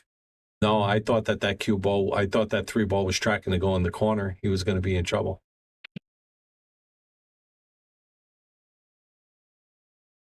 Yeah, we can.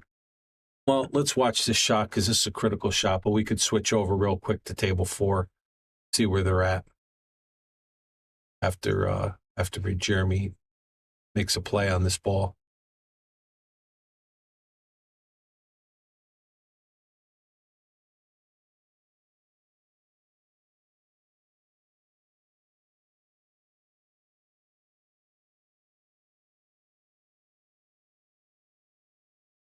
Oh, look at this. As long as that doesn't look at scratch, this. don't do it. Look at this. My. Defenses don't get any better than that. Let's go quick over because I know Chris is going to need to take some time to look at that. So Alex looks like he's running out. If he wins this one, it's over. If he wins this one, it's over.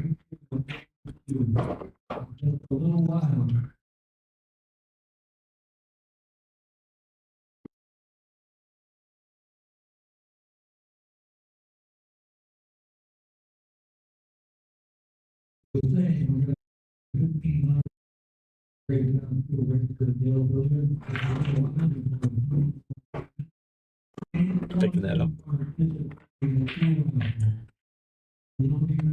Nice shot, Alex.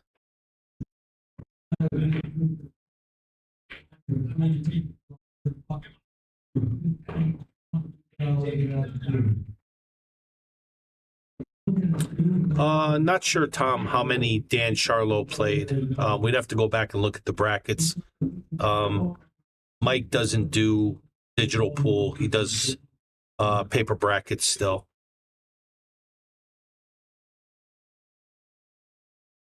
Yeah. All right. That was just a feedback. I think this might be it for Lucas, Joe. I think Lucas might be going home. So that means that Alex is going to have to play the loser of the Jeremy match. Then we should have the finals. And whoever plays the winner of that match is going to have to double dip. Yeah. So you got two tough guys that you got to double dip. But Alex is playing really well. And, you know, coming off a win against Lucas, I'm sure he's feeling real good right now.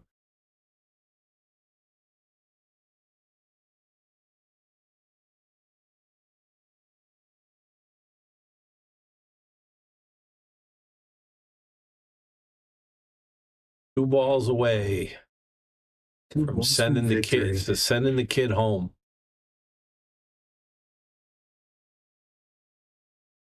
There it is. Well, one ball. And it doesn't get much straighter than that. No, he played it really well. Only nerves could miss this shot. Oh, did he win the last one, Lance? That'd be huge. 2 back-to-backs. Where did he win the last one? Was it here or was it at a different location?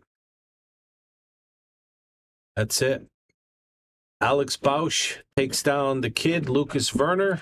Lucas goes home. Alex advances to play the loser. Let's go back to the Jeremy Sossei match. And here we are.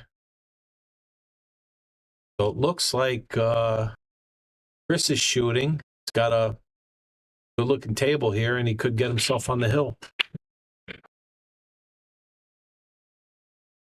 Oh, yeah, Danny Hewitt. I watched a couple videos with him, and he's a strong player. He's, he plays strong. Chris is looking good right here.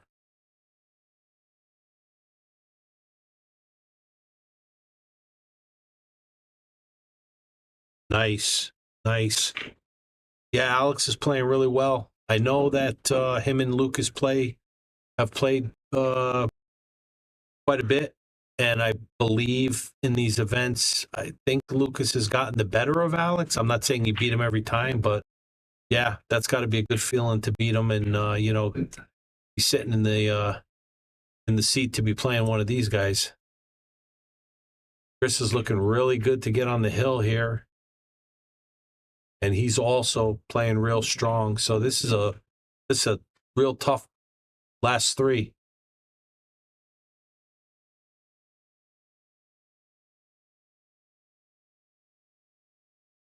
Very nice.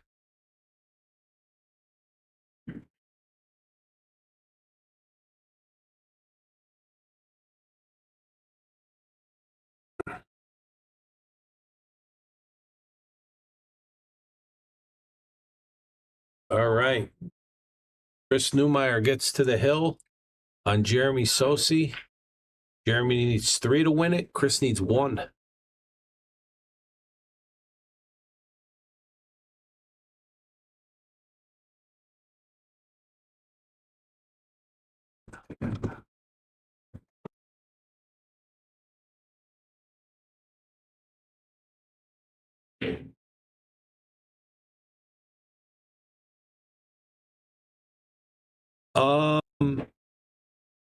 No, I don't believe so, Razor's Edge. These guys are both playing in this is a winner's side.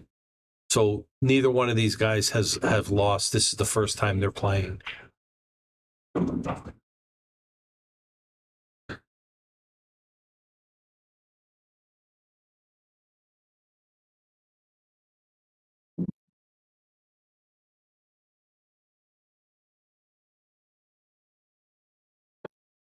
Right. What do you think, Joe? You think he's going to tuck him behind the 4, or you think he's going to go for the cut? And Jeremy's got to be real careful now because now he can't afford to give up anymore. He gives up another one. And I think if he goes for the cut, he gets a shot on the 2 because he's got to hit it kind of hard. He's just got to, even if he comes the 2 rails, it's going to hit the 3 maybe. Sure. And move it out of the way. So he still has a shot on the 2. But what are the chances? What's the percentages of him making the 1? I mean, it's a tough shot. It looks like he's Looks like he might be queuing up to go for it. I Spinning watched it him for yesterday. real. He buried a similar shot. No, Nope. he went for the. That's a good save. Safety. That's a really good save. Yeah, no, he wasn't going for it at all. I think my audio is delayed because I'm listening to you in my ears in the booth. Yeah, so I mean, all he's got to do here is come around the backside of the 7. He's going to hit the 1 and going to leave the cue ball up on the end rail.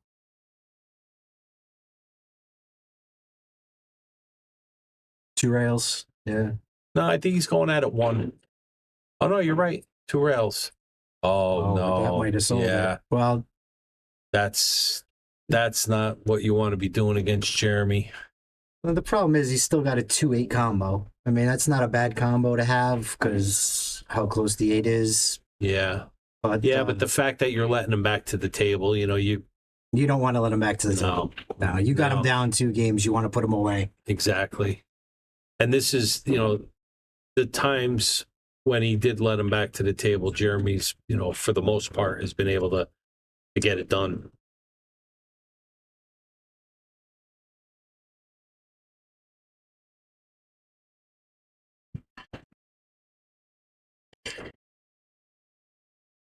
I agree, Hector. I agree. Start putting some heat on her.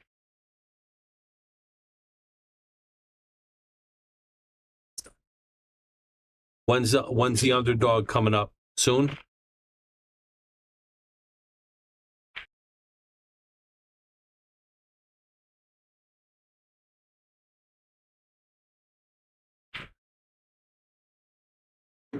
Oh, wow. That's what I was talking about. That's it. Not an easy shot to make. Wow. It was a double cut with those tight pockets.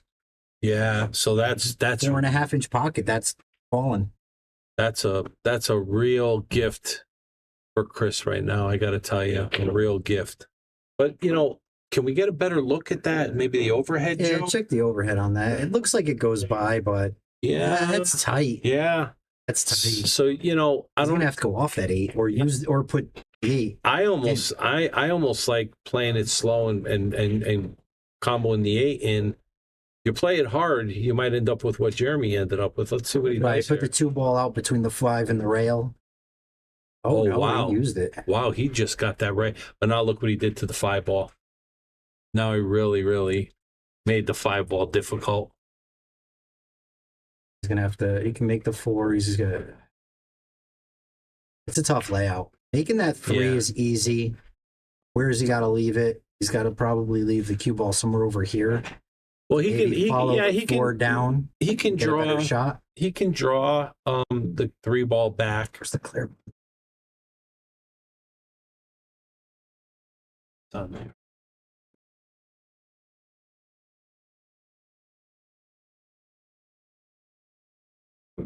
There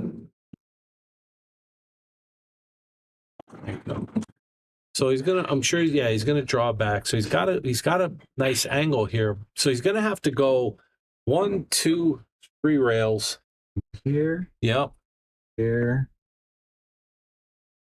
And then I think he's gonna have to. I think he's somewhere gonna over here somehow. Yeah, somewhere a little, maybe in the second. My line's diamond. a little shaky here, but or even behind the 6. Oh, you know what, Hector? We're not going to be here on the 28th. We're actually going to be away that weekend, so she's not going to be able to play, unfortunately.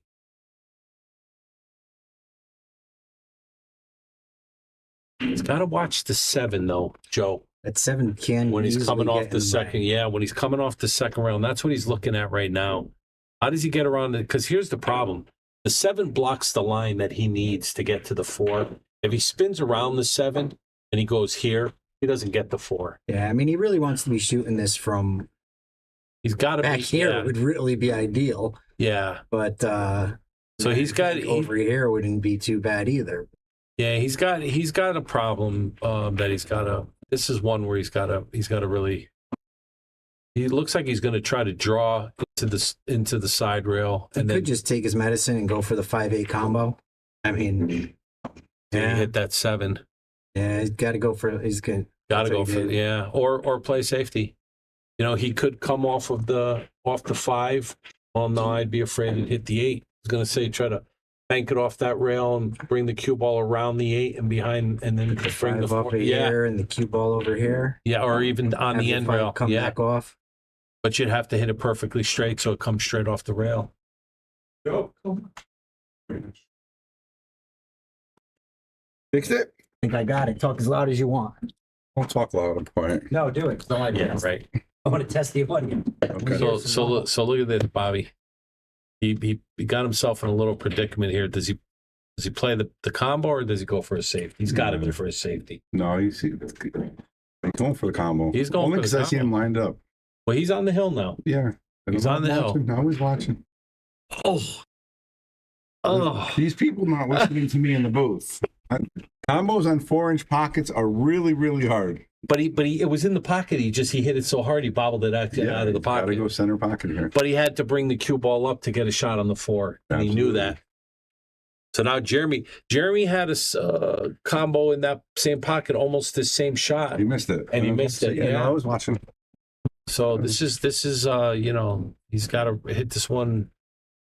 Off shots. Yeah. Oh yeah. Off shots. I heard you talking about the underdog. The underdog's not this weekend, coming up the following weekend. Yeah. Hector was. I agree, Hector. She can do really good. But like I said, unfortunately, it's not going to work out. We're going to be away that weekend. So let's see what Jeremy can do here. Wait a minute. Did I give you the week off in the booth yet? Oh, look at this, Bobby. What a shot. What a shot. That's a boom. Me and Don are fighting for the boom button there. Did I give you the weekend off of the booth already? Come on. You're doing a good job in here. All right. I guess you can go enjoy yourself. Next weekend, I'm available. Right? You got nothing going on. Yeah. Put something together. Anybody want to run a tournament? No, I'm just kidding. I need a weekend off. All right. So Jeremy's gets out here, and that's going to make it 8-7. Got to finish the rack, though.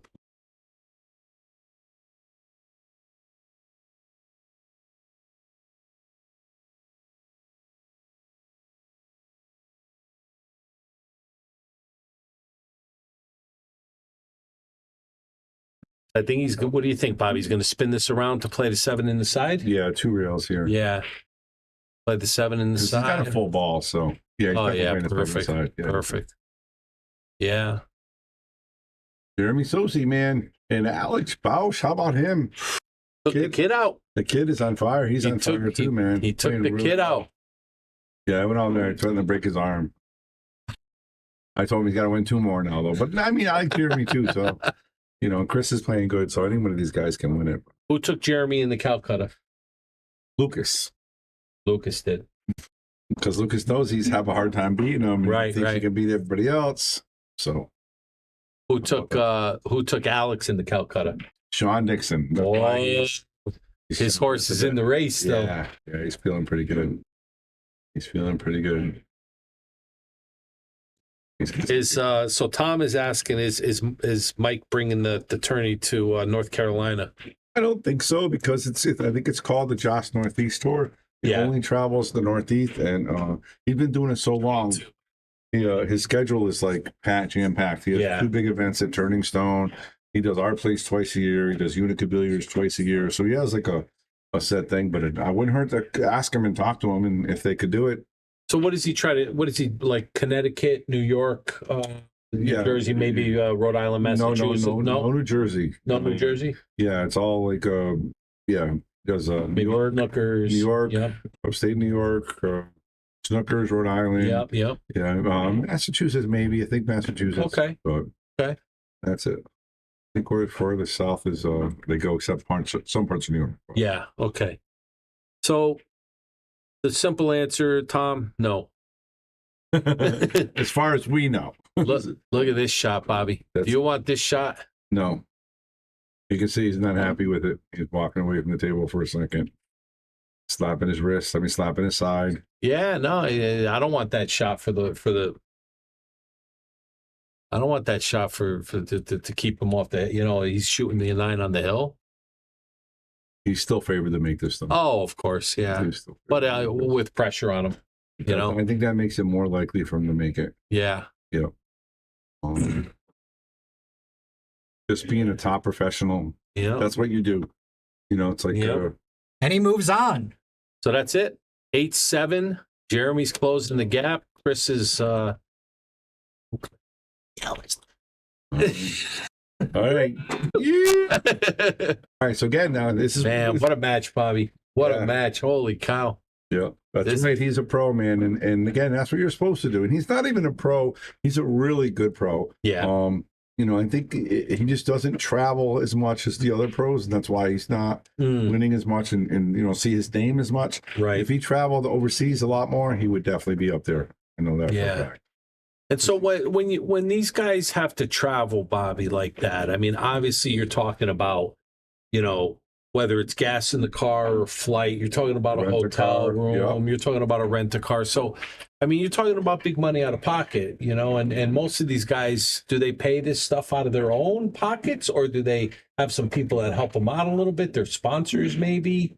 How does that work? So it's a little bit of both. So, like for instance, Lucas doesn't have a sponsor yet, besides us. So I'll help him out with tournaments here and there, and I'll take him to tournaments and wherever we can. Jonas has a couple sponsors. He's sponsored by Predator right now. He's sponsored by his country, Ibiza. So he gets a little bit of money for them to help subsidize his income. Okay. And then, you know, the key is trying to get sponsors. Right. You get the sponsors, because you really need a sponsor, and this is just throwing a number out there, between 15 and 25,000 a year to cover your expenses. If you can get that sponsor, you're good. You're good, because then now everything you work is yours. You know what I mean? Right. But just to travel the world, it's about 15 to 25,000. Wow. And that's not counting, like, you know, Jonas and Alberto will come here and stay with me because it doesn't cost anything. Right. Look at this, Bobby. 2 balls on the break. I know. And look at what that 2 ball does. I know, that's brutal. It's brutal. And he had a hang in 1 ball. I mean, he would have been out for sure, and he would have tied it hill. Yeah. He can make this though. Yeah. No, I mean he's got to jump with his full cue, and that's not easy. Yeah, and Mike's right. The WPA does help a lot of those foreign players. Nothing in the United States, but yeah. So that's why the issue with them in Matchroom, there might be an issue because they get the overseas players do get sponsored by them. But I do see more, like Q-Tech has come around now, less Predator. Yeah. I think there's going to be more Q makers getting involved in sponsors, and that's going to be more money for the players. Oh, wow, Bobby. Big mistake. Oh, Bobby, and look at this 2-9. No. Look at this 2-9, Bobby. No. Look at this 2-9. Oh, my gosh. He has to play it too. Like, I wouldn't even say play it if he had it on hand, because he'd rather run the table. But now he has no choice. Because it's so close, he can't even make the 2 ball. Oh, wow. Talk about bad luck. Yeah. That's not really bad luck. He missed that shot. He did. You're right. You're right. Yeah. So that one's not bad luck. That's what Kevin was saying too. Yeah. If he doesn't not hit it, right, then it's his fault. Yeah, exactly. But it's unfortunate the way the 9s sit, that's for sure. Yeah. Again, I don't like combinations on these pockets. Yeah, but like you said, what else are you going to do? I mean, you can't make the 2, you know? So this is really his best way to end it and it's over. Well, Jeremy's got a little bit of life here. If he can miss this, then I think he's 78% making this. You think so? Yeah, 78. Okay. Well, that's in your favor then. Yeah, it's in his favor. Yeah, I think it's in your favor. Pretty favored, but I mean... He's made a couple combos today, and I got to be honest with you, he hit him really well. He missed that 3-ball combo. No, he made the 3-ball combo.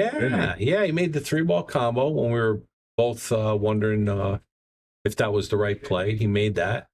I mean, he's taking his time. He's lining it up. I mean, he knows this is for it. No, Tom. We don't have the commentator curse on the Shark stream. There's no such thing here. No, absolutely not. You miss. There there it is. Look at this. Congratulations. Great shot. We're going to take a quick break. We'll come back with the semifinals. Jeremy Sossei versus Alex Bausch, and it's sure it's going to be up in a minute. Yeah.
Right. Well, it looks like we're going to get started here. Jeremy and Alex Bausch playing for the chance to play in the finals.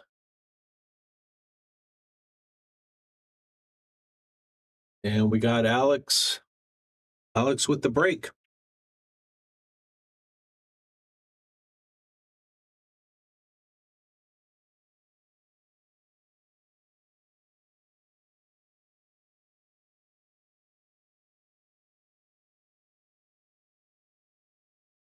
This is going to be a good match. Alex is coming off of a really good win off of Lucas.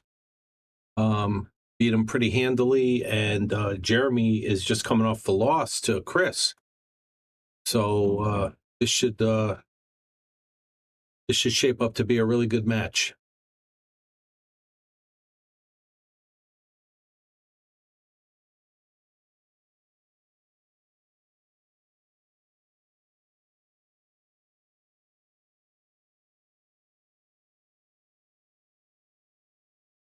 Alex giving the rack a once over. Make sure he likes what he sees, where he's going to break from. And here we go. Jeremy Sossei, Alex Bausch, race to 7. Nice break. Makes a ball on the break. And he does have a shot on the 1 ball. Table looks pretty good. Don't really see any major problems if he can just navigate this, making this 1 ball and get in shape on the 2. 3, you'd have to get good shape on the 2 to get good shape on the 3. So let's see. It looks like he's going to go safety.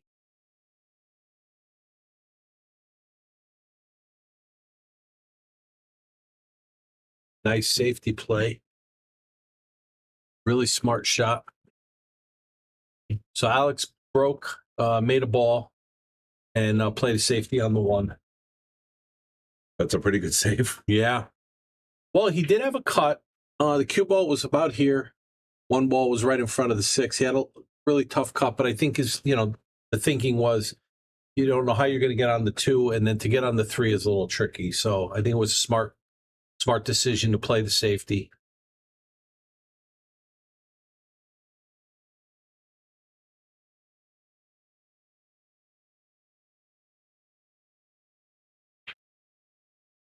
Got 2 chances to hit this. I mean, it seems like every time the guy has 2 chances, he misses it. It goes by both ways. So it's not a big ball. Wow. Wow. Oh, and he opened up the 3 a little bit too, which I can't tell. Let's go to the overhead, see what that 2 looks like. Does it go by the 6? I don't think it does. It's all right. He can get the cue ball back towards that 2nd dot and play the 2 here. Yeah, he can draw it back or play 1 rail. And the 3 ball got opened up, so that makes that an easier ball now. Yep. Rest of the table, well, he's got to go from the 6 all the way down to the 7, back up for the 8. So that could be a little tricky. Absolutely. Anytime you're going to go back and forth. Well, Bobby, it looks like he's drawn on this ball. What do you think what do you think the plans are here? Yeah, I think he's just gonna try to draw it off to the over. Yeah, right over to the 2nd dot. Oh no! So I don't know what he's doing here. Maybe another safety. He has to be. Yeah, he's not. He definitely didn't position himself for a bank. Well, on the bank going away from the 3 ball. Yeah, he's going to try to stick that cue ball behind the 6, or he can run the cue on the outside of the 2 and put it up by the 4, 5, 7. Oh, okay. That could be an option too. No, he's going behind the 6, it looks like. And another nice safety play. He's really methodical. He's going to think what his best chances are, and he's going to take them. He played a beautiful speed on that. That shot right there is probably one of those shots that a lot of lower skilled players would miss that, that speed. It would be on either side of the sticks. Exactly. Oh, yeah. Short or long. Yeah, that's a small window to get in. It's pretty much the width of the ball, maybe a little bit more. He's trying to get a little closer, though. He could leave Jeremy an easy 1 rail kick. Right. He was trying to get a little closer to the 6, but Wow, he caught it barely. And he gave him a shot, and he opened up the 3 even more. Now he gave him a wide open rack. let's go to the long. The 2 definitely goes by the 6 here, right? Oh yeah, Yeah. So let's Yeah. just stop, follow, and Right. then it's your, what you said, back and forth, back and forth. Yeah, yeah. I mean, the 7 luckily is not on the rails, so at least you can pretty much get anywhere and get shape on that 8.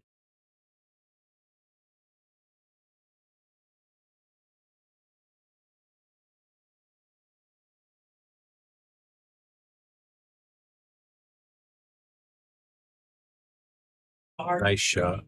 A little tough to get on the 4 ball now. Just gonna put a lot of right-hand English on this. Okay. And, yeah, And just one reel, yeah. Come right by the 9. Yeah, so I don't think it should even come close to 9. Yeah, outside Okay. the 9. Yeah. Just get near the rail. Okay. He's got to come back and forth back, so he doesn't want to be straight anyway. He doesn't really need to be perfect on the 4 ball because it doesn't take anything to get shape on this. Yeah. I'm sorry, the 5. Yeah. Doesn't take anything to get on the 6. That's a hanger. Yep. Nice shot. Perfect. Very nice. It's a little closer to 9 than I thought he would be, but Yeah. still a great shot. Yeah.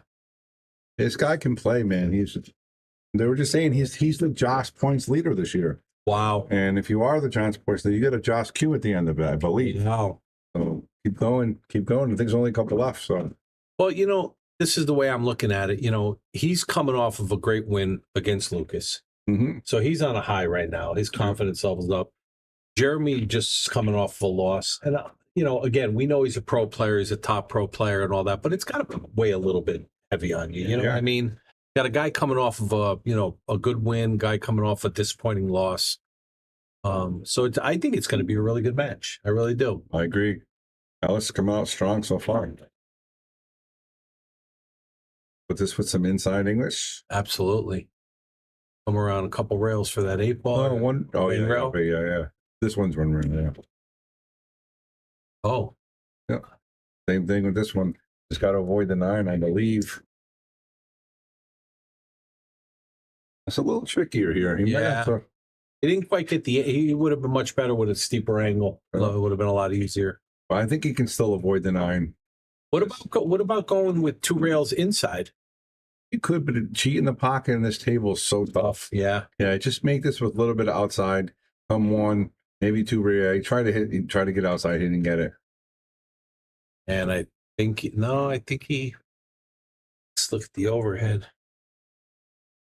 Yes, this does get it added to Fargo, so it will affect your Fargo. If you go to Mike Check, go to the Yale Billiards Facebook page. I'm sorry, the Shark Streams Facebook page. You can see the payouts, and the brackets.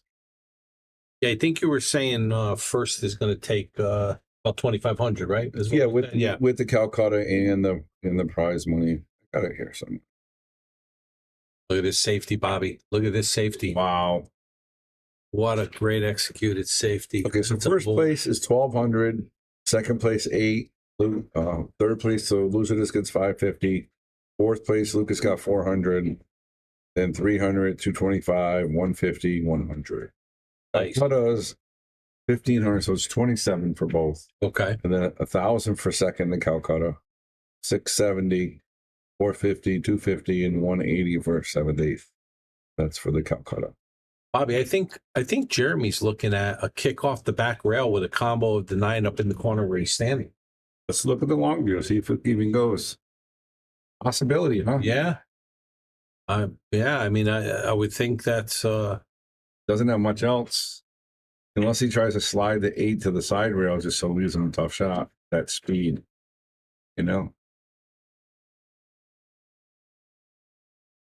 Look at this shot. Wow. That is going to be real for sure. Boom. Jeremy Sossei takes the first one with a great combo.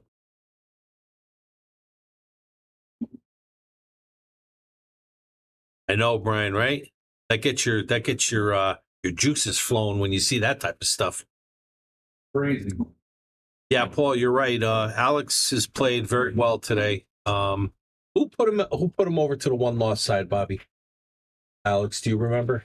Good question. I can look at my bracket. But he's been playing solid pool today, and he just came off. I just found out through the chat that he just came off of a win up in upstate New York, another Joss event. So he could go for a twofer on these Joss events. So he's playing really well. Yeah, he's definitely his game has gotten considerably better. I don't think he's going to be a 705 very long. Nope. Chris, the guy who's in the finals, knocked him off. Knocked him. Yeah. Okay. Well, that makes sense. I mean, Chris is playing well too. So Chris came in second in the last event here. Tom is saying 2-ball has to be in the back. I don't think in the Joss event it has to be. You don't think so? Yeah, no, I don't think so, Tom. No, they didn't. They haven't been racking the 2 in the back. Yeah. No. In this event, they don't require the 2 to be in the back. Yeah, Paul, this is gonna be a really good match. These guys are gonna you're gonna see some high quality pool between these two. Smart play. These guys are both very smart, capable players.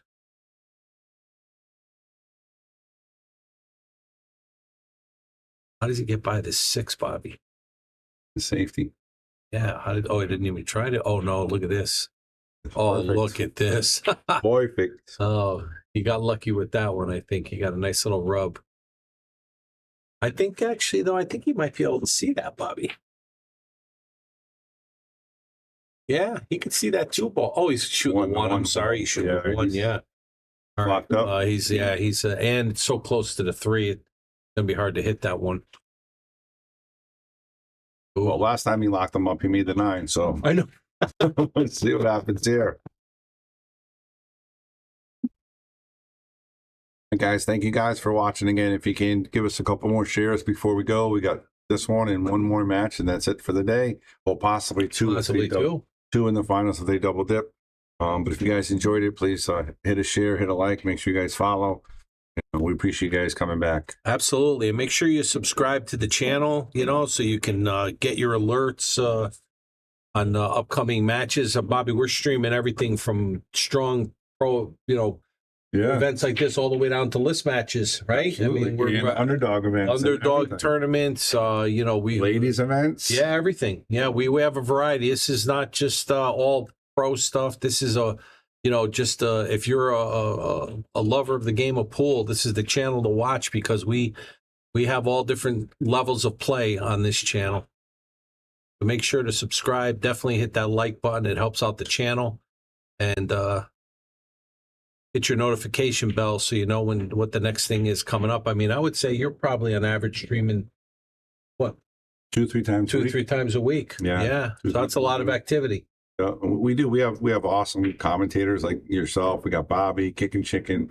Brian Brennan does a great job. Yeah, I mean, Andy Gow, of course. Clint Dixon comes in. We have and you got Joe Raccio once in a while now, and you got me. So you got a lot of good announcers. I really like our. So he's gonna push to a. That was. Well, he couldn't push. No, but he didn't try to hit. He just pushed the ball. Just to make it a little bit more of a difficult run out? I don't know, because he kind of made the 7 easier, but there's no shot on the 1 here, so. Right. Maybe he's feeling it. He's going to get back to the table. Maybe that's what he's thinking. Yeah, that's what it looked like from here. George, there's 3 players left. These 2 and Chris Niedermeyer, right? Yes. Okay. Yes. Chris is from New York, you said, right? Yeah, New York. He came in second. And then 2 Connecticut guys. Yep, 2 Connecticut guys. Mike, I'm sorry, Chris, you're right. Also, he's going to try to lock him up. This is a tough one.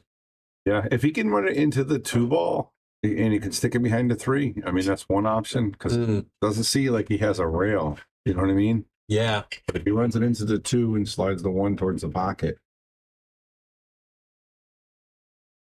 He's going to go up top. He's going to try to get him behind that 9-8.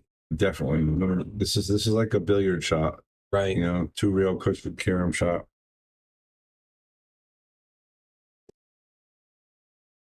Yeah, I've watched videos, Bob, on Danny Hewitt. He's a strong player. I've watched him play in a few matches. He's really strong.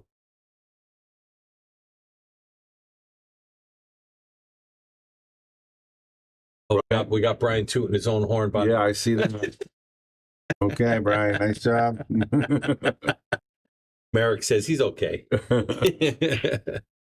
No, everybody in the booth does a great job. You know, it's you bring really seasoned players in here that know the game and know what's happening on the table. You know, That and you need a little entertainment factor Sure, too. Somebody sure. that can talk a little bit and you know just share some stories. little Yeah. little color to it. You know, color to the commentary. But he's going to go at this 2 rails And trying to get underneath it. Yeah, that's a lot of spin. We can't have any more Bryans in the booth. We have Too many Bryans. Yeah, it's too hard. It's too hard to keep track. And he leaves them wide open. And we got Brian Brennan, then we got Flying Brian, and flies a 9-ball in. That's Flying Brian. Yeah, we got Flying Brian, and then we got the Kicking Chicken. So we really only got one Brian. We're good. Flying Brian and Kicking Chicken. Oh, Tom, you are right. No monotone people, please. I've watched streams where I've only been able to watch 5-10 minutes of a match on like YouTube, and the commentators are just monotone. It's horrible. Yeah. It takes away from the fun of it.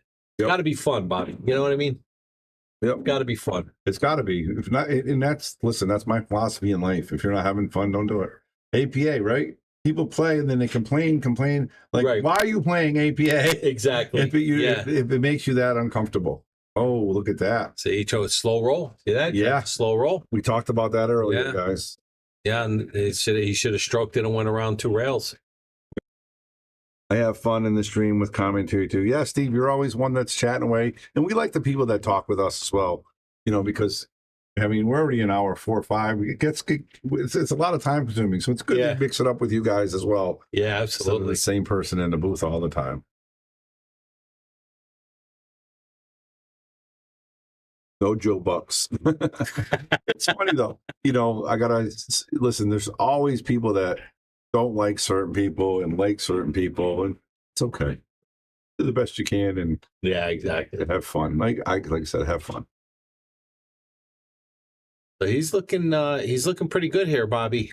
Yeah, Alex doesn't want to get a big deficit like Jeremy was in last match. Right. 4-0, 3-0. It's tough. I like mic check. I can always mute what I can't watch. Yeah, absolutely. Yeah, what I can't watch is with the dual cam showing at the same time. That's kind of why I had that earlier, but again, I do get a response. People don't really like it that much. The dual cams. Yeah. No, I got to tell you, it's. I've watched it that way on the stream, and what I found happening is your eyes are flickering back and forth between the 2 matches. Yeah. You can't really focus on the one match. Somebody's talking about the one in the bottom, and you're looking at the one at the top. And you're like, what is he talking about? Right. Did he miss that shot? It's just it's. Yeah, of course, Steve. It was unfortunate with your accident, but I'm glad you're okay, and hopefully we'll see you here again. Peppermint Patty, go home. Who's Peppermint Patty? Patty Maizano. Oh, really? I believe so. Yeah. Hey, listen, she brought us Danishes and from Noli's. that good maker, Mazzucato. Yeah. Thanks to her flying. So we get a couple people, bring us a couple pizzas in here. We're going to be good to go. Yeah, we can be bought with food. Absolutely. All right, this is tough to get on this 6. See, he got it. Brown nosed all the way, baby. And proud. Food goes a long way in this booth. Yeah, absolutely. Uh-oh, now we got Patty and Flying Brian going at it. Yeah. You got to love it. Oh, wow. Nice. Oh, look at this. Yeah, right in the side. Perfect. That worked out nicely. Yeah, it sure did. I want to replay that because just the way it kicked that ball, I mean, he might have played to hit it because he hit it pretty solid. He put it in a nice spot. Yeah, it's a great shot. 7, 8, and 9 are in a really nice positions right now. Mm-hmm. So it looks like we're going to see Jeremy go up 2-0 on Alex. There's nothing, and that's not something that you want to know. You want to, like Chris. Chris came out strong in that match, and I believe that's why. I think if they went head to head, it would have been a different match. 2-2, 3-3. But he came out strong. He made it 4-0, and it's just for anybody that's a hard deficit to overcome. Yep. Takes a lot just to come back, and then you have to take the lead and stuff. So Hector says Cannolis, that's right, baby, cannolis.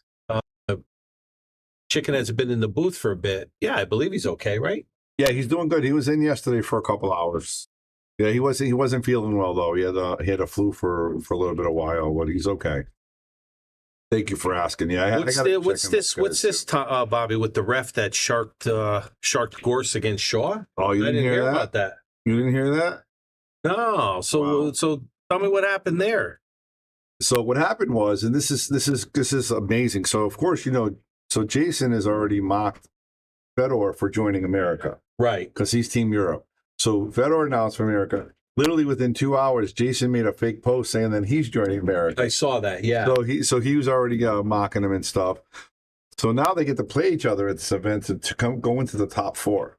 Okay. Both playing magnificent. One downfall you got to give to this event is the referees. This is how they did the time. The referee started the timer. The referee said 10, 5. Oh, geez. So, and players aren't used to that. I mean, it's usually pretty quiet nowadays when you're playing in a big event. Right. And hold on one second.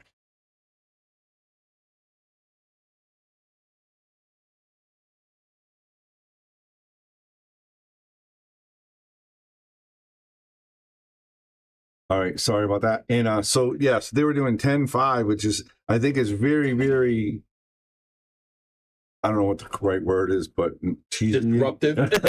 Cheesy is too. It's a professional event. Yeah. Should have a shot clock with a noise or something. So Fedor Goris is down 9-8. He's shooting the 7 ball. And he gets down to shoot. He's ready to shoot. He's not going to miss the shot clock. Right. As soon as he goes back to string 5, and he missed the shot, and he actually forfeited the rack after that. I've never seen him. He said, all right, I so mad. Yeah, I think he was so mad. Wow. So now Team Europe and USA are really going to be a little bad blood right now. Yeah. It's heating up. Oh, wow. Look at this, though. He's going to get very fortunate with the leave. Yeah. Misses ball in hand, but gets lucky on the leave. Yeah. So now he's going to force Jeremy into, that's a tough kick. I guess you got to go long, right? Yeah, I don't think you can get by that. With the 7. 2 ball, yeah. This goes side rail. That's what he's going to look at, but how can he go side rail? I'm saying you can't. Yeah, he's got to go off here. He's got to go long rail. Yeah. Yeah, that's tough coming in. There's a good chance of scratching with that shot, It keeps the inside of it. It sure will.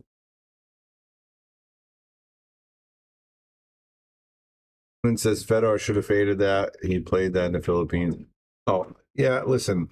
You know me. Like I said, there's no commentator's curse with me. And if you miss, you miss. If somebody walks by you, it's your own fault. So I agree he has to take thing. But as far as my thing, if you have a professional, thing you're trying to run, you got to do better than that. You got to do better than that. That's all. I have a quick story, Bobby. So I used to play sets with a guy when I was this is about 5 years ago, and we used to meet up, and I missed it. And the bar that we used to play at used to have one of those swinging style Western doors to get behind the bar. Yeah. And the guy's down on the shot, and the bartender goes behind the bar, and when the bar door squeaks, when the bar door swings, it squeaks. Yeah. The saloon doors, it squeaks. And he gets up from the shot, and he starts yelling at the waitress. "What are you doing? I'm trying to make a shot here." She's just doing her job. Yeah, she's not paying attention to his shot. And how many times did that door go off that you guys played? Oh, and I had to wind up stop to play with him because he would complain about if somebody would move a chair, just any noise. And what I find, most of those people don't usually win. They're making excuses to lose before they start, right? And they usually don't win, right? So that's what I'm saying. You can't. And my nephew was a great player. I taught him that from day one. Says if you ever miss, you're never going to make an excuse. Exactly, because you missed. Exactly. Yeah, and I mean, this is not tournament stuff. This is playing APA. This is playing league stuff. There's all kinds of activity when you're playing league, and who's walking by, who's yelling across the room, who's cheering because their teammate made a good shot. If you can't get past that, and this guy's complaining about a squeaky door. I know, yeah. That's so. Yeah, like I said, you're looking for the excuses. Steve Sutton just made a funny post. Look at this. Oh, he may have got it, but that was close. That's a tough one. Yeah. But he said his shirt may have been over the ball. That was another issue on the U.S. Open, man. That was another big issue. Gotta love it. There's always some kind of controversy in the sport of billiards. I don't think he has this shot, Bobby. I don't think he has. I think he's got. I don't think he has it. I think he's going to try to either masse or jump over the edge of the ball. Oh, here we go. We got a question for the booth. Going to try spinning this ball in. Oh, I try to spin the make. Yeah, and he's going to leave it hanging. Oh, he might get him. No. Shaw just got the new Rasan tables. Are diamonds not cared for in the area? It's a great question, and there's really I have 2 bar diamond tables at my place that we use a lot, the 7-footers. But in Connecticut, there's really only one place that has 3 or 4 diamonds. There's not, for whatever reason. In Rhode Island and Mass, there's a couple places, big places that have them. Wow, look at that 6 ball.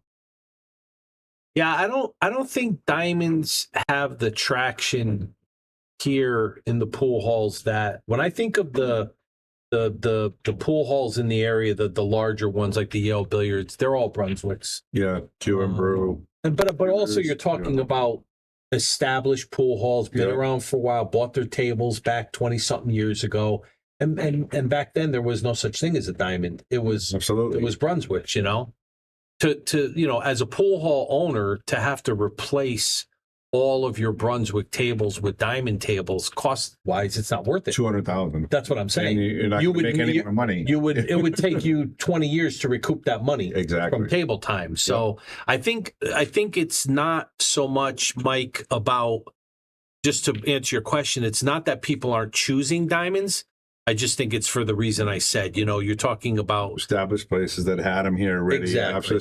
And you're just not going to replace all your tables at that cost. They're just not worth it. I know Bobby when he put his small tables in, put some diamonds in, but to replace 16 tables.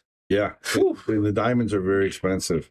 And of course, I'm sure Jason got a little bit sponsorship, which is great. I mean, he deserves it. Yeah. And so that. But those diamond tables, I mean, not diamond, those the Rastons are really nice. Yeah. They're really nice. They're brand new. They look great.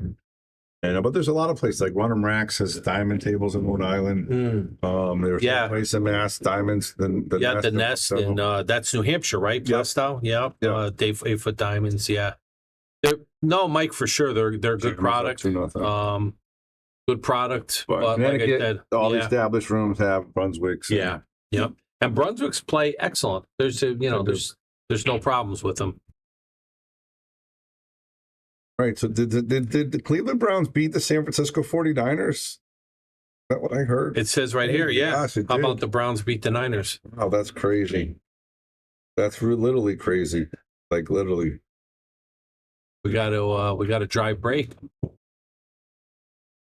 Dry break from Jeremy. And Alex really doesn't have much of a shot on the way. He's no shot on the one, but he's definitely got a safety opportunity.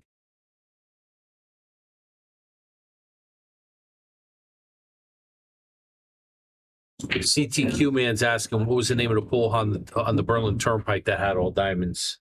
Ultimate Billiards. Ultimate Billiards had all diamond 9-footers, and they had diamond bar tops. No kidding. But that place was monstrous. They had a band. Place for a band. Oh, geez. It was enormous. Wow. And how long ago was that? 20 years ago. Oh, so really? Yeah, 20 years ago. Probably just before you started getting in the pool. Okay. And it closed down. Yeah, because I heard of a place in New Britain that had a lot of tables, and they went out of business, and the tables sat in the... That was Ultimate Billiards. That was Ultimate Billiards? They sat there for 10 years. Yeah. Okay. Jeremy got... Well, no, I don't know. Alex might be able to cut that in the side. Put a nice safety behind it, too. We can roll the 1 towards the 2, put the Q behind the 8 ball. Dylan's saying 3-0, Jeremy. That could be. We're talking a lot. Yeah. We'll check right now. Dylan. Thanks, Dylan. Dylan, get in the booth, Dylan. I'm getting out. Keeping us on point. Thank you. That's the one thing when the two of us get together, we start gabbing, Yeah, sharing stories. But thank you, Dylan. Yeah, no, we've got a couple compliments. We appreciate you guys out there. Thanks, guys. Yeah. It's a lot of fun doing it. Really is. So table 4, Chris is Practicing, warming up, hitting some balls. That's what you're supposed to do, right? That's what it takes. Oh, I went for the safety. Oh no! Look at this, Bobby. Left him. Look the at farm. this. Yeah, that's not what he was trying to do there. And look at this. Look at this 3-9 combo. It's wired. I don't think he's going to play it. You don't think so? No. Okay. He's going to play the 2 and straight in on the 3. Okay. Yep. The 4 is right there. The only top ball is maybe 4 to the 5.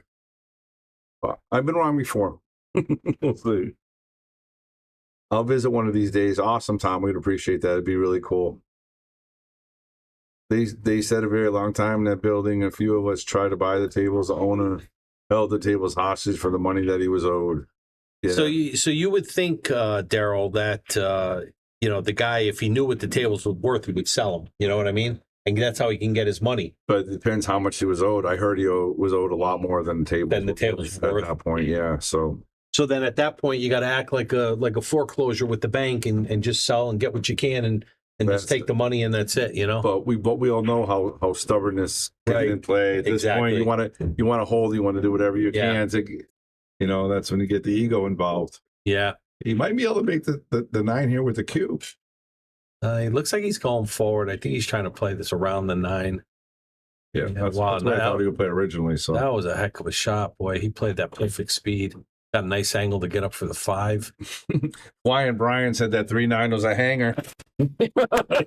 That's what I said, Brian. I mean, I'm thinking go for the 3-9, but listen, on the Shark Stream, we have top level players. These guys want to show off and they want to run out the table. I better see Brian's name changed on Facebook. Brian. Before I like that. I'd embrace that if my name was Brian. I'd embrace it. Brian. And he came a little short here, but I think he's going to be okay. Alex got to be sweating. Yeah, he'll be fine.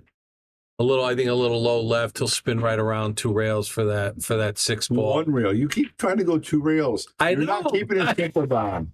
You got to keep it simple, man. I know. 1 rail. 1 rail. That's it. That's it. 1 rail.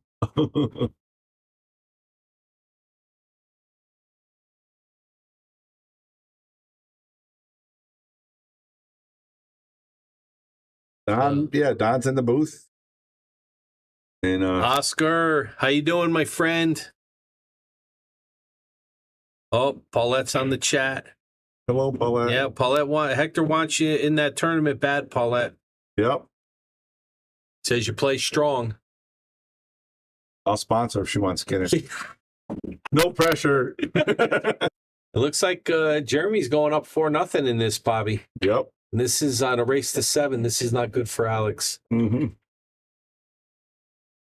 Me and Oscar are playing on Wednesday for our list match. So anybody wants to see my Fargo, you can watch that match and let me know what you think I am.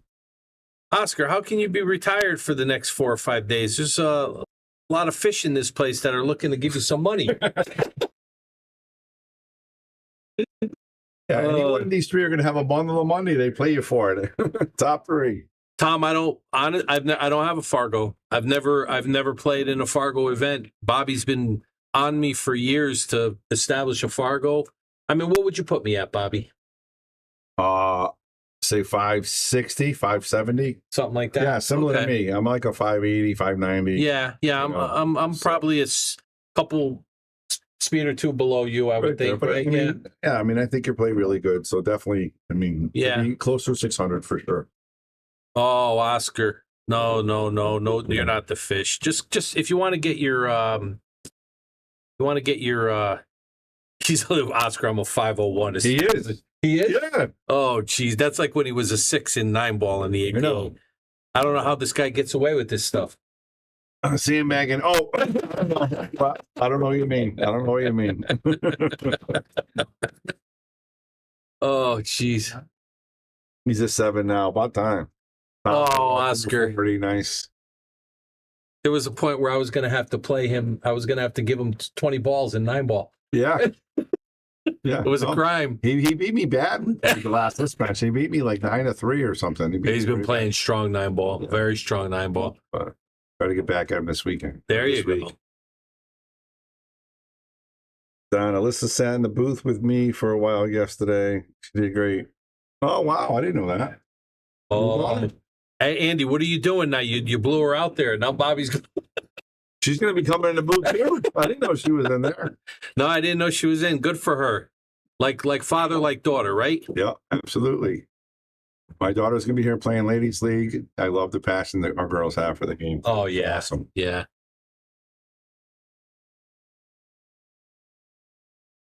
7 out. I don't know nothing about that, Oscar. I'm just hoping I win the lag so I get one chance to break. Hoping I win the lag. I want one chance to break. All right, so he left him long and on the rail. Yeah, that's a tough one. Yeah. What do you do? Do you slow roll it to get to the 2? Have to. He's got to be accurate here. Yep. Yeah. Nice Wow, shot. what a shot. That was a great shot, Bobby. I think he's pretty straight here, so Yeah. it's going to be tough to get on that tree again. Yeah. Yeah. It's going to be in big trouble. Yeah, we talked about the Vietnam. Congratulations, Jason Shaw. Really good stuff. Yeah, and our stream's been buzzing all weekend. We've been having so many people watch it.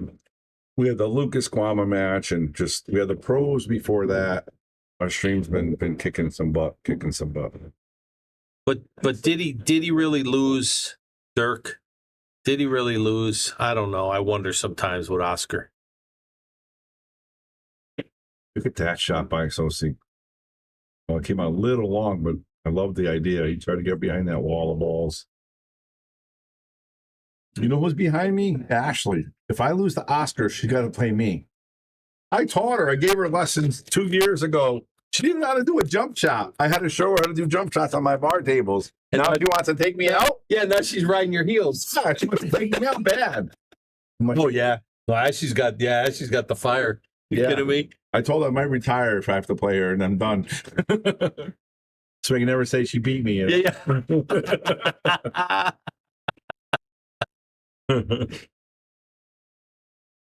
All right, nice safety there. Looking for a kick here. Oh, jeez. JP. Thinking about flying Brian. Any pool hall can only handle one JP, Oscar. Well, we actually have 2. We have a JP and we have a Dave Werner. So the flying Brian. Yeah, the flying Brian. Yeah, I mean we can't do much more than that, you know. Going to tarnish the reputation. Oh, Dirk, you took him out. Okay, then at least I know it was an honest loss. Oh, not nice hit, but he left him. All right, Alex, here's your chance. Yeah, this is going to get you in it. You need this game. This is huge. You need this. This is huge.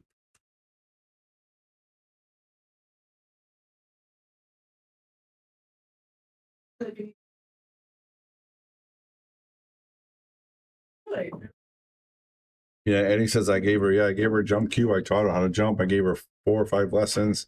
And then she's gonna jump the 9 on you to take win me out. I know.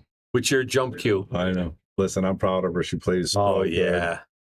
So it's a lot of people saw, but I saw right away too. As soon as I met her, I said, "Listen, I want you to go to the expo and play in the women's event." Yeah. And I said, "You play that well." Yeah. And she came in second. Yeah. The second year. Yeah. She has it, whatever it is. Yeah. She loves to play. That's why we sponsor her in the Sharks game and try to help her out a little bit. Well, she's got the desire to learn. She's always. Yes. Always, I would come in here and I'd see her playing, with Lucas and with Phil, and she play with all these top great players to learn. Yeah. And she spent most of the time racking. You know what I mean? But she knew. She learned. Yeah. But also, she would play with anybody. If they weren't here. Oh yeah. She wants to play. Oh she yeah. wants to play with anybody. No, she definitely. Oh, Dirk said, "Sorry, Bobby, I couldn't hold her back." It was Dirk's fault. Well, I should play Oscar first. I'm going to try to give Oscar to her first, and then we'll go from there. You hear that, Oscar? You're going to get handed over. You're going to get handed over. That's the plan. We'll there you go. You better come with that A plus game. Yeah. I may have to stop over his house on Tuesday and maybe get the babies all fired up. get them a little tired, get those babies up and screaming a little bit. You get them on team no sleep. Yeah. Get the wife. Give the wife 20 or 30 to text him every 10 minutes. Yeah. Like he's got 2 1-year-olds, man. I don't know how he even hold a stick. Wow. That's tough. Look at this. Alex Bausch saying, "I'm not done yet, son." Yeah. Yeah. I think Max Ball has been buying diapers for his kids for the past few weeks, Oh, Oh yeah, he's always he's in had a there. baby? No, he's always in here playing with Max and taking his money. Yeah. He bought the first year's worth of formula There you go. for those kids. Oscar taught him some stuff, though. Max. Oh, absolutely. What a Liz, how are you? Yeah. Come here, Liz. Come on, Liz. Don't be scared. Come on. He owes you tickets. Oh, you owe her tickets for the queue, Ooh, Frankie? they're already in there. Yeah. You go to the front counter and get things. Oh, okay. That's because I'm on the line talking. All right, Alex Bausch. Liz Glass. Nice to see you, Liz. Oh, I know you do, Oscar. I know you do. He's got a special Venmo account for Max. Just wire me the money when it's done. Why don't you just have him send you like $50 a week and just be done with it? Yeah, so you didn't have to play. All right. Alex Bausch on the board.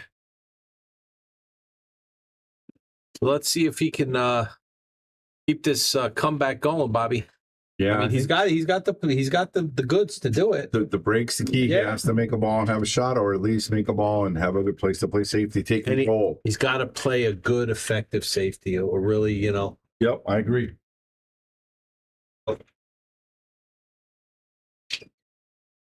Oh. Yeah, that's it, Oscar. These are the last 3. Chris is sitting in the winners on the hot seat, and whoever wins this one has to double dip them. Thank you. See you win.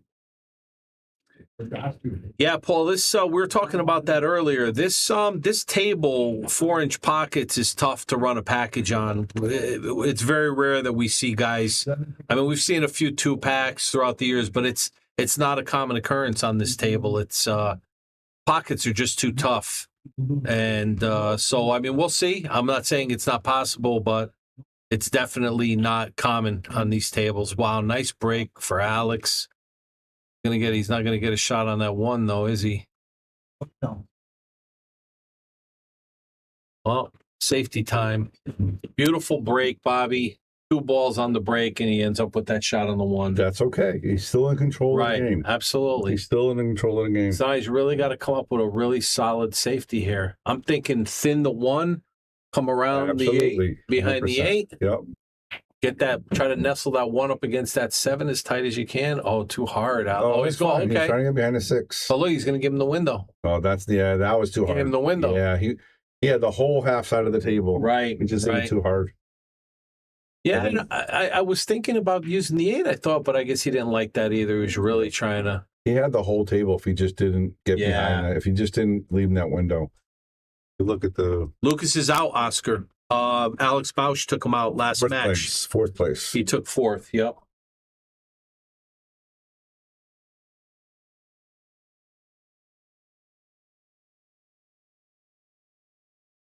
But he's got to not only play this ball, Bobby, but he's got to get position with that 7 and 6 sitting there.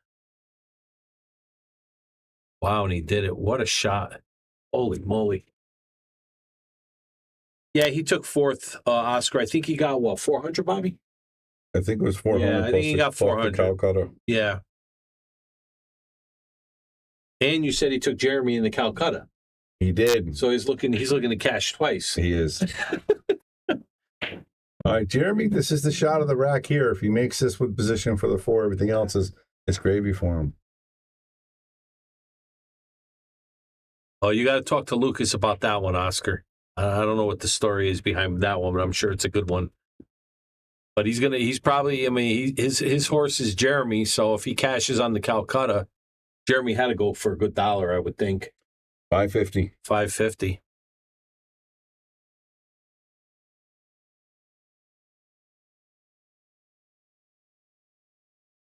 What are you thinking about this shot, Bobby? Look where he ends up with the 4.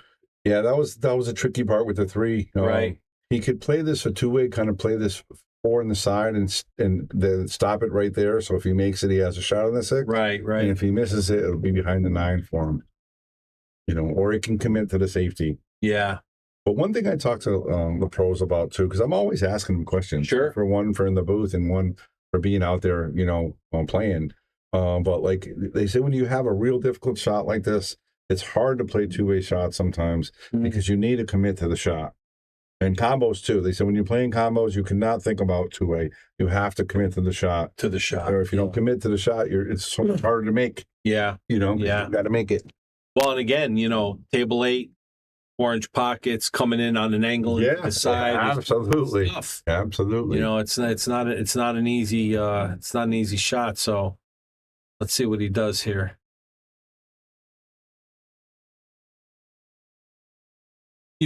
Your horse was Mally? Yes, sir. I do the Q raffle after this match. Right after this match, yeah, we're gonna. We're gonna come out with you, but Bobby, look, the nipple got him. It did, and he But he was committed to making that ball. Yeah, but right? well, I don't know. He would have had no shot on the 6. Look at the 6. Oh, okay. I don't think. Let's take a quick look at the overhead. Yeah, he had no shot on the 6. So I'll be right back. Sure. Yeah.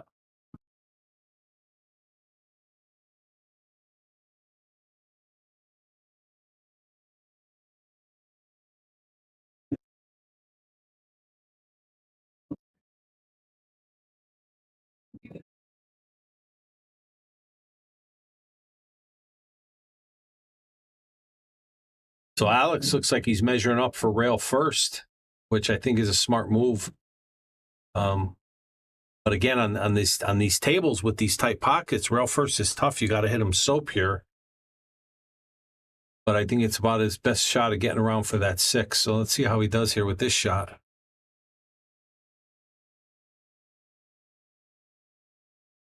Beautiful. Very nice. He got a little wanky on the 6 ball. Gonna have to bring it all the way over to the side rail and come back. That's a tough one. I don't know if he plays it or if he plays a safety.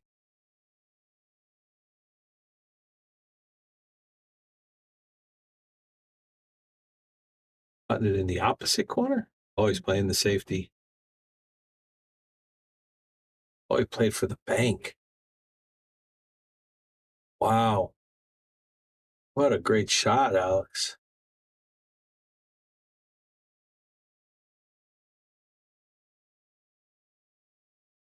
See this from the overhead. I think he's got a rail. Oh, it's a tough rail first.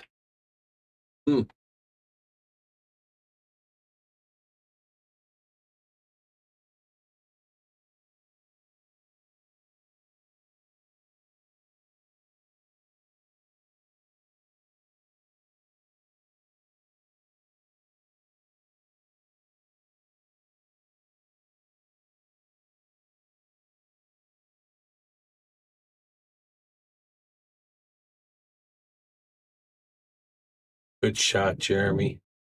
Good shot. Should be out here 5-1 in a race to 7. Gonna put the heat on Alex.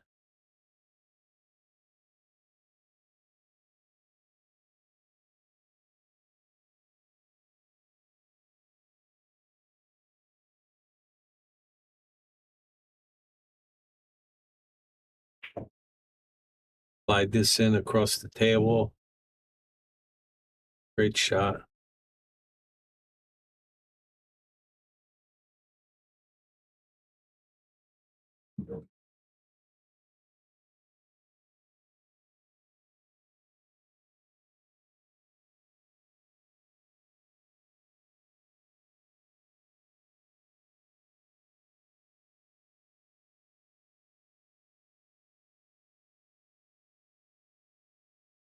Well, it looks like Jeremy's going to put another one up on the board. Make it 5-1. He's going to be breaking to get on the hill.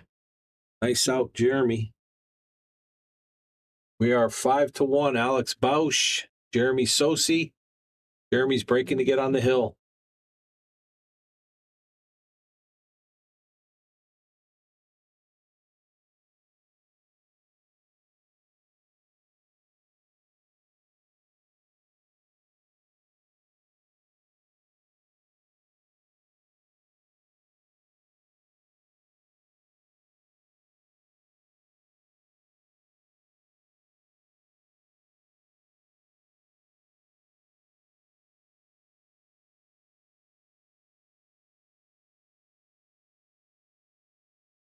Yeah, it looks like Jeremy's running away with this one, Patty. I mean, you can't count Alex out, but in a race to 7, Jeremy's breaking to get on the hill.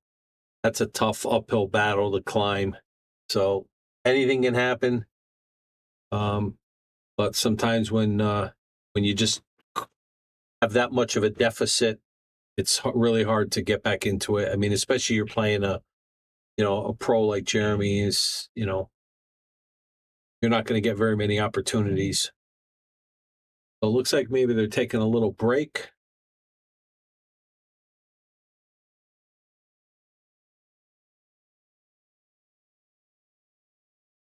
Yeah, I agree. I thought he would have come to the table feeling real confident, and I think he was. But I would have to suspect that when you're entering into an event like this and and you're playing against a pro, it's got to be a little intimidating.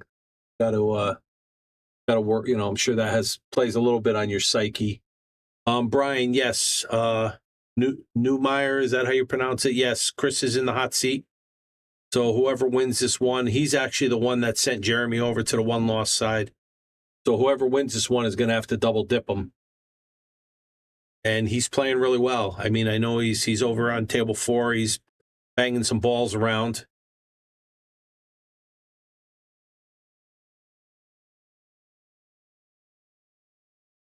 You're right, Dan. You're right. It's amazing. And, it's not like these guys are running packs to get out either. I mean, each one of these games, I mean, the few hours that I've been in the booth already, I want to say I've seen maybe 2 or possibly 3 break-and runs. I mean, these guys are not, they're not just running. These guys are getting into safety battles. That seems to be what the biggest part of these matches have been, is guys getting into safety battles, and whoever, misses the safety or doesn't make the right decision at the table is the one that's paying the price. So, yeah, I agree 100%.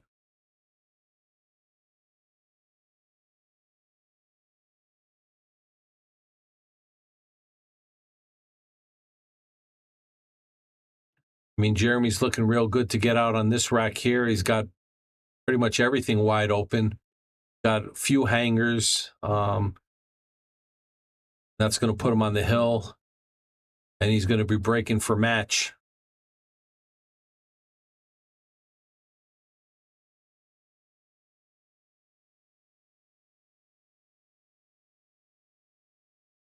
Yeah, no, it's amazing, Brian. Like I said, table 8 is a tough table, and if this was one of those events where, like Bobby was saying, he went to the event at US 1 a couple weeks ago, and I mean, people were running 7 packs and stuff like that.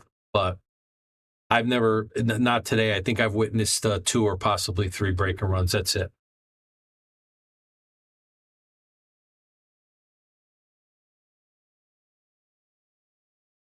Oh.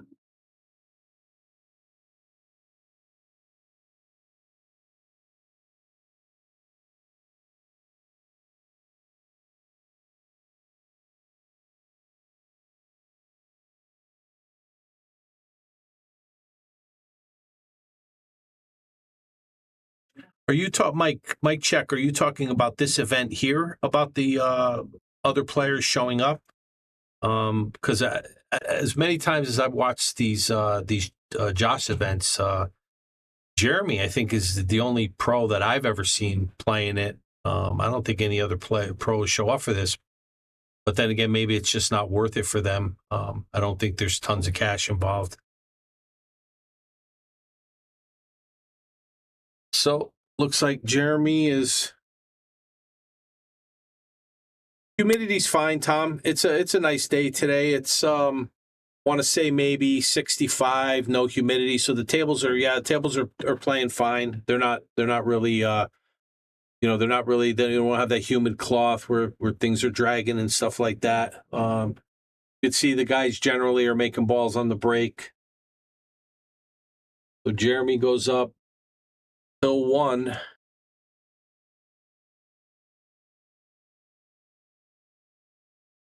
Oh, really? I didn't know. Was there some controversy about that, or was it strictly because he got beat, or was there something that happened that SVB didn't like? Because I watched a match online one time where Shane was playing Corey Deuel. I think it was in a money match, and something happened. He was accusing him of something, either maybe bad Brad Brax or something like that, but he quit in the middle of the set. I don't know if that's a thing with Shane, if he's got a reputation for just quitting, but I don't know. Tell me a little bit more about that. Was there controversy over that, or did he just flat out not like the fact that he got beat?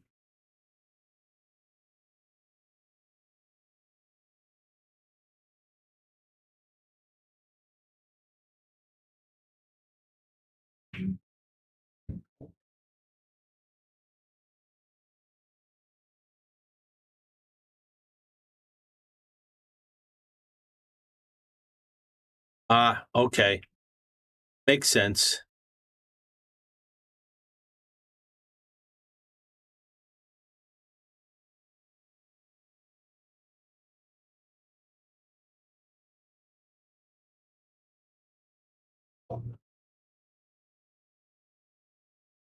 So Cliff, my only question would be, so you started to play in the event and then you realized that you had double booked yourself, and so then you quit in the middle of the event.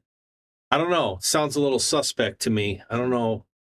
I remember I played in a tournament one time years ago, and I was actually doing pretty well. I think I won my first 3 matches, and then I got to my 4th match, and it was a single elimination tournament, and I got to my 4th match, and the guy beat me. And after he got done beating me, he started packing up his cues.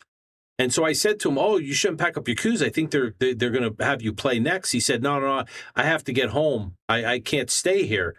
And I thought to myself, "Geez, what a kind of a crappy thing. You come in, you win, and then you just basically forfeit. Like you should have not even played in it. If you knew you couldn't commit to play the whole day." So,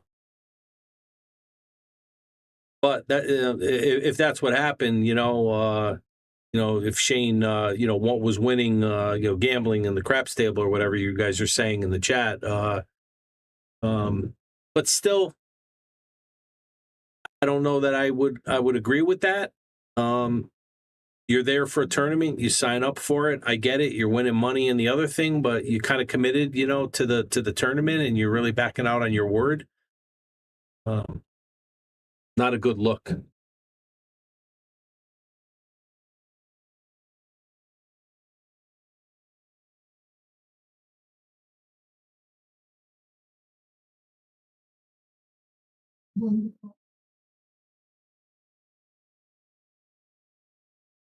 Yeah, that's what I'm saying, Cliff. I mean, I've so far there's three different stories of what happened there, but I mean, generally, I don't think that's Shane's reputation. I mean, he's a pretty ethical guy. He plays in these tournaments, so I don't know. It might have just been one of those freak things where something happened. Who knows what happened? But as long as it's not something that he commonly does, and is not what he's getting a reputation for, then you got to give the guy a pass on that one.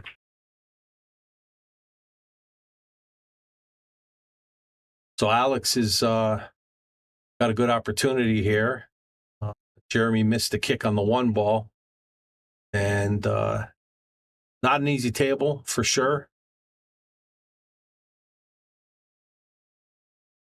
Nice play. Hit it just a little bit overhit it, but I think he should be okay.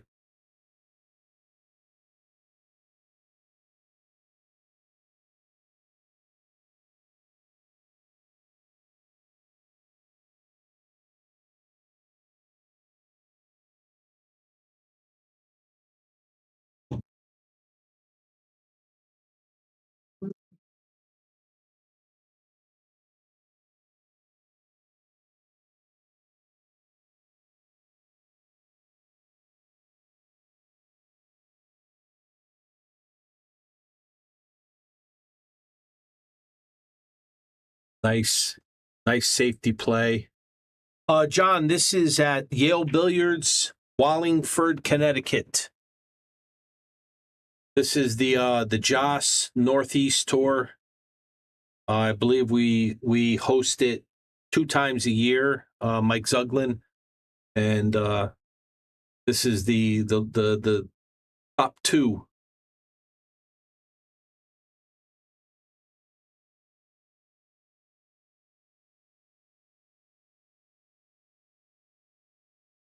I don't think there's going to be much of a rest, Mike. The hot seat player is waiting in the wings, Chris Newmeyer, and he's been sitting for a bit. So I think they're going to go. I mean, I'm sure they're going to give him maybe 5 minutes to catch a breath, and But wow, missed that one by quite a bit. And then I think they're going to go right at it. So this should be relatively quick. But this is it. We're down to final 3. So whoever's going to lose this one is going to take third. And then, like I said, Mike went undefeated, or Chris, I'm sorry, went undefeated in this event. So whoever plays him is going to have to double dip him. Thanks, John. Appreciate the nice words. We do our best here to stream some good matches, and like we were saying before, we don't just stream matches that involve these top players, top amateur players, pro players, but we stream all kinds of matches here. Everything from we have our underdog tournament that gets played out of here, which is skill levels no higher than 4s. We have a few of those that happen throughout the year. Ty, I believe the finals is going to be first game will be a race to 9. If Chris loses, then they're going to race to 7. But I could be wrong. I think now that I'm thinking about it, maybe Mike has just one race in the end. That's so. Is that general with Mike's tours when they get to the finals? It's just one race. There's no double dipping. Bobby said a couple times, "Oh boy, Alex missed that 6 ball. That was can't be doing that." Yeah, that's what I thought, Phil, because Bobby said a couple times in the booth that there was going to have to be a double dip.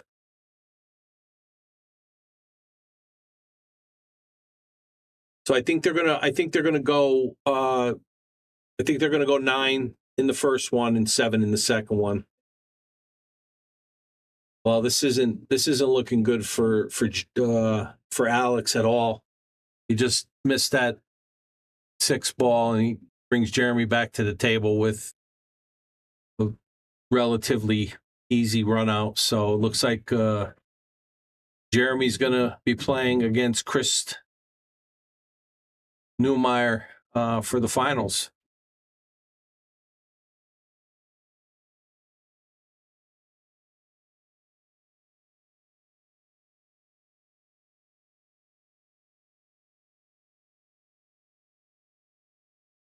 All right. Jeremy takes it down, and I guess we're going to take a break, and we'll see when they're going to get started with the finals.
All right, here we go. Get ready to lag. We're going to do a race to 9. Jeremy is very, they're talking about Moscone Cup here, huh? Jeremy's very underrated. He deserves to be on the U.S. team. He's a different level than the rest of Connecticut, the rest of the country. Whoa, big. That's big words. Big words. Phil's willing to put his money where his mouth is. He'll take him for 500, he said, in the first set. Wow. And hey, Chris is playing good. I mean, somebody may want to take it.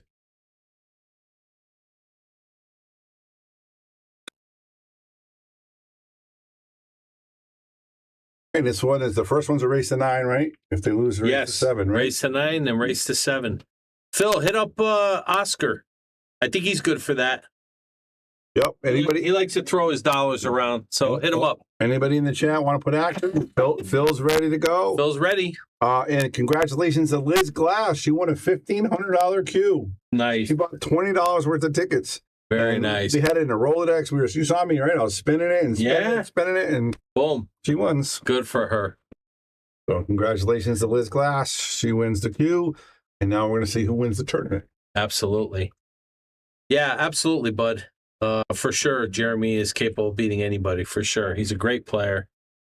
And he just beat Alex 7-1. I know. And Alex is playing strong. I think Lucas might have lost on purpose. He didn't want no part of it. No part. Look at this break. Jeez. He has the best break for a smaller guy that I've seen. He's just he breaks harder than Lucas does. He breaks way better than Phil. Oh, I mean, I'm sorry. Did I say that? He breaks really good. Breaks really, really good. All right, guys, we need a favor from you guys. We need to stream it out there. Let's get the numbers up. Let's get 200-300 people watching this fantastic matchup. Finals. And it's a good match. Chris is playing good. He's the one that knocked Jeremy over to the one-loss side. So, there's 64 players, great players, a bunch of big handicaps. Good safety. No, I don't think it goes by there, Bobby. Yeah, I think he's good. You're going to see some good playing, some smart playing. I don't see anybody's going to be too aggressive here. And look at the chat, Bobby. Oscar had a whole lot to say before, and now all of a sudden he doesn't have anything to say. Chirping. Yeah, it's quiet now. It's quiet now. 335 more for Dixon. For Dixon? Yeah. Okay. So you got it all. 24. I got all Dixon's money. It was 90 and whatever. Yeah. 225. I got a separate. Whatever. That's fine. All right. All right. Thank Dixon. you. Yep. All right. Got it. Okay. Oh, big mistake here, Bobby. He tried to play safe. Look what he gave Jeremy. Wide open, too. Yeah, wide open table. Nice shot on the 2. Leads for good position right over to the 4. Yep, you can definitely just put a little bit of bottom left. Right. And come right about over here. Obviously, don't want to hit those balls, but yeah, I'm not used to drawing from over here.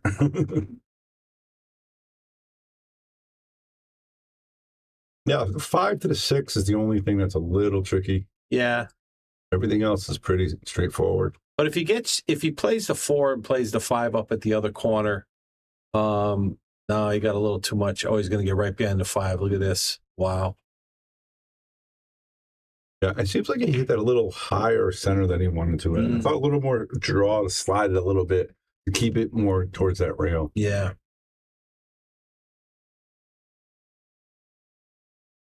Clint Dixon, no. John Dixon. Nice try, though.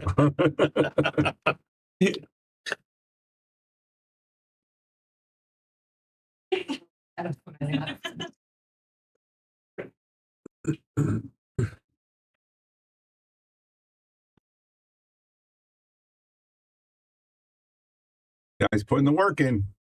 Oh, yeah. I'm using it. You should be using it. Are you using it? You should be using it. That's Liz, come here real quick. Seriously. So I want to say congratulations on winning your new. How does it feel? Great. If I look bad in the picture, please don't put it on Facebook. That's Liz Glass. It's all weekend. You just won a $1,500 queue. I did. That's a lot of money. I haven't processed. I mean, I'll give you $100 right now. No. No. No. It was a shot. No. Congratulations. Thank you. I'm going to use it in my ladies' league match now. There you go. Awesome. That's All right. perfect. That's all. That's a nice cue. Yeah, Very thanks. nice cue. All right, thanks. You leave it open. All right, that was Liz Glass. Yeah. You Congratulations. Come to Yale Billiards, spend $20 and then walk And out you with walk us. out with a $1,500 cue. Amazing. Everybody's a winner at Yale Billiards. I like that. I'm gonna put that on a t-shirt. Oh, I don't know if I like that, Bobby. I like it. It was a You're good right. shot. Yeah. I would have liked to go be to a little different- straighter. Yeah, Yeah, that's a pretty extreme. I mean, I'm not, it's not a problem for him, but just a little bit more angle than I would like. definitely. This is one of the ones you just got to play it in good speed, not slow roll. Right. Good speed, so that it comes off one rail and bounces, and as long as it doesn't get behind the 8, you're good to go. You think he's gonna play it up in the corner by the 9? I don't think so. You No, I don't think he's play gonna the other back one. cut it? I think he's going to back cut it and play it at one rail. Yep. And Well, let's see what. No, he's playing in the other corner. I think this was tougher position. The other one Yeah. was more natural. Yeah, the 8 looms large on this shot, but let's see what he does.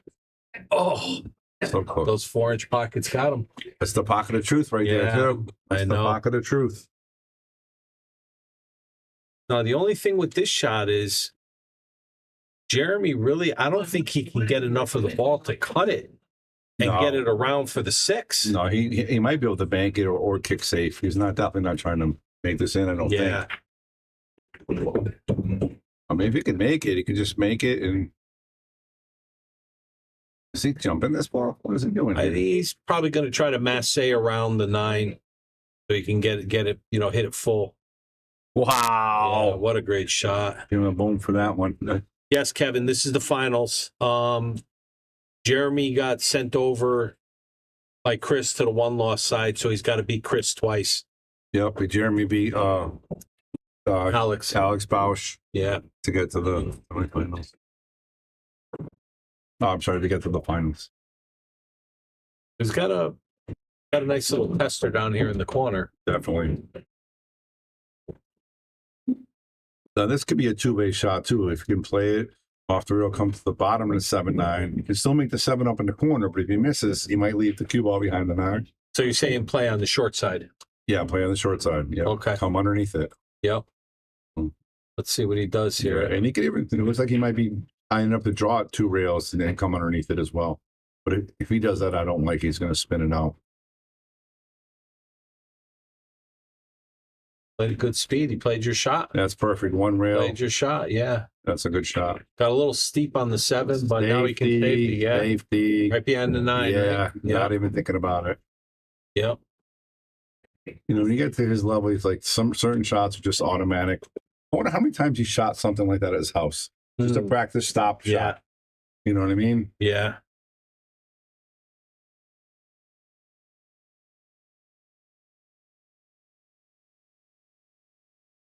So, I mean, this is definitely a very hittable ball, but just don't know if you don't make it, if you're going to leave it hanging in front of the pocket. Yeah, I think the goal is here is try to hit the side of it and either kick the 7 towards the 8-9 or the cue towards 8-9. Just try to get something in the way.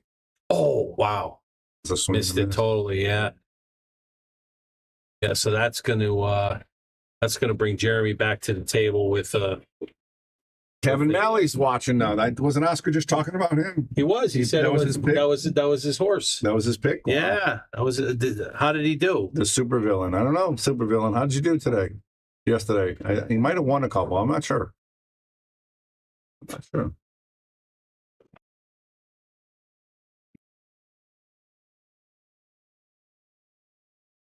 Pete Genevieve, strong player, Kevin.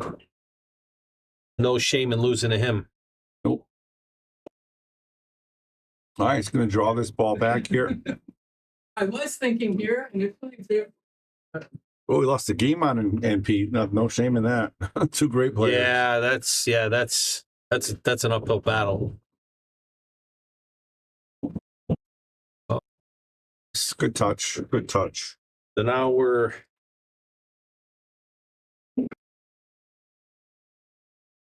here. I hope it's with the wrong gotta fix the score. Yeah. All right, so there's Jeremy Sossei goes up the first rack. We'll be right back.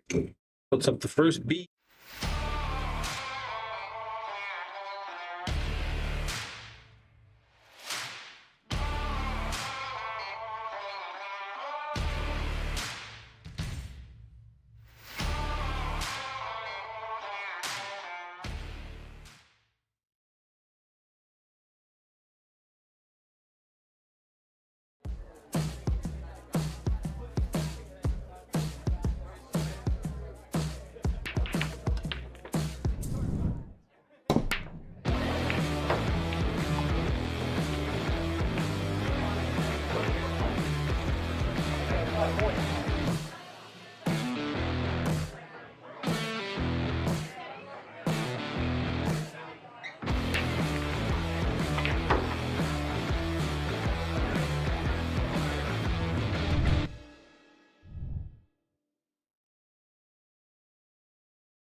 Oh, okay. Perfect timing. Right. Jeremy makes the 4-ball, or the 5-ball rather. He's got to look at the 1, but he doesn't have a shot. But boy, what a lock-up safety he can play. Yeah. Behind that 2-8, huh? He's going to put the cue ball right Oh, there. yeah. Right there. Nice and pretty. I'll leave it there and see if he gets it in the circle. Oh, he has to use the extension. It's going to be a little tougher. Oh, he's got the old school extension. We sell those at the. You have to tighten them. Yeah, Tighten them. yeah. They're good. They're good because they're you can use them on a bunch of different cues. Yeah, and telescopic too. You can even make them longer. Brian, yes. This is full double, so Jeremy is going to have to play Chris twice. They're going to go race to 9 first set and race to 7 second set if it goes to a second set.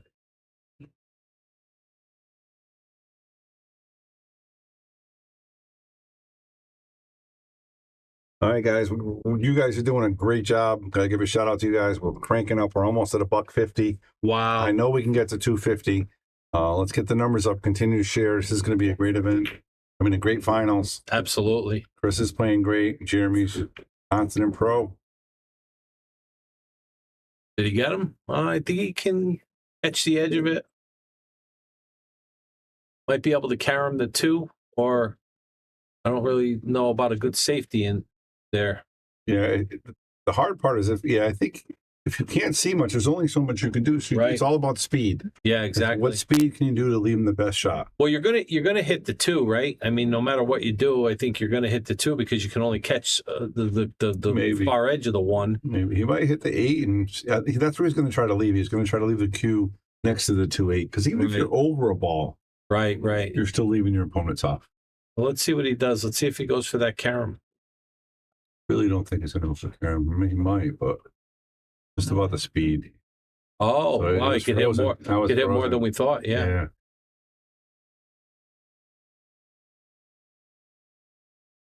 Oh, he got this. Is that what that is, Steve? That's a Longoni extension. I thought that was. I didn't realize that they. I thought all of the cue maker extensions were made specifically for their cues. I didn't think they. So I think Mongolian is this. They make the generic one that you can put on all. Yeah, the there's cues. a bunch of different. Oh, okay. Yeah, there's a bunch okay. of different ones. I know, like on my cue, my extension was made specifically for my cue. Yeah, that's why most people have them nowadays.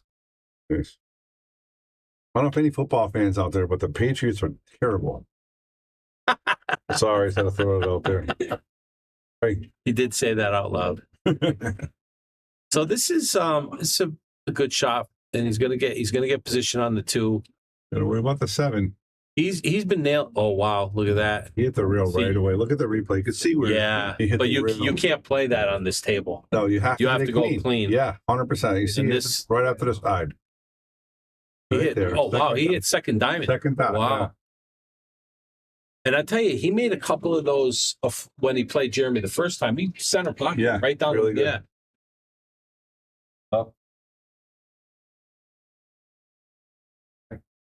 Now, is the Longoni also the one that you can extend, or is it just one length? Because I know it's got that thick knuckle that you tighten down, and it kind of compression fits around the butt of the cue. But Is it the one that also you can extend it out from like an 8 to a 12 or something like that? I'm not sure. Yeah, telescopic usually. Telescopic, Yeah, yeah. you can make them a little longer. Not all of them are like that, but some of them are.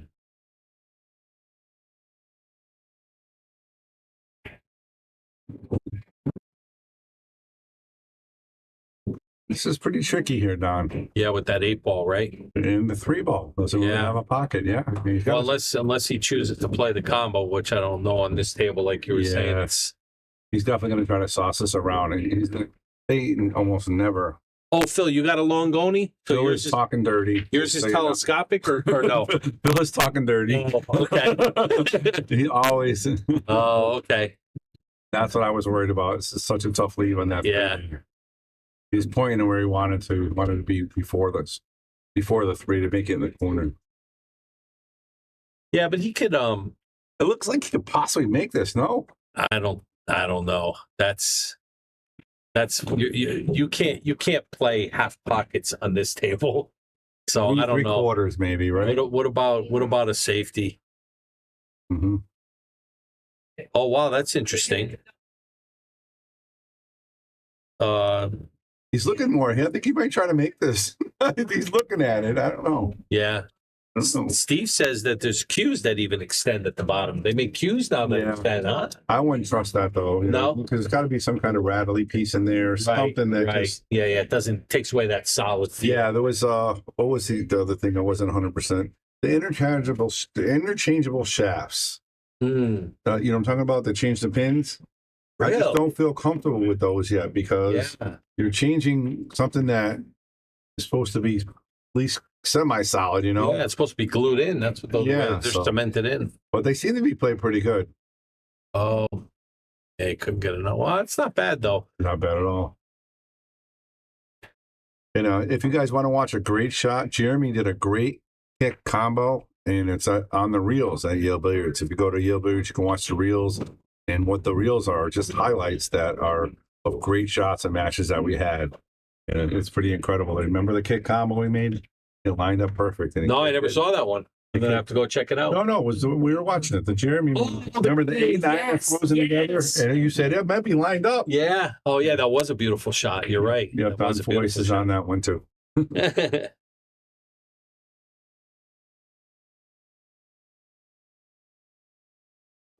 Leaked out a little bit.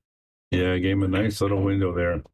I don't know that he's going to go for this shot, though. What do you think? No, he'll play another safety, right? Yeah, he's going to stick the cue behind the 9 and probably put the 3 behind the 7-8. He's got to be careful not to make the 7-8 because if he hits the 7, the 8's probably going in.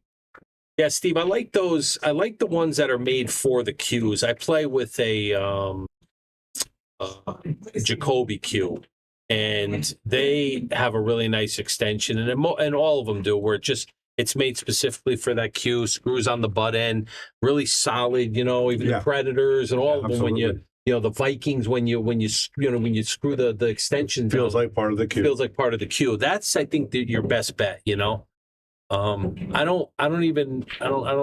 a big fan of the generic sort of ones. They just feel like they're not solid, All right, so he didn't get the safe he wanted. He actually broke everything up here, but not an easy shot. Got to make that cue ball follow off that bottom rail. Wow. Oh, that was what a nice shot. Yeah, really nice shot by Chris. Yeah. I'll tell you, if he can, he's looking really good here. If he can pull this game off and tie it up 1-1, that's going to be nice. Mike Matha, wow, how you been, man? This is so Chris is sitting in the hot seat. This is the first match. This is the finals. He said he has no chat, so we have to type. Oh, okay. I don't know if we can type it or not. I think we can. Oh, somebody else did. Brian did. Thanks, Brian. Mike's obviously looking for his buddy Lucas, which we all are, but unfortunately, this is 0 for 4 for Lucas in the Yale Billiards Josh tournament. Really? Yeah. Just can't seem to pull it off, huh? Yeah, something about it. He just sick. He would go load him. Hi, Cheryl. How are you? Good job. Of course you did. Our players are excited. I got my daughter playing out here.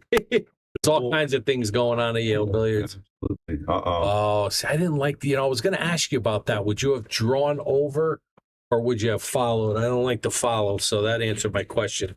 He's going to have the lovely combo, which I don't like, but he's going to play it.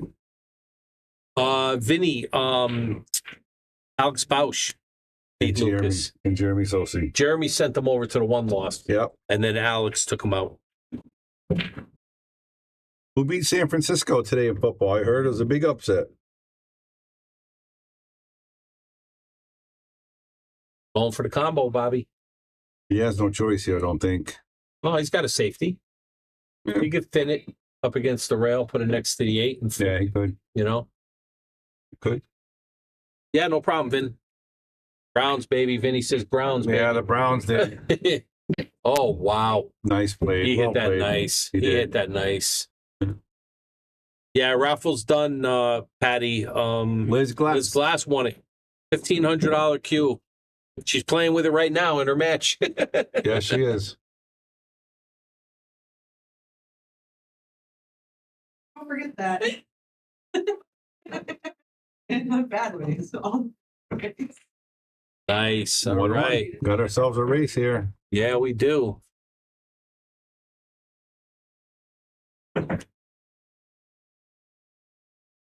That's okay. Figure yourself out.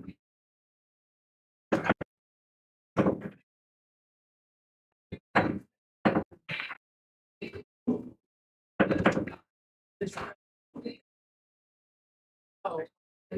That's what my tambourine in my door, dude. So every time I move it. You really want to keep it. I'm just looking for about that thing. The tambourine was in it. Was it not really down? You know what? I think so. Here we go. In the door. 1-1, race to 9. Get your popcorn, guys. This is going to be a good one. Nice break. But he's going to end up dry. Look at the 4 and the 5, Bobby. It's going to be a little tough. Yeah, everything else is looking good, but I think he's okay because look at their 3s. I think he can come underneath it. Yeah. And play it in the side because the 2 vault will be gone. Yep. And also maybe even play a safe if he has to. Yep. So now the question is is he making that decision right now before he even shoots the one? 100%. So in his mind, he knows he's going to play for either a shot or a safety. Yep. He's already determined that. No, not that 100%. I mean, he's going to wait till he gets perfect on the 3 for that. But I think he knows his goal is. I think his goal is first is I'm going to play the 4 in the side and win. Right. And then if I get a little off, I'm going to play the safety. Then I'll play the safety. So he's keeping the options open. Is what you're saying? Okay. Yeah. He's definitely. He thinks I can make the 3 ball and get position for that 4. That's what I'm going to do. Yes, it is, Jack. This is the finals. This is the first match. Jeremy has to beat Chris 2. So they're going to play a race to 9 in the first match, and if it goes to a second match, they're going to play a race to 7. Thanks for tuning in, Jack. This is last match or last round of the 64-player tournament, and it's going rather smoothly. It's only 5:30. I mean, still possibly have 3 hours left, but overall, it's going pretty smoothly. Think so, huh? If they play 2 rounds, if this goes 9-8, and then the next one goes 7-5 or 7-4. So he got a little wanky on this 2 ball. He did, yeah. He did not. I didn't think he wanted to play it like that. No, right? he definitely did not.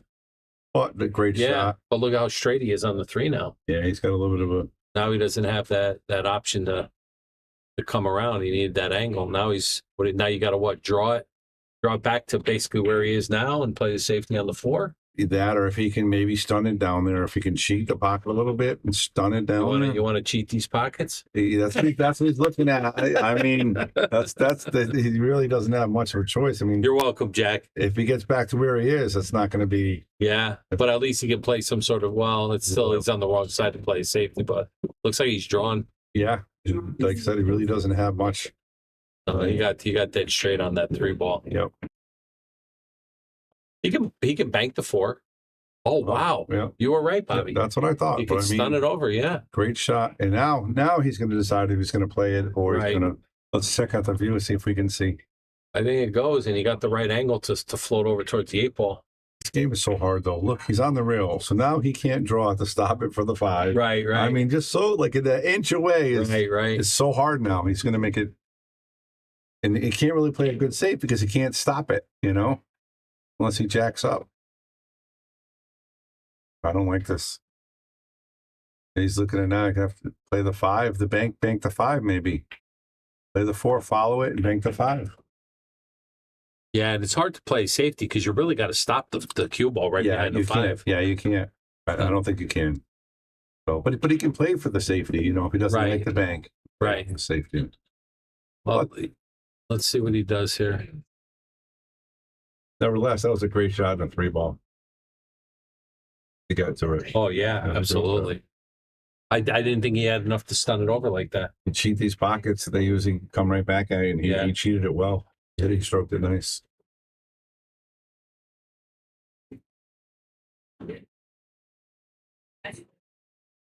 So weird. Why that? Guess he doesn't know how to make it. All over the What do you think, Bobby? What do you think, folks? Safety or the bank? What's he going to do? I'm saying he's going to play safe. Oh, he is. Yeah, he's going a different route. He's going to go all the way up behind the 7. Yep, that's a smart move. This is the first set, Daryl.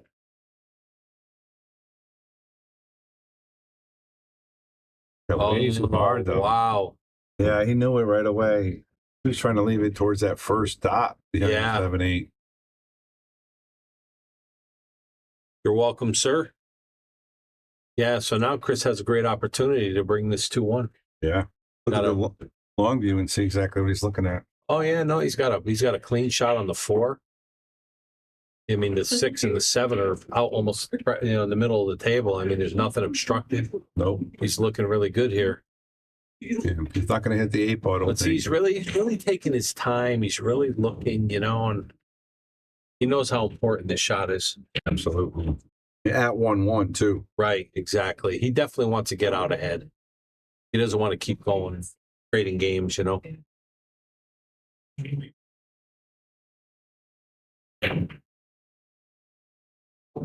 Yeah, got back up from the shot.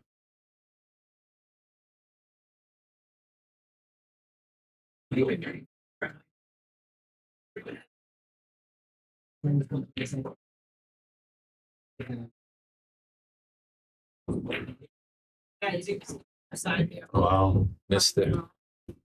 Yeah, He sold out. These 4-inch pockets are no joke sometimes. I think he might have been nervous on that shot because he got down to shoot it and he got back up, and I think he was really thinking about. Well, he knew if he missed. Well, sometimes when you have those, Phil's the one that taught me that. He says it got weird.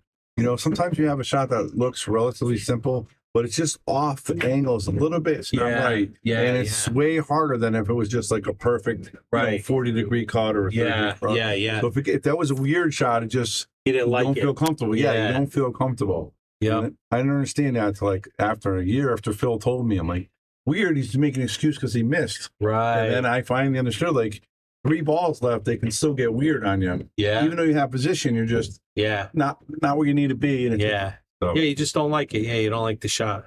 Yeah, Phil taught me a lesson that time. Well, and you always listen to Phil. He's a fountain of knowledge. He really is. Yeah, he's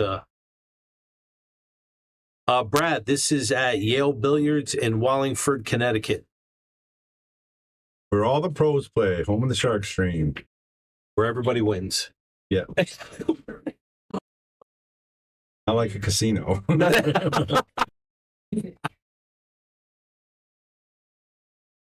You're welcome, sir. All right, he's going to follow this here with a little bit of left spin. Yeah. Looking at his line now.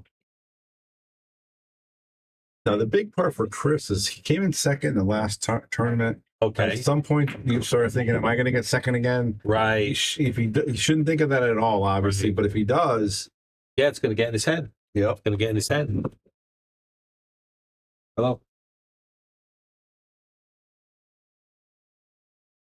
Yep.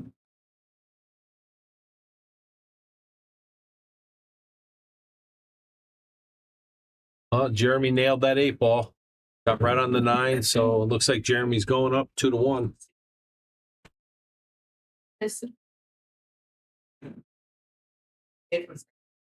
Oh my God, did I not go far? There we go. You know, 2 to Don, 1. I was talking to him the other day on the stream. I forget who I was talking to, but I think Connecticut has some of the best amateurs in the country. I would put our top 5 amateurs against any state in the country. Amateurs, obviously, amateurs of 725, and I'm not talking about Lucas. Yeah. I'm talking about our amateurs. Sure. Yeah. You know what I mean? You got Alex Bausch, good player. Rob Pierce, Phil Davis, Phil Dave Davis, Dave Gabbert. Gabbert. Yeah. Did you see him play this match the other day? Yeah. He played perfect. Yeah. He beat him like 9-2, 9-3. He played beautiful. No, you really strong players. So any other states out there you want to set up a match with us 5 from Connecticut? I'll make it happen. I always thought that somebody should organize a Moscone Cup type of event between the states. Yeah. Get because what is a Moscone Cup? A 5-man team. Yep. Get 5 of your top players, amateur players. Yep. And do it Moscone Cup style. Do it over a weekend, a Saturday and a Sunday, and play the same sort of format. With the singles and the partners and all that stuff. Yep. I think that would be really exciting. I think that would be a big draw on the stream. Oh, I agree. I know Rax does one right now, but he does it in-house. He does draft a lot of the players, but it's all in-house, which is great. I'm not saying, but what we're saying is expand it to different states. It's more exciting when we do it in a state thing, Yeah, no, Ryan is one of them too. Yeah, I mean, listen, if we absolutely, yeah. Sorry, we apologize for even forgetting about that, but yeah, there's so many to list here. Really, quite honestly, yeah, I mean, really good. Ryan's a great player. But I would, like I said, if we ever did it, we would have to do like a draft where we'd have to put a pool of all 10 players and pick 5 of them. Yeah. That would be tough to do, but it would be awesome, right? So, Will, I don't know how Phil did. Phil, I think Phil was watching. He was in the chat a little while ago, so you have to ask him. He didn't play well, and I think he actually ended up bowing out. So I think he lost first or second round, and he just wasn't feeling it. He's like, all right. Yep. I have a Renaissance fair to go on Sunday, so I guess I'll just do that. Oh, okay. Nothing wrong with that. No, not at all. All right, Phil. He always got the answers. Always comes with the quips. This guy always comes with the quips. But so Phil Davis said, wonderful, almost won. Almost won a match. Yep. Brian says he'd like to see a house versus house chip tournaments like the one we did with the women's recently. Yeah, that was pretty fun too. And then Nana, awesome tournament, so many great players. I was watching and studying. Nice. We missed Nana. I like her, but she used to work here. She was fun. She was a lot of fun. Man, she loved to eat. Did she really? Yeah. We go out to eat, to go to Big E or go on a pool trip to the U.S. Open. Yeah. Eat and eat and eat and eat. She was a small girl. Tiny. She's tiny, but she loves to eat, man. Loves to eat. Speaking of eating, we had our company outing last night, and we went to. Did you ever heard of a place called the Nordic Lodge? I've never been. I've always wanted to go. Oh, Bobby, come on now, man. I've been talking to my friends for years. Everybody's been but me. Unlimited filet mignon, right? It's unlimited lobster. Yeah, I don't like lobster, but they have filet mignon. Oh, unlimited lobsters. They have filet mignon. They have all kinds. Really, the draw of the thing is the seafood. Yeah. But it's got a beautiful grill with all kinds of meats, teriyaki beef tips, filet mignon, prime rib. That's what I would love that. Yeah, it's a great time. We rented a bus. Yeah. We went up there in a bus, so we didn't have to worry about driving because it's about an hour and a half drive. Yep. And great place. And not only is the food awesome, because buffet food is, it's not exactly, it's not exactly quality. But the food is top quality food. And, the grounds are incredible. I mean, they have a nice view. They have lakes, they have fountains, they have fire pits, they have the animals roaming, the llamas and horses, and it's just unbelievable. Look what Nana said. Unlimited. All you can eat. All you can eat, Nana. You'd be there for like 9 hours.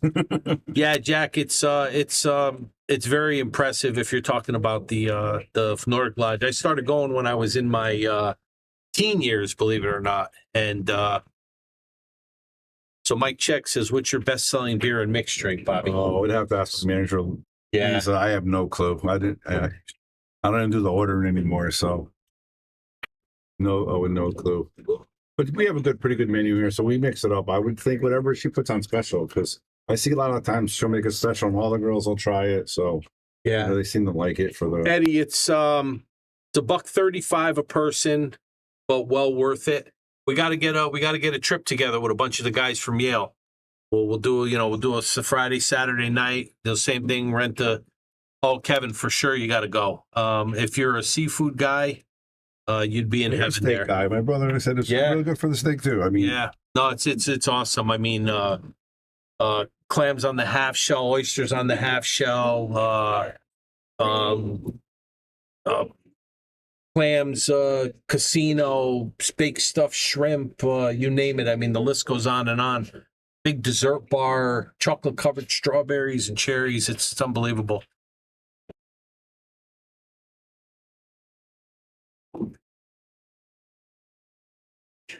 We got a 2-9er. You think that's what he's playing for?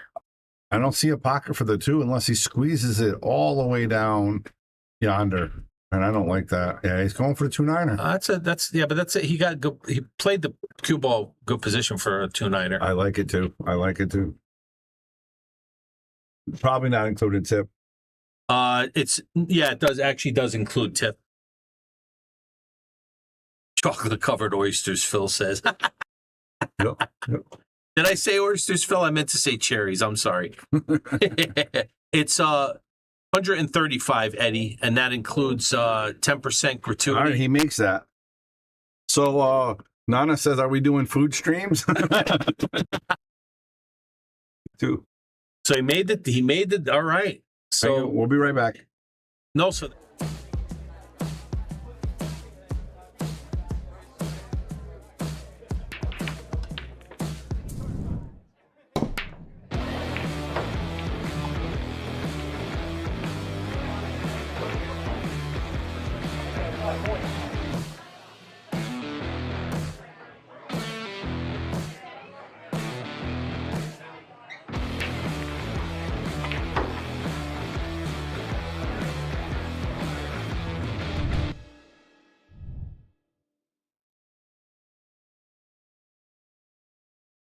All right, sorry, I adjusted the score wrong. It's Jeremy.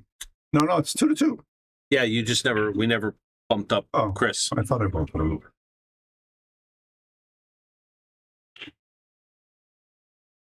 Mike Key says exit 3 off 395. Rhode Island, well worth the trip. Been there many times. Yeah. I agree, Mike. I know 135 sounds like a lot, but if you go to any restaurant, it's 100 for a good restaurant. If you eat 3 lobsters, you made it worth your money. You know what I'm saying? Yep.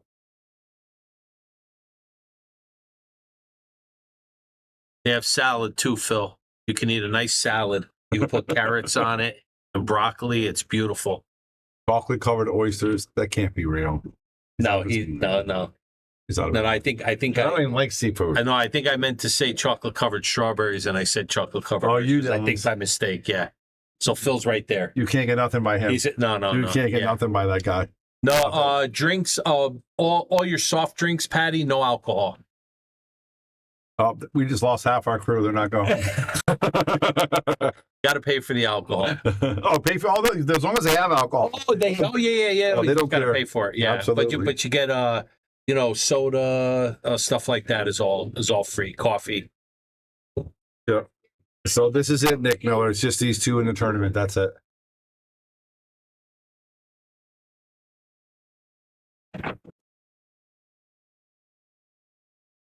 Yes, Justin. This is the hot seat match. Chris has gone undefeated, so he's got to be beaten twice. And this is the first set. We're gonna have a race to 9, and then second set, if it goes to that, will be a race to 7.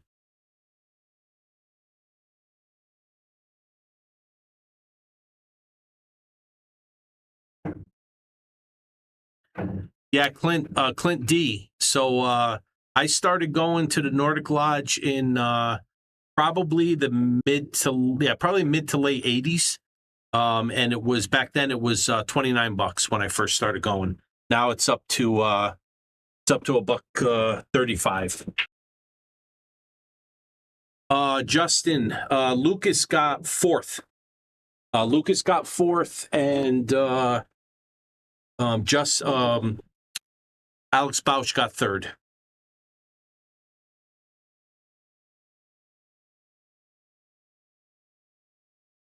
Mike, the sides are good. They have really too much to list. I mean, everything from like all kinds of seafood salads, like calamari salad, oyster salad, or I'm sorry, mussel salad, shrimp salad. And then they have, corn on the cob, shrimp cocktail. They have, all kinds of like potatoes and stuff like that. I mean, obviously, if you're going to pay that kind of money, a lot of people, when I go, I focus on the seafood. But it's a big selection. It's a huge place, probably sits a few hundred people at least. It's a very big place. And there's no reservations. You just go up there and, sometimes you get right in. Like last night when we went, we got right in. Other times you have to wait an hour. Yeah, Dave, how can you beat that? You're getting a lesson in a little bit of everything here. So.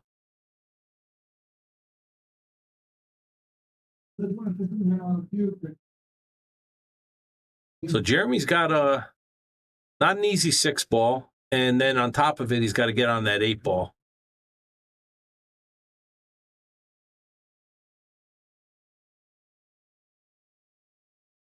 Yeah, he's thinking about this one. Not sure how he's going to play this. Maybe draw. No, I don't know if he can draw it. I don't know if he can beat that scratch if he goes with a lot of high, maybe some high left.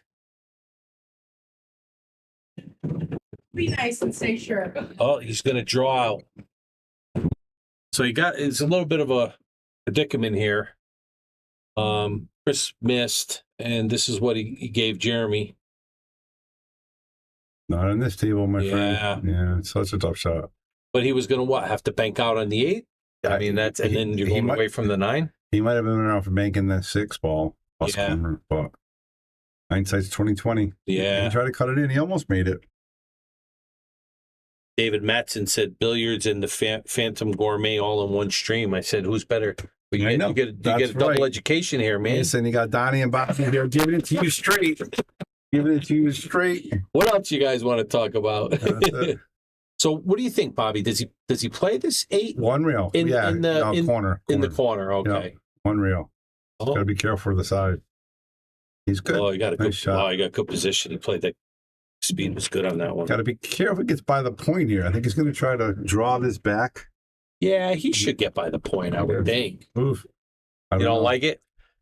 Because the pocket's so tight, he has to hit that center pocket to draw it back. Yeah. It's going to create an angle, and he's got to avoid the point. What about if he just stops it right there? Just takes the long shot. That's not a bad move, actually, and that's what he's worried about. Yeah, he doesn't like it. If he hits that pin. Yep. Or as Phil Davis said. Butcher Brothers, man. I love the big I had one the other day.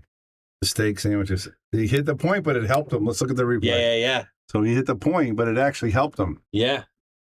Well, because it didn't kick him out too far into the center of the table. It actually helped him. Oh, yeah, look at that. Yeah. That was a nice shot. Great shot. Phil, I don't hardly know anything about commercial painting. It's kind of like you and Poole. We've both been doing it a lot, but we didn't learn much. All right, that's a good shot. So now he takes the lead. And he's not afraid of Jeremy. You got to give him that. No, he's playing good, and he's Listen, I know Don knows commercial painting. If you come down to Yale Billiards, you check out the paint job they do here. That's right. Really amazing. You'll get to see our work firsthand. Absolutely. With custom striping and everything. Yes, that's right. That's right. So, Phil, I'm trying to convince Bobby to paint the front of the building, the band that's on top. What do you think? Should it be blue or should it be gray? Let me know what you think. Serious here. No joking. No, those Bobby, we gotta ease him into it. So we gotta plant the seed and then we just got to keep watering it for a couple weeks, couple months, and we'll get them going. I've been saying gray for 6 months. I told him that. I mean, with these new test tables. He's talking about I'm talking about the pool tables. Oh no, I'm talking about the band on the front of the building. The top part. The top part. Yeah. The top part. The brown. It's like a brownish beigeish color. No, I could block you from the stream. Joanne, this is the final. Phil says there's a big ding from when Guama smashed the cue ball off the table. Oh, we'll have to fix that. We'll fix that. Then again. Huh? It's crank on. What, Jess? That Oh boy. All right, Dave Matson. Where's my phone? I got to ban Dave Matson. You're going to have to go on YouTube to watch, buddy. He's just upset because we beat him 40-0. That's why he's upset. Yes, Joanne. Chris has gone undefeated, so Jeremy has to double dip him. This is the finals. Yes. Gray is classy, but depends on what shade of blue. Yeah, Phil. In honesty, I like the gray. Wow, I'm very fortunate there. Kind of gray, sort of a very neutral, kind of classic color like. Blue, you're right. You got to have the right shade of blue. So, and that's where we went back and forth, and I think we nailed the blue in the inside of this place. Oh yeah, yeah. We weren't sure. We call it 2-ball blue. It's 2-ball blue. 2-ball blue. Nice. Kyle Smith, both terrible. The bolts is terrible. Wow. I don't know what he's talking about. He's talking about the colors. He obviously has no picture, and I'm sure he doesn't want to play Jeremy for some money on the Shark Stream. I mean, I'm sure I can make that happen if he would like to play Jeremy. No, I think he's talking about the colors on the outside. Bobby. Gray and blue. Gray and blue. Well, what color would he like? Bring me some samples. I'll let you know. Half price consultation per friend. Thanks, Phil. Appreciate that. No problem. When I have a bad cough, I'll come and see you, Phil. That's about it. Listen, it's good to have friends though. Like when I was in COVID and I was in the hospital, it was good to call them, talk to them. Oh, absolutely. It's definitely nice. You just got to stay in your lane, Bobby. You know what I'm saying? Yes. Yeah. Phil's not staying in his lane. Oh no, he's talking about being and stuff. Yeah, I don't know what that's all about. You're talking about something that I dedicated 40 plus years of my life to. You're making light of these things, Phil. Yeah. Come on now. That's it. Phil makes moves though. You got to watch him. All right, Jamie's gonna go 2 rails. Yeah, right on it. Oh. So Kyle says easy money. Easy money against either one of these guys. Oh, very nice. I'm not sure what I thought he was talking about the colors, but now I'm wondering. Yeah, I think he was talking about these gentlemen. I can't see who he is though. I don't know. Yeah, that's okay. All right. I'm pretty sure the Giants blue will never be in the building. Guarantee that. That's not going to happen. No, definitely not. Yes, Joanne. How you doing? It is me. Oh. I'm on the screen.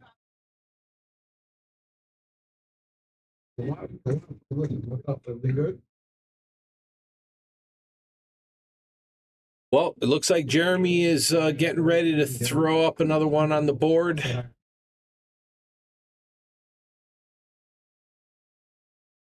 Nice shot on the 6. He's playing short side. Look at this, Bobby. He played short side on that 7. Call that the pro side. The pro side. The pro side. The pro side. Get on the pro side. Oh, Joanne. Nice. What part of Florida? And we're leaving in about a week and a half to go to the West Coast. You on the east side or the west side?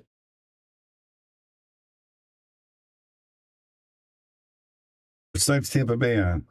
West Coast. So my brother's on the east side then. He's on the East Coast? Yeah, he's on the east coast of Florida. Yeah, we're going over Vero Beach. I'm sorry, I'm wrong. We're not going to the West Coast. We're going to the East Coast. We're going to Singer Island, it's called. It's right next to Jupiter. Okay, she's in Parrish. Yeah. Well, if you talk about Florida for more than 5 minutes, Phil's going to have to take his wife next week. Oh. Yeah, I meet you at Disney. I think I was going to say, it's like a dozen times to Disney now or something like that. At least. He's almost got me beat. Santa Maria is nice. We went there, Joanne. Very nice place.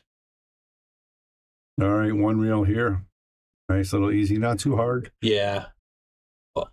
Perfect. Perfect. Well, Jeremy's looking to tie it up. We got a nail biter here. Yeah, this one is tight. This is tight, huh? Yep. Flying Brian is in the booth. Not in the booth. He's on the chat. All right, we got a 3-3 and a race to 9. These guys have to be exhausted, Bobby.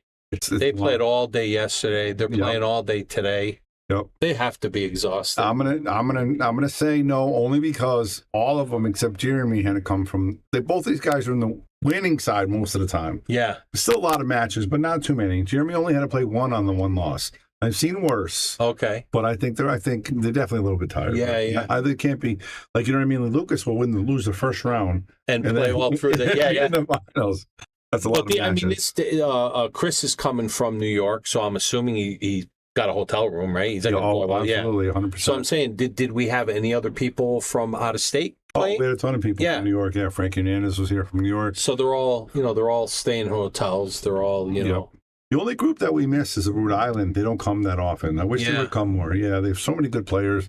Like Ryan Lyon, nice guys. They can, even Mike DeMarco. I mean, they have so many good players that they could bring. No, I know. Bo Powers had an event. I wonder why that is. They probably host a lot of their own events there. They do. Yeah, they do. All right, Jeremy breaking for the next rack. This is that. Oh, I thought he was going to get the lead. Look at this one ball, Bobby. He almost made and look at the 2 balls. Look at the 2 ball. Oh, he's happy about that. Oh, jeez. He's happy about that. Let's go to the overhead and see if we can make that 2 ball or not. Yeah, that's a tough. Boy, that's a mighty small window. I don't even think you can. You'd have to get almost perfectly straight. He's looking at it. He's looking. No, Eddie, I think they're talking. Bobby said about 2,500 with the Calcutta. Yeah, the purse alone is not terrible. I mean, it's 1,200. It only it cost Jeremy 125 to get in. Yeah. So you got 10 times his money, and it cost Chris 70 to get in. So yeah. Almost 15 times his money. So not terrible. Flying Brian. Brian says 2-9 combo, baby. I like it. Flying Brian sticking to his guns. Flying Brian.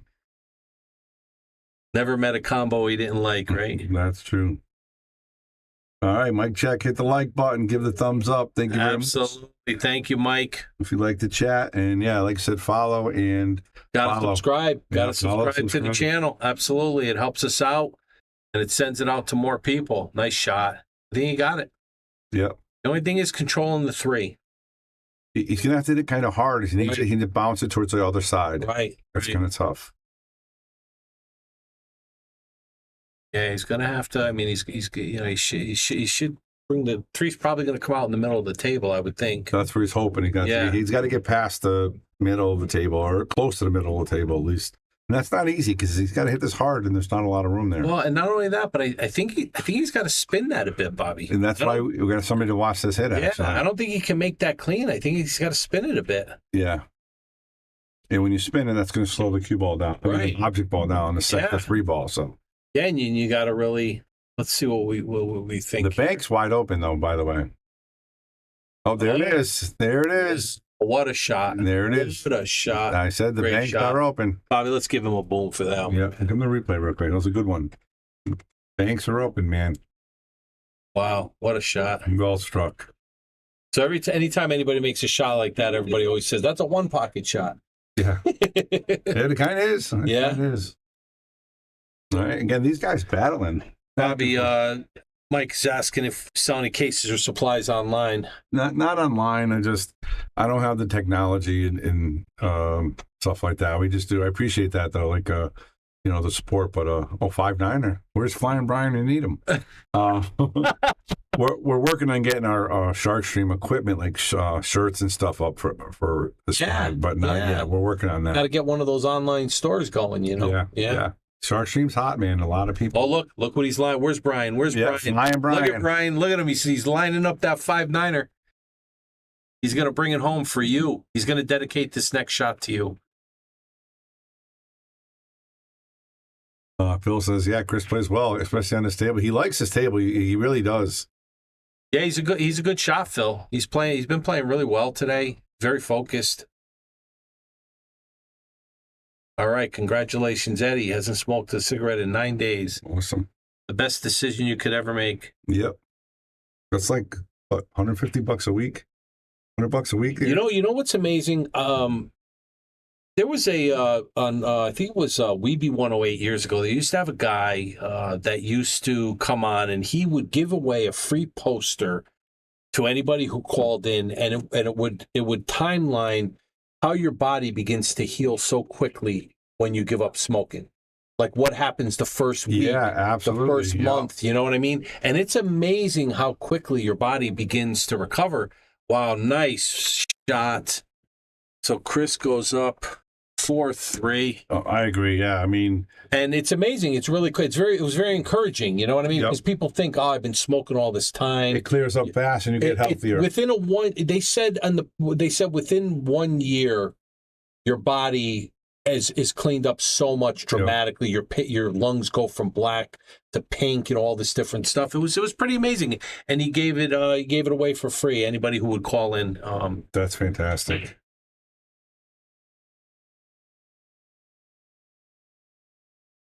Ryan, Kicking Chicken, what's going on, buddy? 170, very nice, Eddie. Well, that Players Club solid shirts, cases on the stream, shirt would be good. Yeah, Phil, I mean, you look at my mother smoked cigarettes for 45 years, and she gave it up. She's 75 right now. Smoked when she was like a teenager and gave it up, and it's been smoke-free for a while, but active as can be, doesn't have that risk anymore that she used to have. So I agree, I'm sure there's irreparable damage that's done, but I mean, the body's a pretty amazing thing. It does, it heals itself, very well. So, but yeah, smoking takes a big toll on you for sure. So Kevin says he's good at the two railers on this table. but the laughing emoji. So he got him twice with the two rails. Remember, he missed a 4 or 5 ball, went 2 rails. Then the same rack, he missed a 9 ball and it went in the wrong pocket. So Kevin, I told him he got no rolls. That's what I told him. I said, Kevin, man, you got no rolls. The last 2, even Lucas, he didn't get any love, love. It's funny because the day one, he went undefeated. He probably played perfect, got every roll. You come back the next day and you can't get out of your own way. Yeah. No, I'm telling you, I've been in matches like that. I've been in matches where it's like no matter what I did, nothing was going right for me. Yep. It's amazing. I don't know what causes that. I don't know how it happens. Kevin said you took the wrong path. I took the wrong path. But I'm telling you, it's just amazing to me. I don't understand it. It's just like nothing.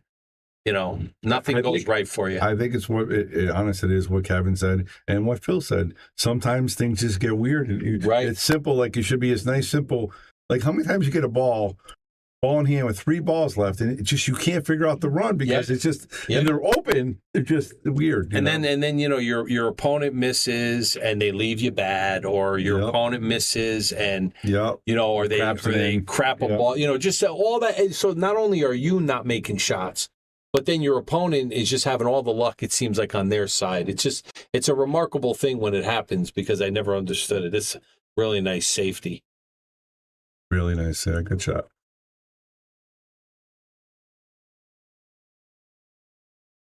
But I think one of the reasons why Chris plays so well at this table, he plays really soft.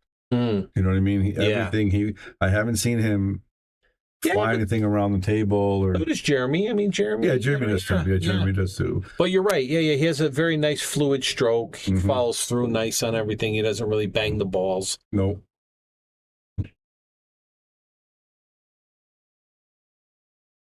Even that, and just nicely hit. Yeah.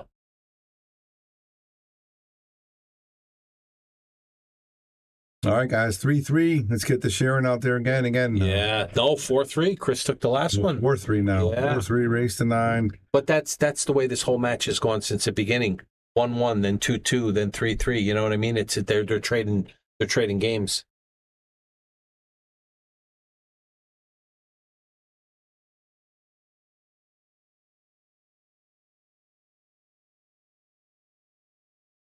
Oh, wow. Gonna come out.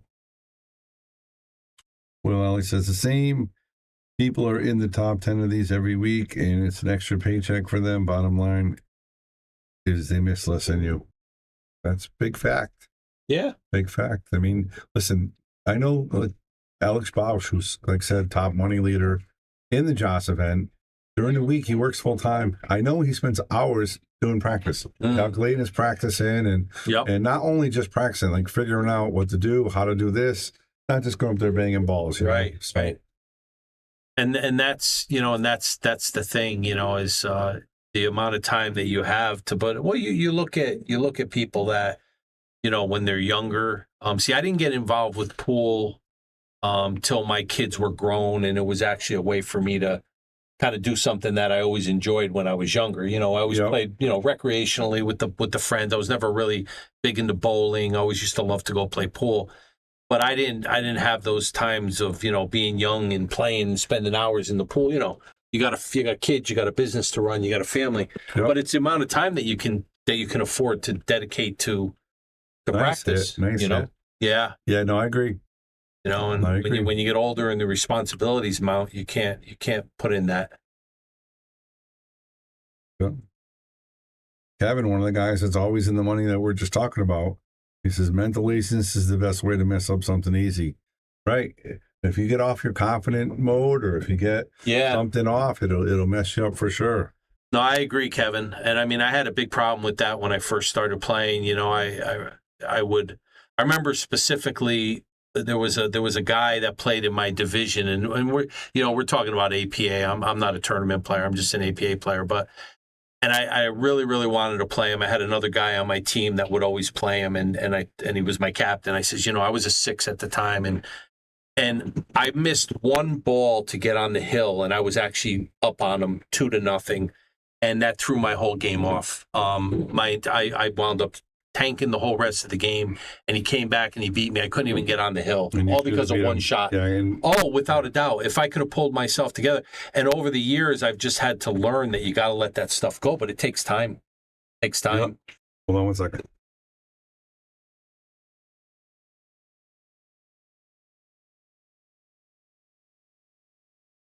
Just shut that all the way, Bobby, because the noise,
Well, now that Don's done talking to himself for the last 20 minutes, we are back. All right.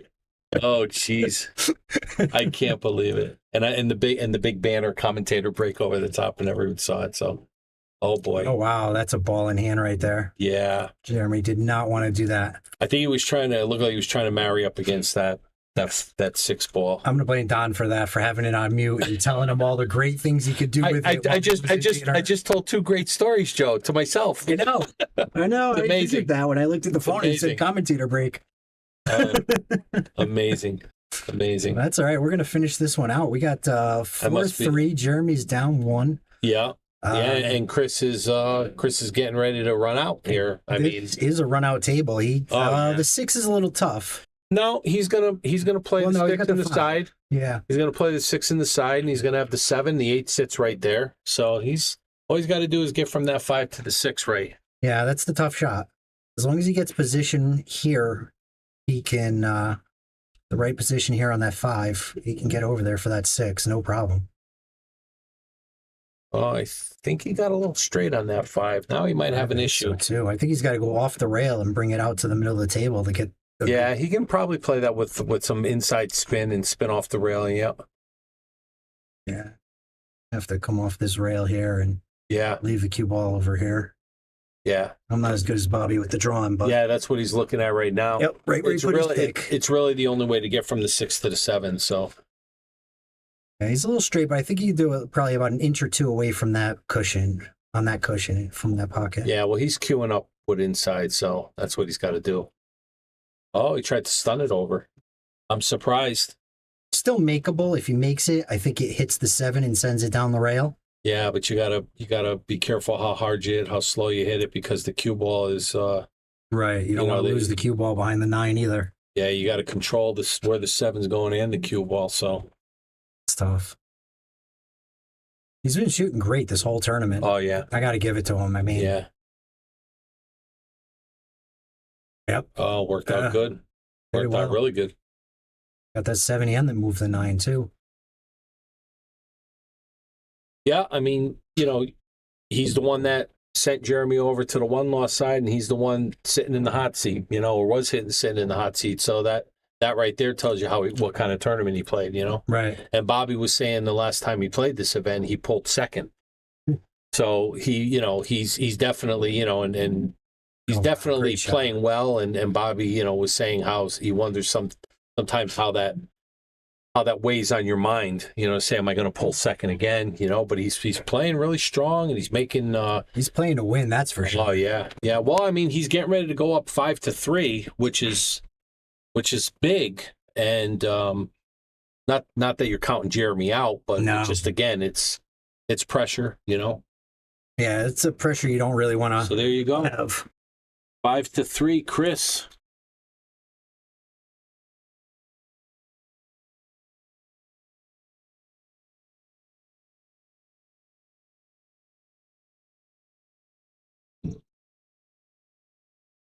Well, if Chris pulls the win on this, it's over. Yeah. If Jeremy pulls the win, then they got to go to another 7. Yeah. I don't know how they do it. I really don't. I would never have the energy, not just the physical energy, but the mental energy to stay in it for that amount of time. Yeah. Yeah. I mean, I guess Jeremy, no, go ahead. So he's got to beat him in a race to 9. Right.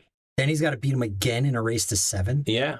Yeah. Because Chris has gone undefeated. And now how does it go? Does that give that gives Jeremy the mental confidence, depending on how bad. If it's close, right, then he's worrying.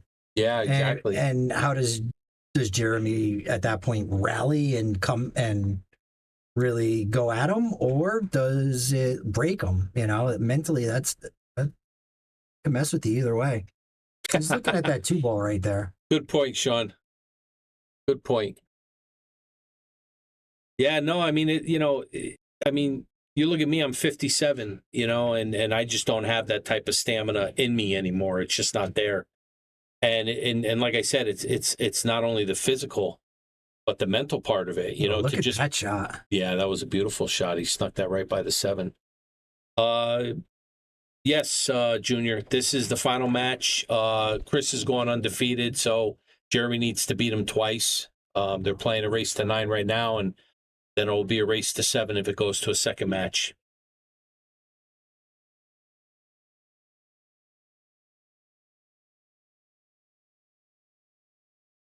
It's Sean. It's hard enough for me just to get through my 5 games that I have to play in my APA match every week, let alone a 2-day tournament. Forget about it.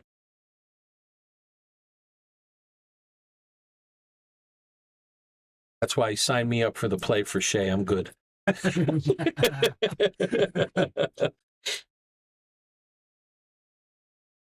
Was play for Shea doubles?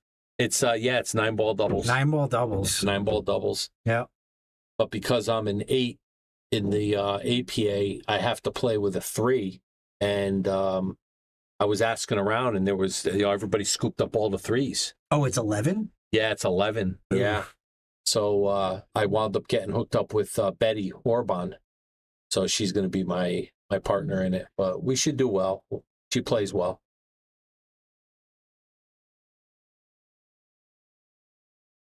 Yeah, no, Junior, this is it. They're battling it out. Chris is looking really good here. He's playing really well.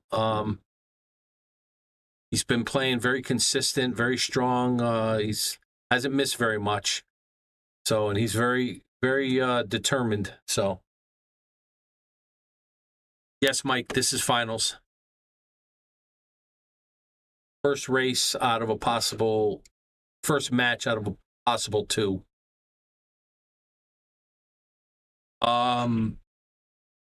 Who took out Lucas? Alex Bausch. Yeah. But Jeremy sent Lucas over to the 1-loss side, and then Alex Bausch took him out.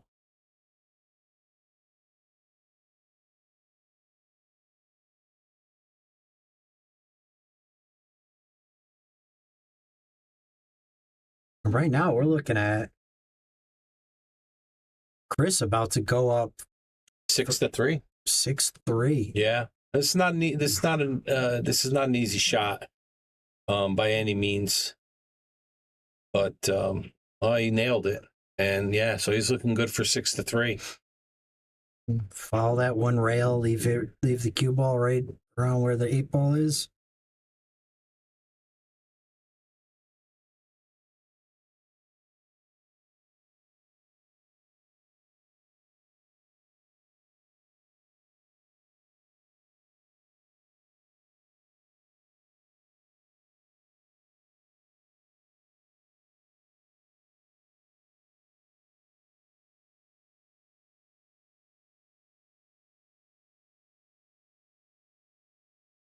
All right, we're looking at Chris possibly going up 6-3 on Jeremy. He's closing in on that 9 to win it. See what he does here. Nails it. Great shooting, Chris. Chris has been playing great. Yeah, so that's 6-3.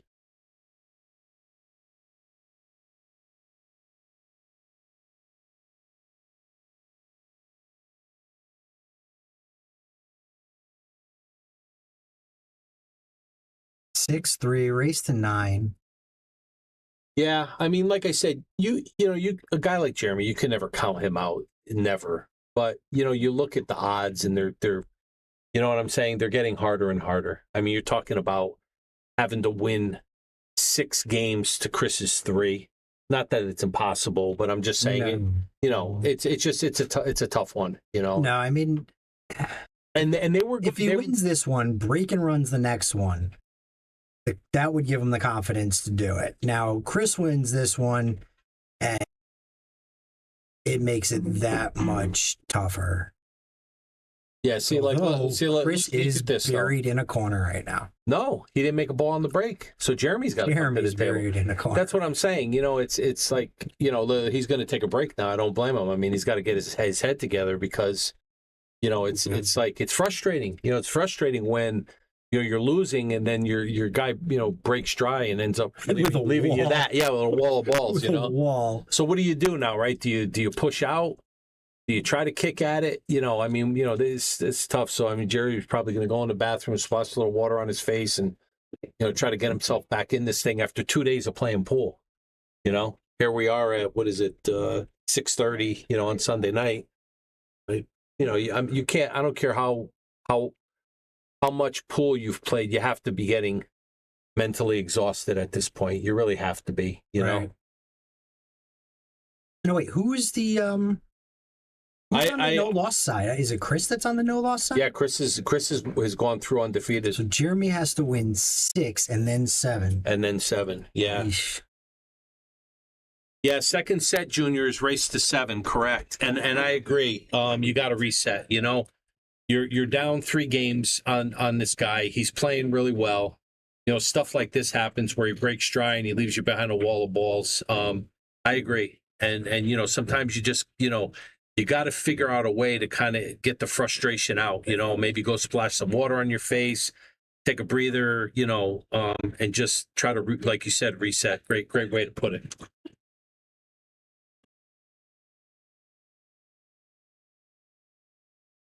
Yeah, because, in these types of matches, a lot of it comes down to decision making. What do? If you're going to push out, where do you push out to? There's so many variables that come into the game. I mean, if I'm pushing out, I'm going to try and put that 6 behind the 7. Or throw the 6 in that clump of balls, the 7, 8. Yeah. So that there's no way for him to run out. Although he still has the 2 to break it all out. Yeah. The Jackie Gleason reset. I never heard of that one before, Brian, but you know what I think of when I think of Jackie Gleason? Do you remember the episode of The Honeymooners where Jackie Gleason takes Norton out to play pool and he's getting ready to break? Did you ever see that episode, Joe? He's getting ready to break and he says something along the lines of like, let me show you what years of a misspent youth got me, or something like that on the pool table. I thought that was a hilarious line.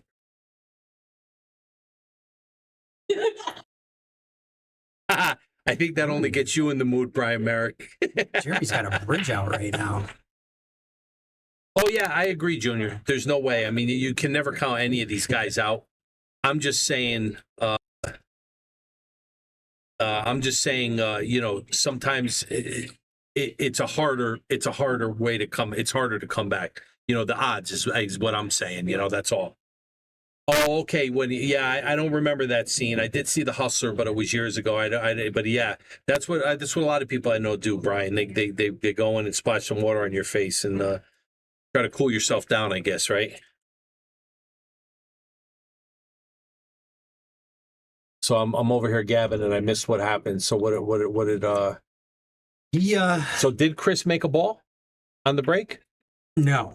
Jeremy put the cue ball over here by the pocket. Okay. And Chris hit it. Chris hit the one and left him behind it. Wow. See, this is the type of stuff I'm talking about, right? So you come back from the bathroom after a reset, and this is what you end up with, Guy plays a beautiful safety on you. So now what do you think he's doing here, Joe? I don't understand that. What was that? I think he was trying to put the 4 in the way of the 3. Yeah. I think there's a level of frustration. I think so too. Yeah. I think so too. I mean, when everything's working out for one guy and nothing's working out for you. Yeah, we were just talking about that a little while ago in the stream. Just seems like nothing's going your way. And in the beginning of this match, these guys were trading off racks. I mean, they were going 1-1, 2-2, 3-3. And then all of a sudden it started going in Chris's favor. And I mean, he's playing well. Don't get me wrong. It's not like he's winning by luck. For sure. He's capitalizing. But now the next thing you know, it goes from 3-3 to 6-3. And now you're looking, if the guy pulls this one off, now he's 7-3. He's 2 away from the hill.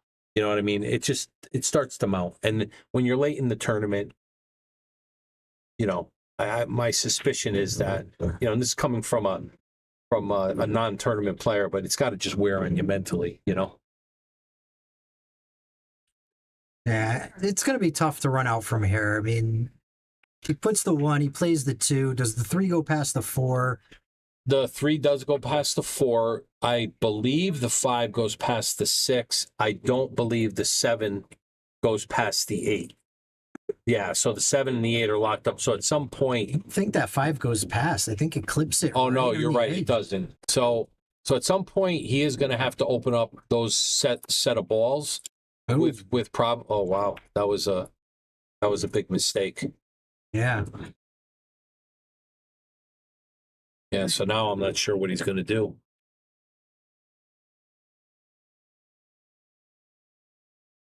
Yeah, I think we end up with once this 3 and 4 come off the table, unless the 9 goes in before then. Is he going to try to spin this ball, Joe, behind the 9? Yeah, I think so. Oh, he gave him up a little. Oh, but he's going to get him behind the 4. Oh no, not quite. A little bit more. We're going to see a little bit of a defensive battle going on here. No, the first match that these guys played, in on the both on the winner's side, that's what their match was. It was all, they're. I agree, Bob. I agree, but I'm seeing a little bit of signs of frustration. I think that's just what I'm seeing coming out of Jeremy, and I don't think it's anything he can overcome. I just think that I'm just seeing that out of him, and I think when the frustration starts coming, he went to the bathroom to reset and came back to more frustration.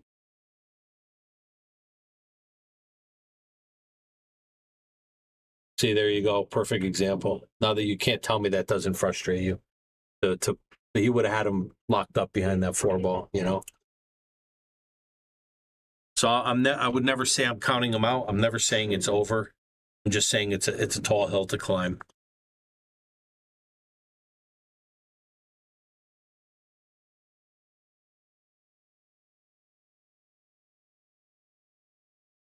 Should have taken Phil up on his bet. I'll agree with that.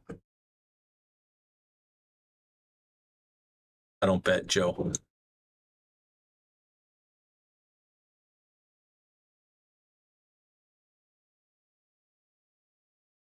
So the 5, he's looking at it like it goes unless he's going to play safety. He might actually be able to play a safety on this 5 and actually open up the 7 and the 8 at the same time if he can get right on it. He's looking at it real close, but I think, or is he looking about playing short side? Looks like he's going to draw this thing hard. Oh. Not sure he got where he wanted. Yeah, I'm not sure if that angle works. It's unless he's looking for a carom on the 6, but I don't know. So. You got to do something with the 7-8. You can't just leave it like that unless you're looking to play safety. Right. It's a great safety, I guess. Looking to roll the cue ball back behind the 7 and an 8. Yeah, Phil threw it out there, Brian, in the beginning, but I'm not a gambling man, so I keep my money in my pocket. Oh my! See, he was trying for the breakout, so now he's got no choice. He's got to make the 6 and play the safety on the 7. But I'll tell you, I'd be feeling pretty confident about that safety. I mean, that you can lock him right up behind that 8 ball. I mean, be honest. No, it doesn't. Never mind. No, all he's got to do is get himself right there, stop shot, put himself behind the 8 ball, and yeah. Hope that Jeremy. If he was over, if he had an angle over here, he could have played it and broke it up. But he's pretty straight on.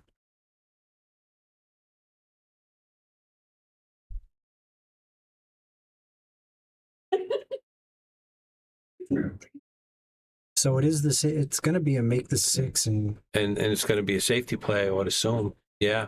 Yeah, he's got the right angle. He's going to lock him up right behind the 8. Right on the 8. He's going to put the 7 somewhere over here on the side on the rail over here, and let Jeremy work at kicking it. You just got to be careful because a couple of safeties that he played like this, he overhit him and he sent the ball out a little too far.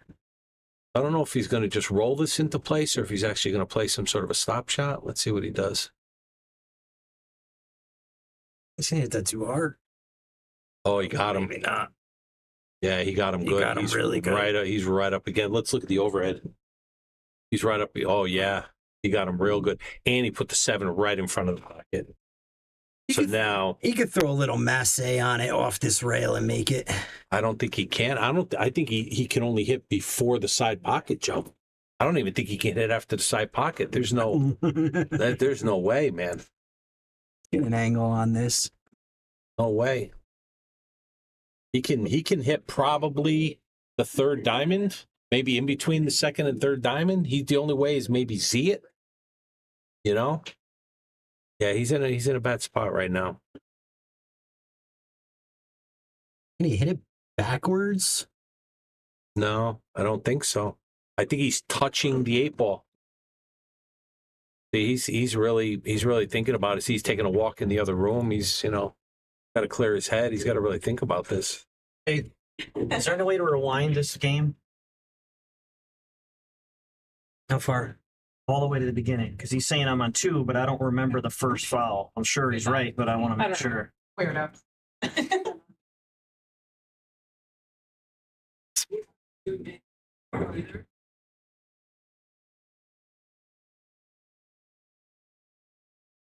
Okay.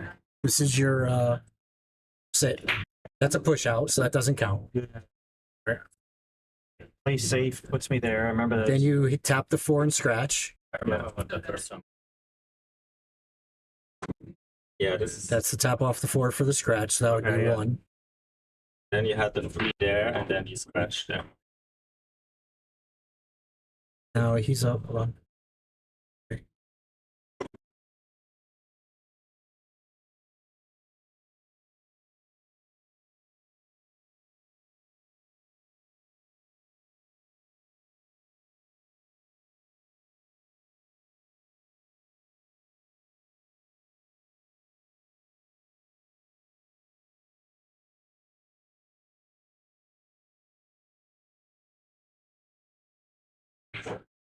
All right, so we just found out, Jeremy just came in the booth. We just found out that Jeremy's on 2 right now.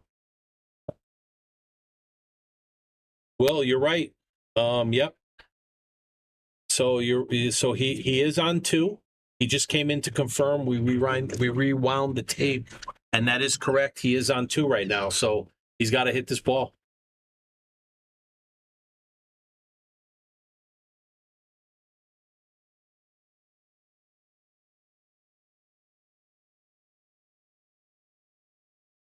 I mean, I don't know if you guys are seeing something different out there. The only thing I can see is a Z shot.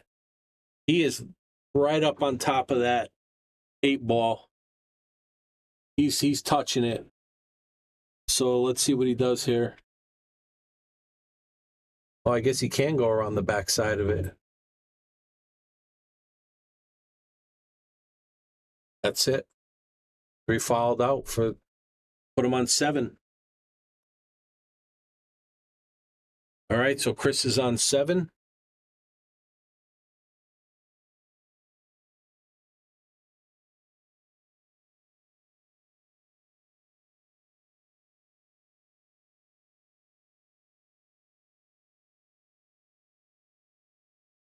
Yes, Benjamin, this is the final.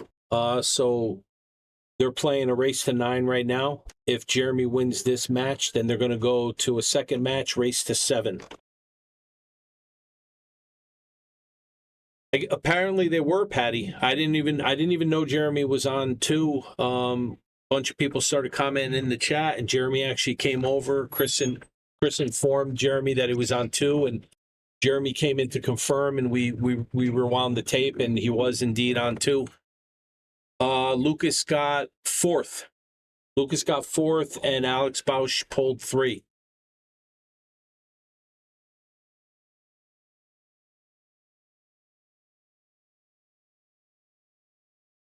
So now Chris is breaking for the hill.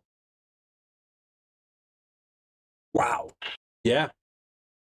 Makes a ball on the break. He's got a shot on the 2 ball. And he makes that 1, which gives him... Brian Merrick says, Patty, stop thinking you're hurting the team. Yeah, Yeah, Alex Bausch did very well. He did very well. He wound up having to play Jeremy in the semis, and Jeremy beat him. I think it was 7-1. They were both on the one loss side. So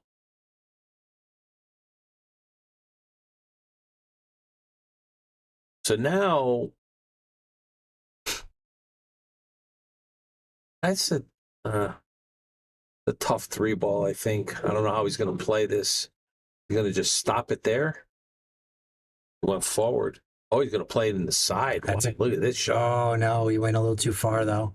Yeah, he sure did. Well, he can make it, but now he's got to go up and down the table again because of 4 and avoid the 5 and the 9. Yeah, he might be able to. I can't tell if he can maybe draw out of that.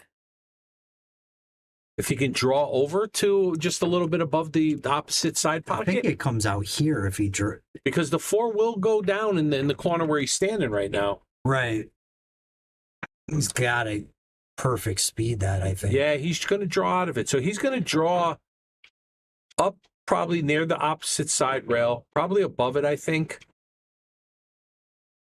Yeah, perfect. Oh, he did perfect spin right where I circled. And he's got a straight shot. Now I think he's going to have to draw out of this one too. Get a shot on the 5.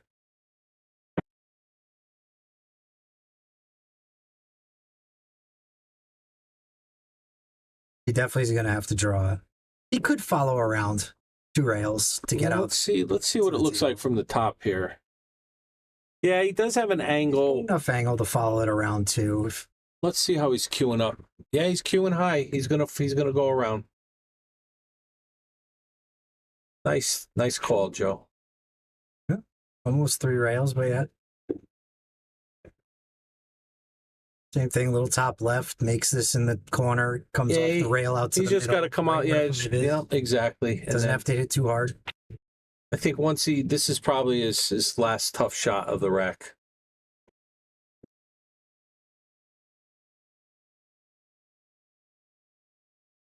Played his heart out, all since the beginning. Yeah, played his heart out. So I mean, maybe that coming in second was his inspiration to say, I don't want to come in second anymore. I want to win this thing. Oh, wow.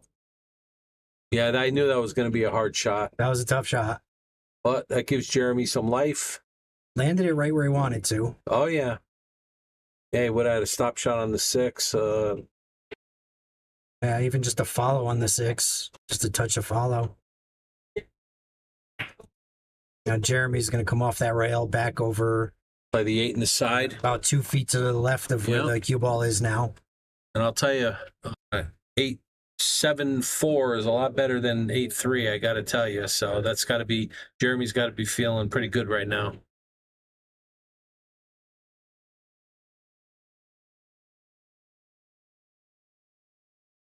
Right around there. Oh. No, it was a little fine. hard. It's fine. He's just going to go up and down. But he came back a little bit further than he wanted to, but he'll be fine.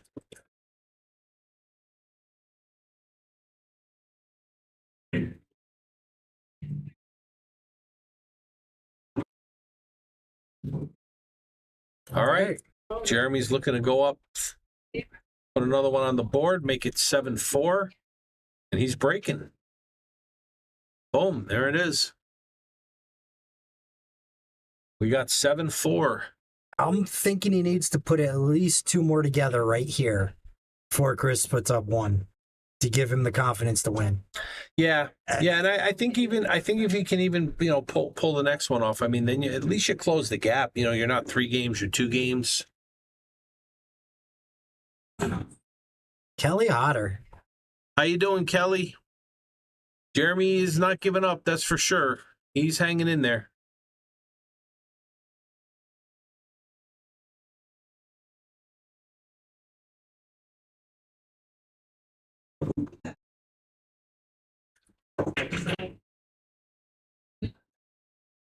I'm surprised the jukebox is on right now out there. Why is that? Well, it hasn't been on since this tournament started. Oh, okay. Hello, sir. LAN. Can you fix that? He's your tech guy. Can you fix my name? It's LAN. I don't know whose Zuglan is. Oh, geez, I don't know. Can't Yeah. fix it anymore? But if you're doing anymore, could you wake it Guglan, please? I didn't type it in, but hold on a It's not second. a big deal, but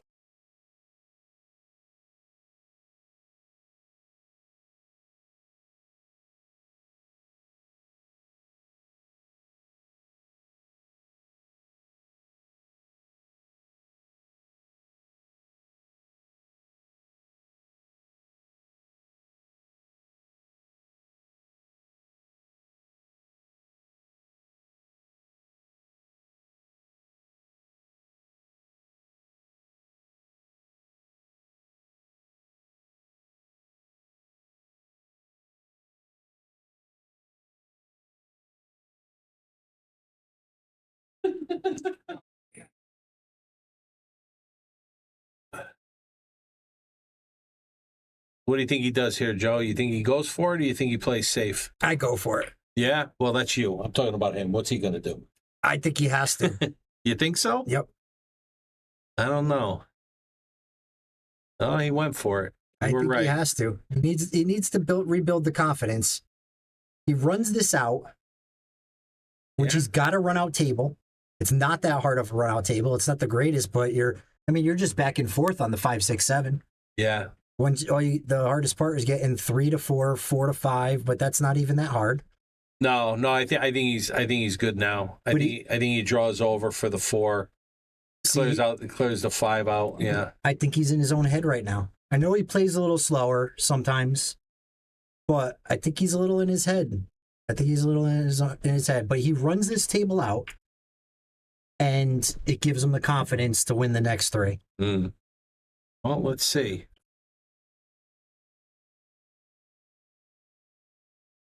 Nice shot. Look at that. Yeah, Sean, it's funny. Nobody said, I don't think anybody said anything about the music so far. So maybe these two guys playing, it doesn't bother them, because I'm sure if it did bother them, they would have said something by now. But yeah, the jukebox is going pretty strong out there right now. Yeah, this isn't bad right here. This is not a bad setup. I got to tell you, 7-5 is looking real good. And he's back and forth, and he's breaking 5, 6, 7. Come off the rail, leave it out here for the 8 with an angle to get to the 9. I think he's got this.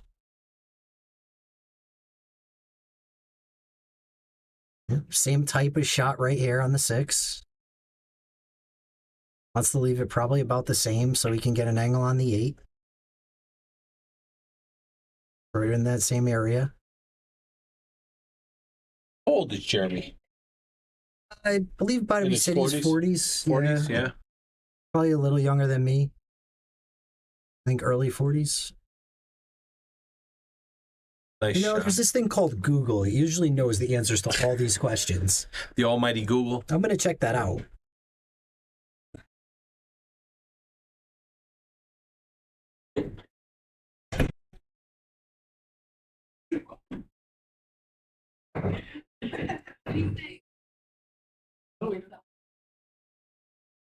That's Joe Raccio, Eddie. Joey Rax. Jeremy is 44. 44? Okay. He does have an angle. He probably wanted a little more, but I think he could work with it. Great run out. There it is. It's just got, not the hardest, but not the easiest shot. Hey, listen, it's can't for a guy like him, that's very makeable. 100%. Can't count the guy out. He's got a lot of fight in him.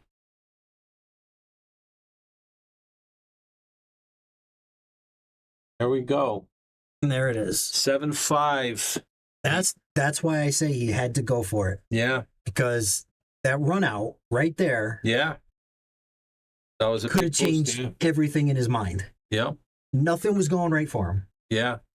No, he was getting some. There was that one rack. He got quite a few.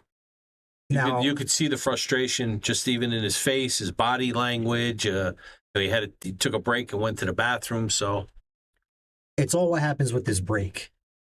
Well, let's see what happens here. A break can bring you from top to bottom. I think he's been struggling with making a ball on the break. He's been having a hard time finding that spot to I saw him scratch a couple times. He scratched a couple times. Yeah, that was in their first match. He scratched twice on the break. Yes, this is the finals. We have this is the first of a possible 2 sets.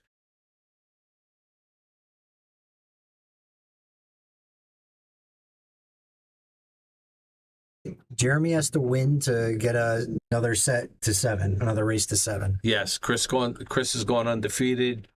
Jeremy's playing from the 1-loss side. Like you said, Joe, can't count him out. He's grinding. There it is, 1 ball on the side. You got the 1 ball. If that 2 ball's got to get off the rail though. Yeah, but at least he has a look at it. You know, he's got to look at it. He's in control. He can make that in the bottom left corner. I don't know if he takes that shot at this point because I don't think it's worth it, but I don't think it's worth it because I don't think it really gets you a good position on the 3. No, I mean he could stick the 2 behind the 3 and the 9. I think the safety is the play here. I mean, he knows a lot more than me, so we'll see what he does. But I don't think getting from the 2 to the 3 is all is good. Well, unless he banks it cross side. He could go cross side, but I don't know if that's worth it either. Yeah, well, who knows? I mean, like Bobby was saying earlier, you love to know what's going through these guys' head, what they're thinking, because I'm sure he's running 3 or 4 different scenarios in his head right now. But from the way he's queuing, it looks like he's gonna.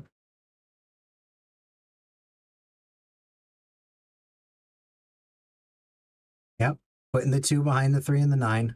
Nice, very nice. Well, I think snuck out. Let's check the overhead. I think snuck out. It's cuttable. Oh yeah, no, he's got a. I don't know that he'll cut it, but he can see the full ball. So I don't know if he'll play a safety or if he'll go for it. I don't like cutting it because I don't think it gets you anything on the on the 3. If you do right, it'll hit the 9 and get the 9 out of the way. Nope, he's going defense. Yeah, good shot. Very nice. Good defense. He could actually make this or just go safe off the rail, touch it, and leave the cue ball up this way. Yeah, that's amazing, Bob. He must have been one of those kids that was just enthralled with the game. I've heard so many stories about that, people that walk into pool rooms and there's something about the game that just captivates them. I read the book that they wrote about Danny Basovich, Kid Delicious, and it said the same thing in the book, how first time he walked into a pool room, apparently he was bullied in high school, and he walked into a pool room, and it's the first place that he ever walked into and really, really, really, really felt like somebody, you know what I mean? So sounds to me like Jeremy had that same experience if he'd sit there for 6 hours and just watch. Oh, wow, he completely missed it. That's frustrating. After such a great rack. Yeah.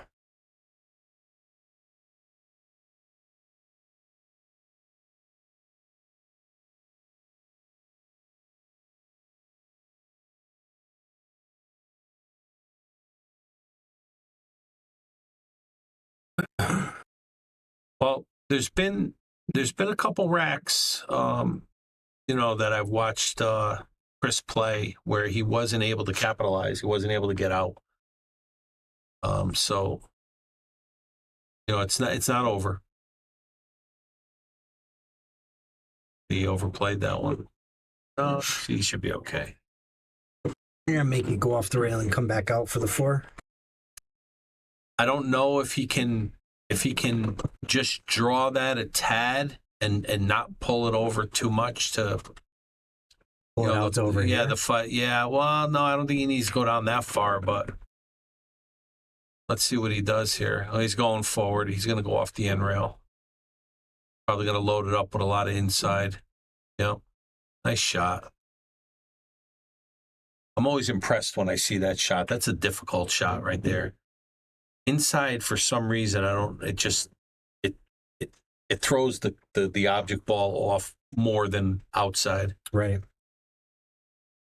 Kid Delicious Chuck, have you ever read his book? It was a good book. It was an interesting book to read. Matter of fact, in that book, they talk about George Texera in that book. Oh no! Oh wow! Wow! See, because he tried to hold it and not play it on the not play the 5 on the other side. But see what I'm saying? This is not. I've seen him do this a few times where Jeremy's given him an opportunity and he just couldn't get out. Yeah, I thought so too, Chuck. I thought it was a pretty interesting book. You know, I wasn't playing pool back in those days, and you know, I always hear the stories, different people that I know and different guys that I have played with throughout the years always tell me about back in the day, you know, just the you know, it was just a different time, and it was interesting to read the book.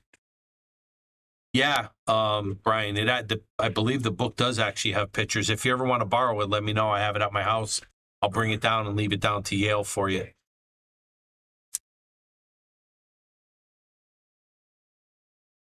Yeah, Chuck, they were talking about, they mostly focused on the place in West Haven. I can't remember. Chicago Billiards. That was where apparently Danny, you know, had a permanent bed there, and the owner, Ralph, would back him on all these different games and stuff. But yeah, Chicago Billiards, yep, that's what they focus on. But very, very interesting book. It was nice to read a book that was written well, you know, to kind of sort of back up all the stories that I've been hearing over the years. But they say that that was about when the tide changed for the Hustlers. You know, the internet came along, and you know, it was interesting how this network of people, how he used to travel all over the country, out Midwest, and you know, you have this network of people to call, and they would tell him what pool hall to go to and who to play and who to work up to play the big guy in the end. I mean, it was very interesting. I found it to be very interesting.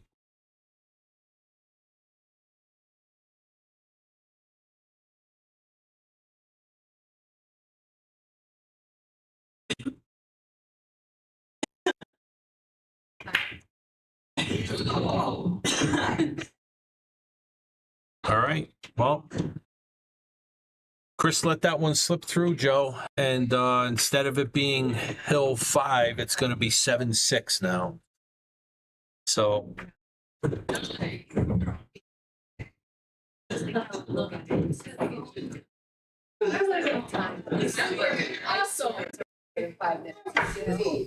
thank God. Look there we have it. That we went from 7-3, 6-3, 7-3 to 7-6. So just like that, Jeremy's brought it into one.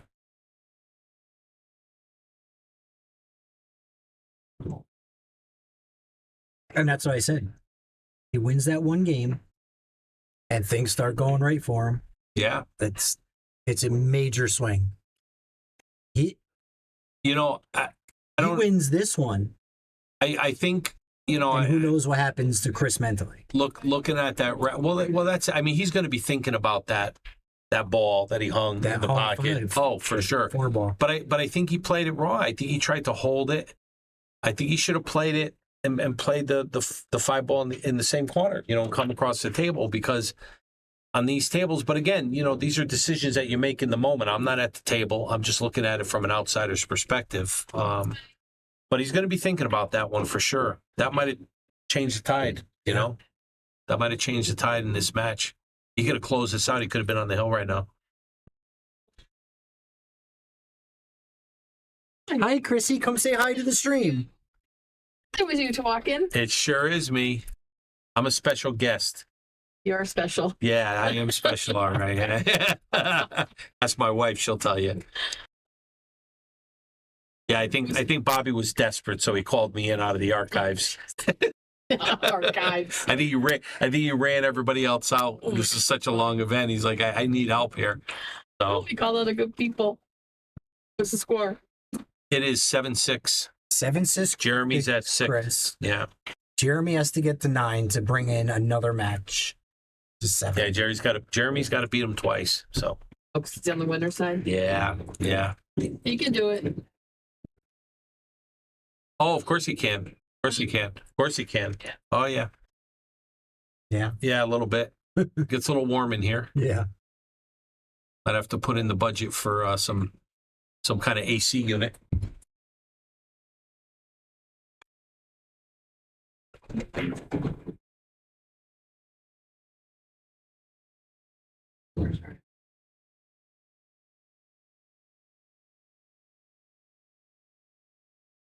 See if that works.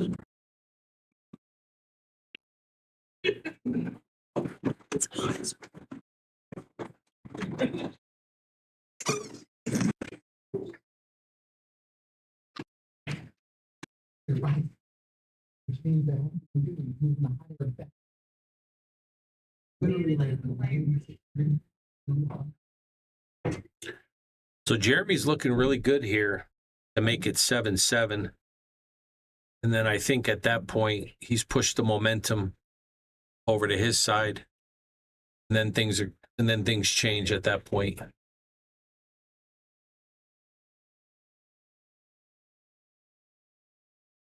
Good shot. Perfect speed.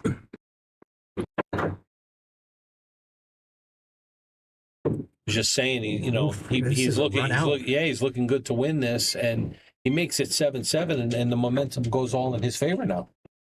Now Chris is under the gun,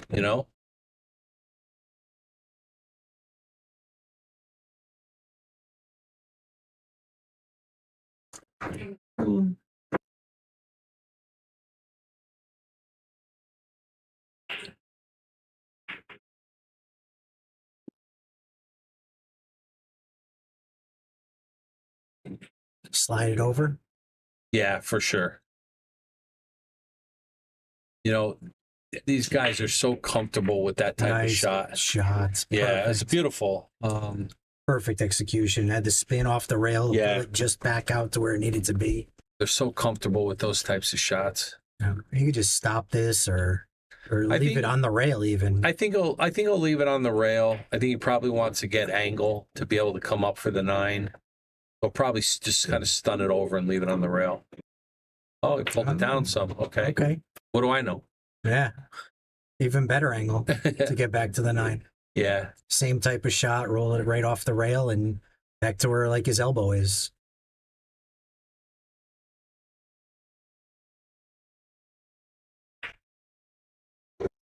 Perfect. And there we go. It's right back to where his elbow was. 7-7. Oh boy.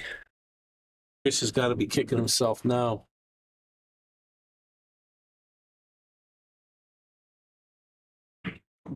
We have it, folks. 7-7. Yes, sir. Jeremy grinds it all the way back.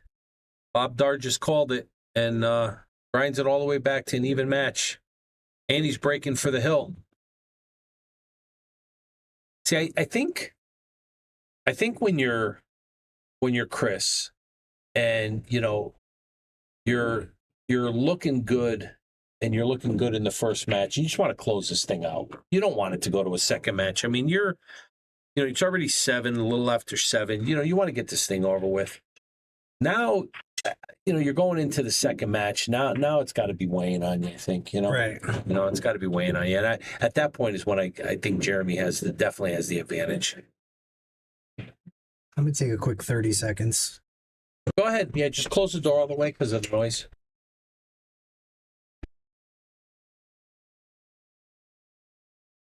What do you think, people? Who do you give if Jeremy pulls out the win on this one? Who do you give the edge to in the second set? Do you give it to Jeremy or do you give it to Chris? Well, that's a question for Bobby. They just left me alone here to my own devices in this booth here. I agree, Chuck. I think the momentum swung at this point, and no,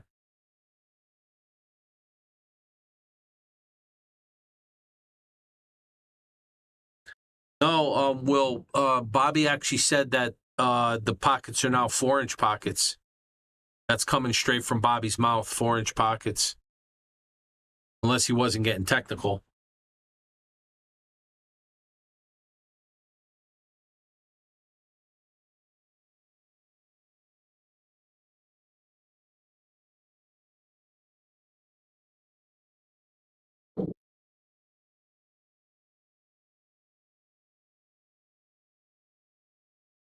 Yeah, I think that if it goes to a second set, I think Jeremy is favored at that point. I think Chris had it.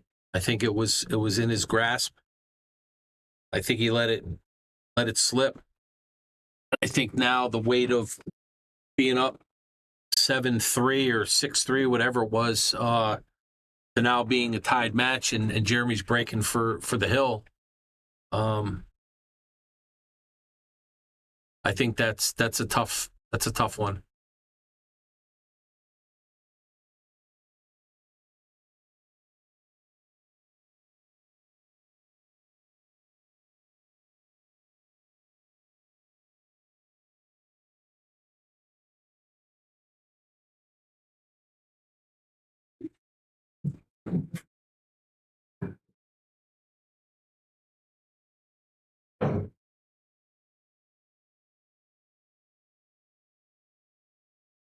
Nice cut break. One ball in the, oh, look at this. Don't do that to him. Ay, ay, ay. Amazing. Absolutely amazing. What a horrible roll.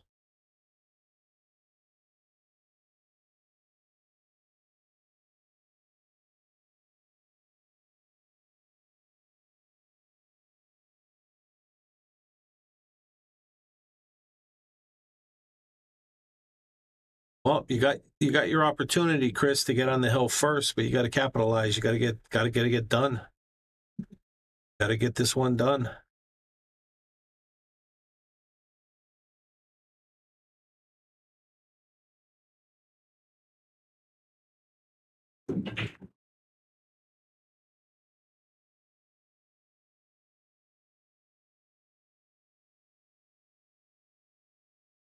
It looks like he's playing for the 5 up in the corner by the 9. 4-9 combo. I love it, Brian. Oh, he almost hung that one.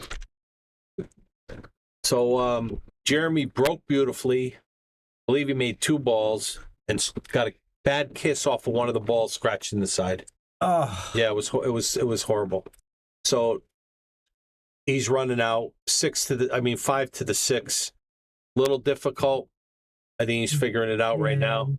Too but difficult. If he makes that and he gets a good shot on the 6, then I think the rack is over. I think he's just got to make it with either low right or just right. Well, to pull it. He's got to be careful because if he draws it too much, he's going to draw it into the side pocket. He's almost got to hit right before the side pocket and spin it, unless he plays, short side. He hit it perfect. That was perfect. So now the only thing is he's got to figure out how does he want to play this 7 to play the 8, because he really wants to play the 8 either in the side or up in the corner by the 9. One of the to be heading towards the 9 ball. So how do what do you do there? Do you get on top of the 7 and you play the 7 down? Do you draw it back to get into the side? So let's see how he figures this out. Looks like he's going top left. Just gonna ride it. Yeah, I think he's just going to draw it down to the side pocket. Or he can. I mean, to be honest, as long as there's an angle on that 8, he could just go off that top rail, that short rail, and bring it back down for the 9. He played in that top corner and just go long rail and all the way back. Yeah, he could, and I think that's probably what he's looking at. Or if he draws it all the way back, then he can draw it that back to the 9. Yeah, let's see what he does here. Yeah, see, he's thinking about it. This is a critical shot right now. And these table 8, these pockets, they don't These types of shots, you got to hit them really good. Yeah, he was don't looking like it. from that corner at the 8, so I think that's what he's looking at. Yeah, see, he doesn't, he's not feeling it. He doesn't like it. Now he's probably rethinking what he. I think it's a tough shot either way, because if you hold it, you're going to be close to the rail. You're going to have to be true. But I think he got there. I think he got enough to go around a few rails.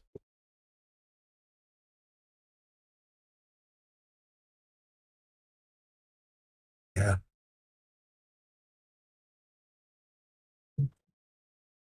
Yeah, let's look at that overhand and see what he's got there. Oh yeah. He's just got to make sure he doesn't overhit this. If he overhits it, because he's going to be coming in like this. And if he overhits it and he ends up somewhere over here, or so he's got to really. That 9 looks like it's on the rail. If it's on the rail, you can put it in from anywhere almost. He overhit it. No, he's gonna hit that rail and get right into position. Look at that. No, I don't think that's into position. Comes straight into the rail, all left. He'll spin it right into that corner. Yeah, but just got to worry about the look scratch. at how much he's stretching. He's stretching over 9 foot of table. True. Let's see what he does. He's either going to kick at it. He was really looking to be over here. Oh yeah, of course he was. But it's still makeable. Oh boy, I don't know about this one. Oh, he's a left. No, he's a righty. Yeah, he put He's lefty. He put himself in lefty. He put himself in a tough position here. He can spin this in. No, he's going for. I don't know if he's thinking of a safety or if he's going to spin it in. I don't know. See what he does.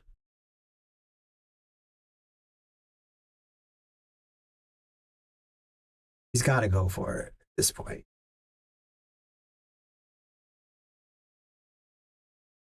I don't like that corner down where he's standing. Oh, I don't like that shot. Yeah, I don't like that. But let's see what happens here. Yeah, see.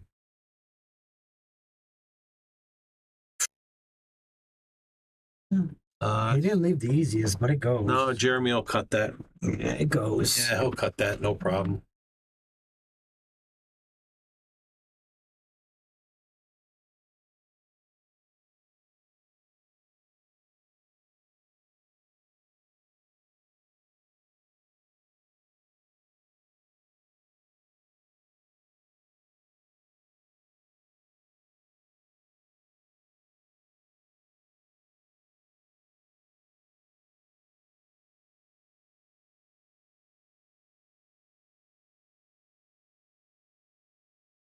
Think that side pocket comes into play? Or you think it's going to miss it? Perfect. Oh Yeah, my. I was going to say the top corner, but I didn't want to jinx him. All right. Jeremy gets on the hill. I was going to say I'm more worried about that top corner. Yeah. Those are tough shots. And just like that, a 7-3 6-3 turns into 8-7. 8-7, yeah.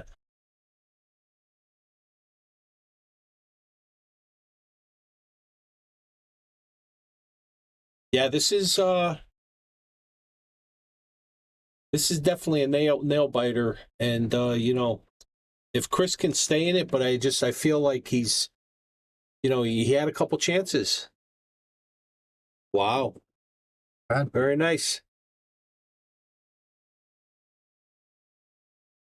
Yeah, George, good point. I mean, I think it's the pressure. It's the pressure. You're that close to the finish line. And he had a couple chances to, 2 games that I feel he gave away. He hung that one ball and then missed that the position on the 9 ball. And so to me, he gave those away. That should have been his game. I mean, this should have really been 8-7 right now in his favor. But this is the way the game goes. And Jeremy's way more experienced, has played in a lot of high pressure events, I'm sure, and just knows how to keep himself calm and stay in it.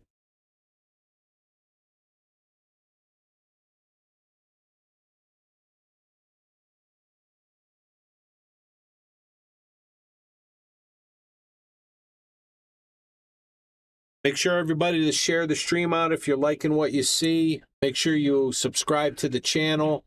Hit that like and notification bell so you can get updates on when the next match is. We don't just stream high-level amateur matches. We stream all kinds of matches and for all different skill levels. And we're streaming about, what, Joe, 2-3 times a week, right? We try. Yeah. Yeah, so there's a lot of activity on the stream. We were on the road, too. And we are Yale Billiards out of Wallingford, Connecticut. So share it out. Let your friends be a part of it. Let them know that we're out here.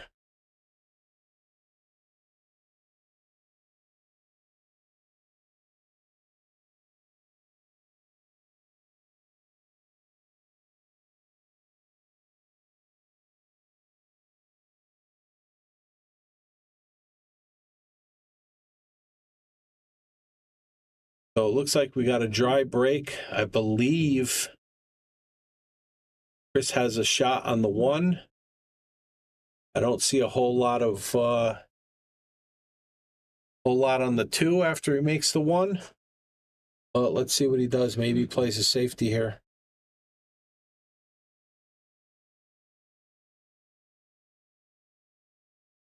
Yeah, Devin, it's a tough one. He had that slight angle. He had to really force it around. I think he played it with low. It looked like, and that probably killed it a little bit as it started going around the rails. That's why he didn't have the speed. Maybe should have played it with some inside, but I think the inside is tough.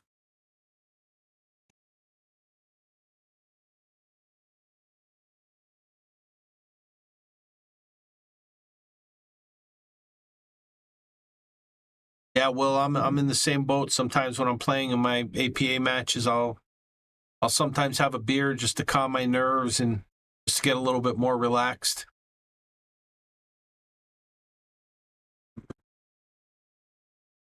What's he doing here, Joe? Is he going for this? Looks like he's going for it. Oh, boy. Butchered that shot.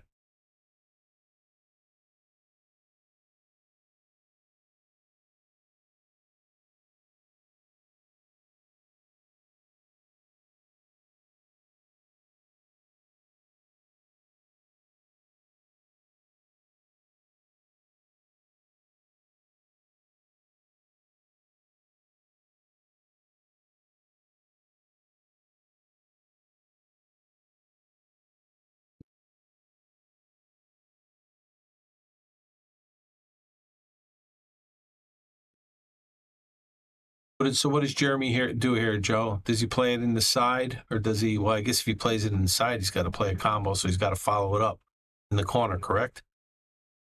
Follows it up. Could be heading For the day? month. Okay.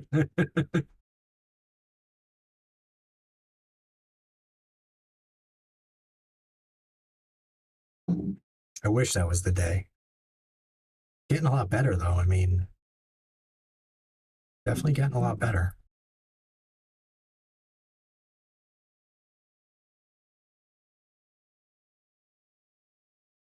Really all about these right here. Hmm.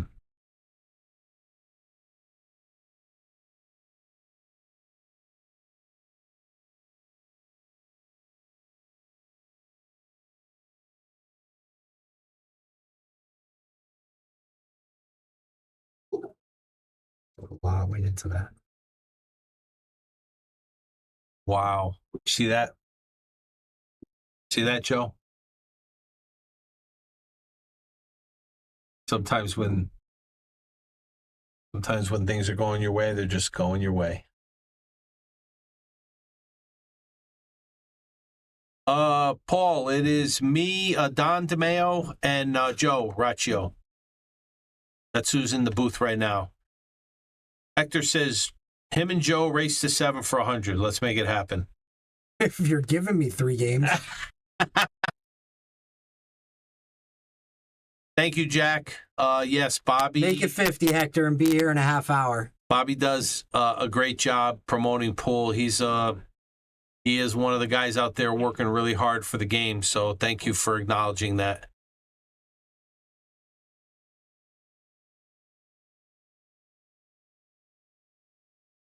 What do you say, Hector? Make it 50, be here in a half hour, buddy. But I think you should give me a game since you're a 6 and I'm a 4. Oh, he's got. Oh, I'm sorry, I'm a 5 who's played 4 times in the last 8 months. He's got to give you 2 then. You got to get 2. Jeremy's looking real good here to get out. And you're a 6, so you're going to give me at least 1 game, right? I probably need 2, but... Yeah, you haven't picked up a cue for what? A few months now? A few. Yeah. I've picked it up a couple times. You got to get 2, I think. I think 2 is fair. Hector's playing probably 3 nights a week. Oh, my God, Phil. Phil's always got to jump in. How about this, Phil? If I make any ball, I win. If I make a ball on the break, it's over. I win. And then I'll do a race, a 2-7 race. No, he's only giving that to Hector, Phil. He won't give that to you. He says he'll give Hector 2 to 7. He'll give you 3. So he's favoring you as the better player right now. No break ball in hand. Unless you're playing wild anything.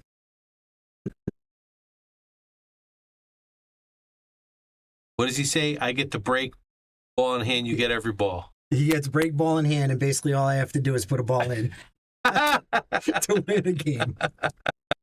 In a race to 9. And he's going to spot me 8. So all I have to do is win 1. He's feeling mighty generous. He must have had a good day today. Did you have a good day today, Phil? Phil knows that that's still not an even match. That's why he's offering it. But Jeremy Sossei right now about to win. Oh, yeah. He's going to bring this to a second set. Go into a second set. And I believe at that point, Jeremy's got the advantage. Yeah, he just came back from what, a 7-3? Yeah, he was down. Yeah, he was down 6-3. I don't know that it made it to 7-3, but he was definitely down 6-3. Oh wow, he almost bobbled that. Wow, yeah, he did. I can't believe that ball went in.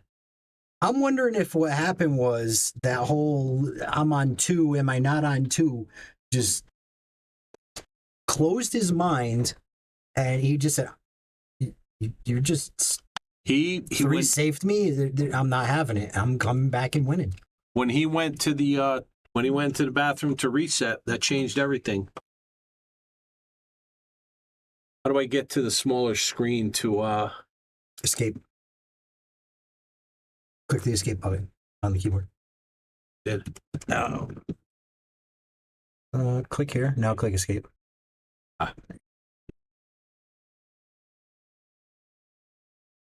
Where the heck is the thing? What are we doing? I got to change the race and clear the scores. I got to change the race. Sources.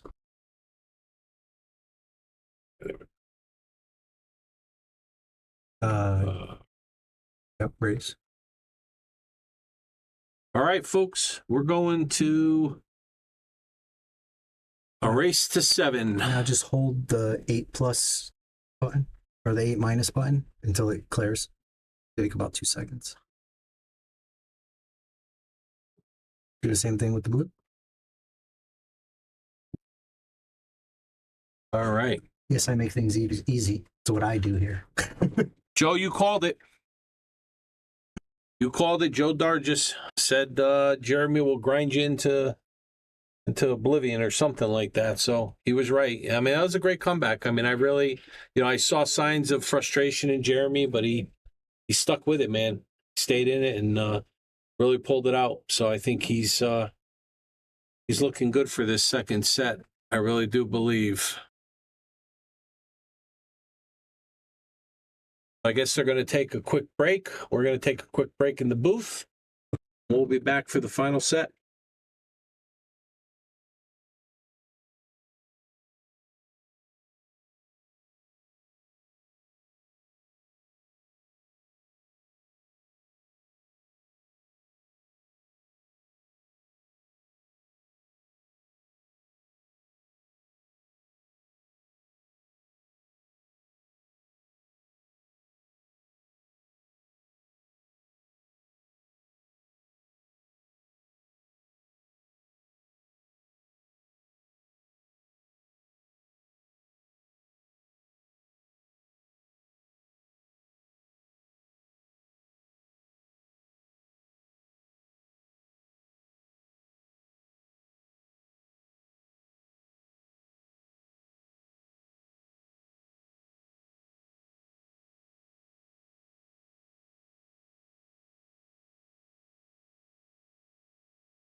Hey everyone, we're back. Our final race to 7. It looks like Jeremy wins the lag, Bobby. All right. Also, I hate to do this to everybody. I know there's a lot of people watching. We're going to have to reset the stream, and we're going to reset it right now. It'll take us about 5 minutes. We may miss one game, but I'd hate to do this in the middle of when it's hill. So we're going to be right back, guys. You're going to have to log off and log back on, and I'll see you in a few seconds.